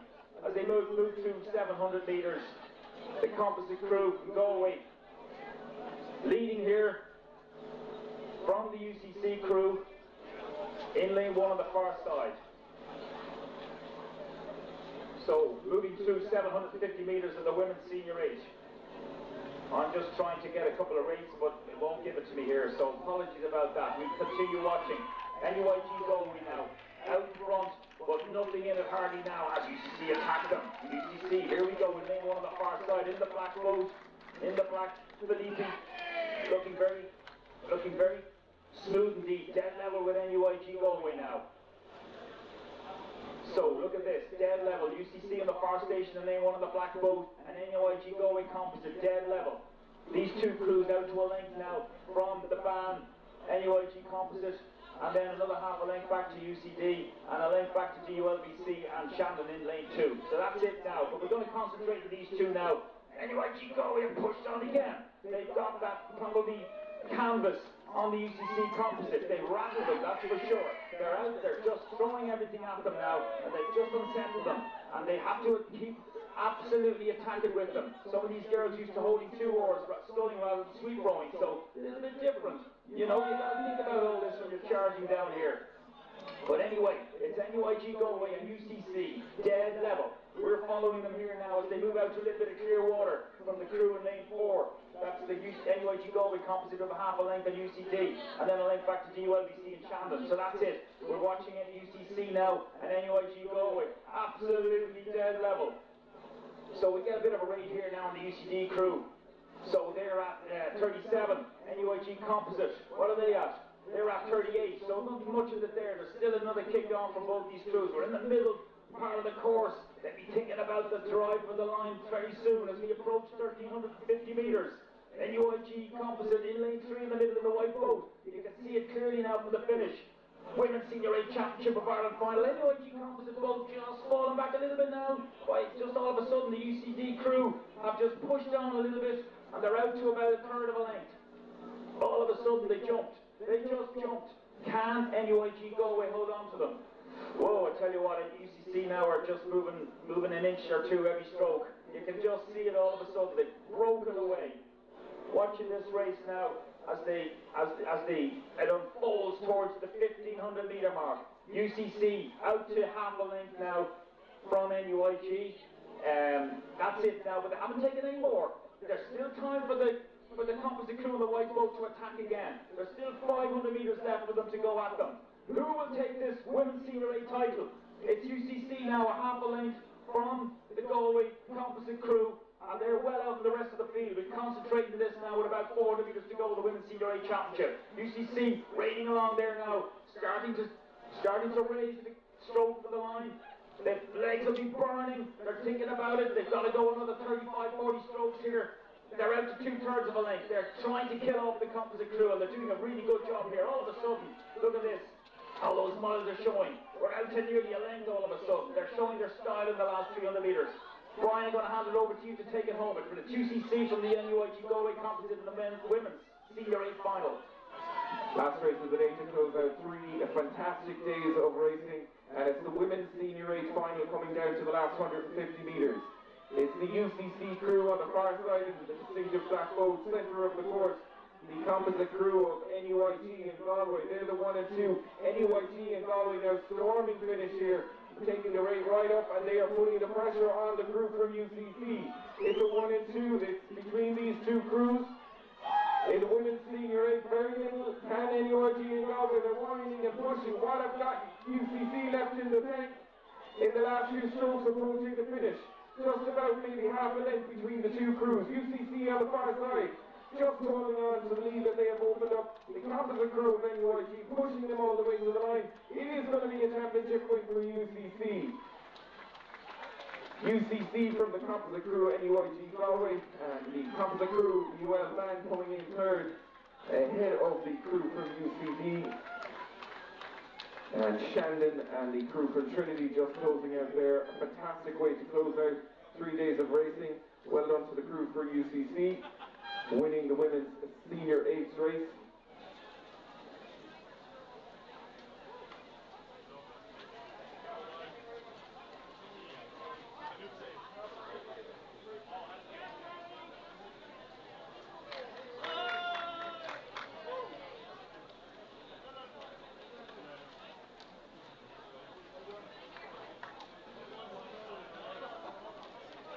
So that's a wrap for our Championship Regatta of 2021. Well done to everyone for dealing with the difficult conditions on Friday, adapting well and putting all the racing behind us. It was great to get on, and a fantastic sunny day of racing yesterday always makes the regatta that bit easier, and a fantastic series of races this morning and afternoon to close out the programme. It's an ideal time to say congratulations to all the competitors who took part, especially those who have won the elusive pots. And to everyone else, we're looking forward to welcoming you back to hopefully what will be a full season ahead of us for 2022. Some regattas ahead of the rivers coming up soon. St. Michael's Masters and Shandon Masters will take us into September racing. So looking forward to seeing the Masters crews back on the water and competing. And we'll say a huge thank you again to all the volunteers who have taken time off this weekend to run a very successful 3 days of regatta. Everyone from the Cruise and Rowing Ireland. Excellent social media coverage all weekend, and the new streaming service, which was great for the competitors or supporters at home to be able to tune in and see what exactly is going on with the racing. To our volunteer team led by Michelle Burke McDonough, really well done. All of the team, the course kept spotlessly clean all weekend, the enclosure, and lots of cooperation with all of the clubs, captains and crews as well. And to our launch drivers, starters, finishers, the timing team and the commentary team as well. Well done for all the hard work there. And Hannah and Peter from Limerick Boat Club, ably manning the awards tent over there and making all the pots available, and the photo ops as well. So huge thank you to everyone, very successful regatta. Let's hope that we can get back on track for a normal season ahead. For the 2 Masters regattas coming up, and of course the Head of the River season kicking off then in October. So safe home everyone, and congratulations to everyone who has taken part this weekend. We look forward to welcoming you all back very soon. Bon Blair.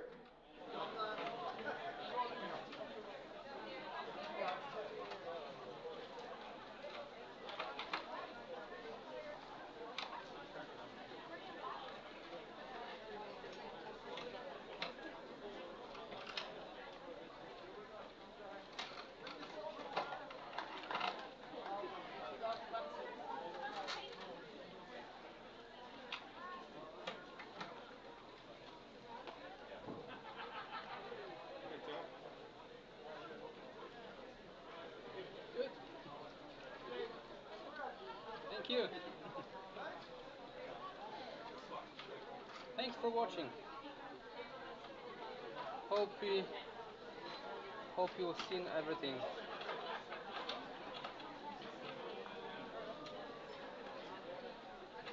And I invite everyone to a website, eventsireland.live. There will be events in Ireland broadcasted.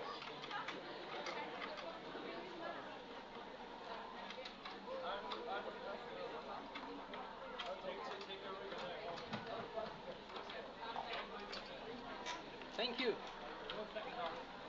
That's a wrap.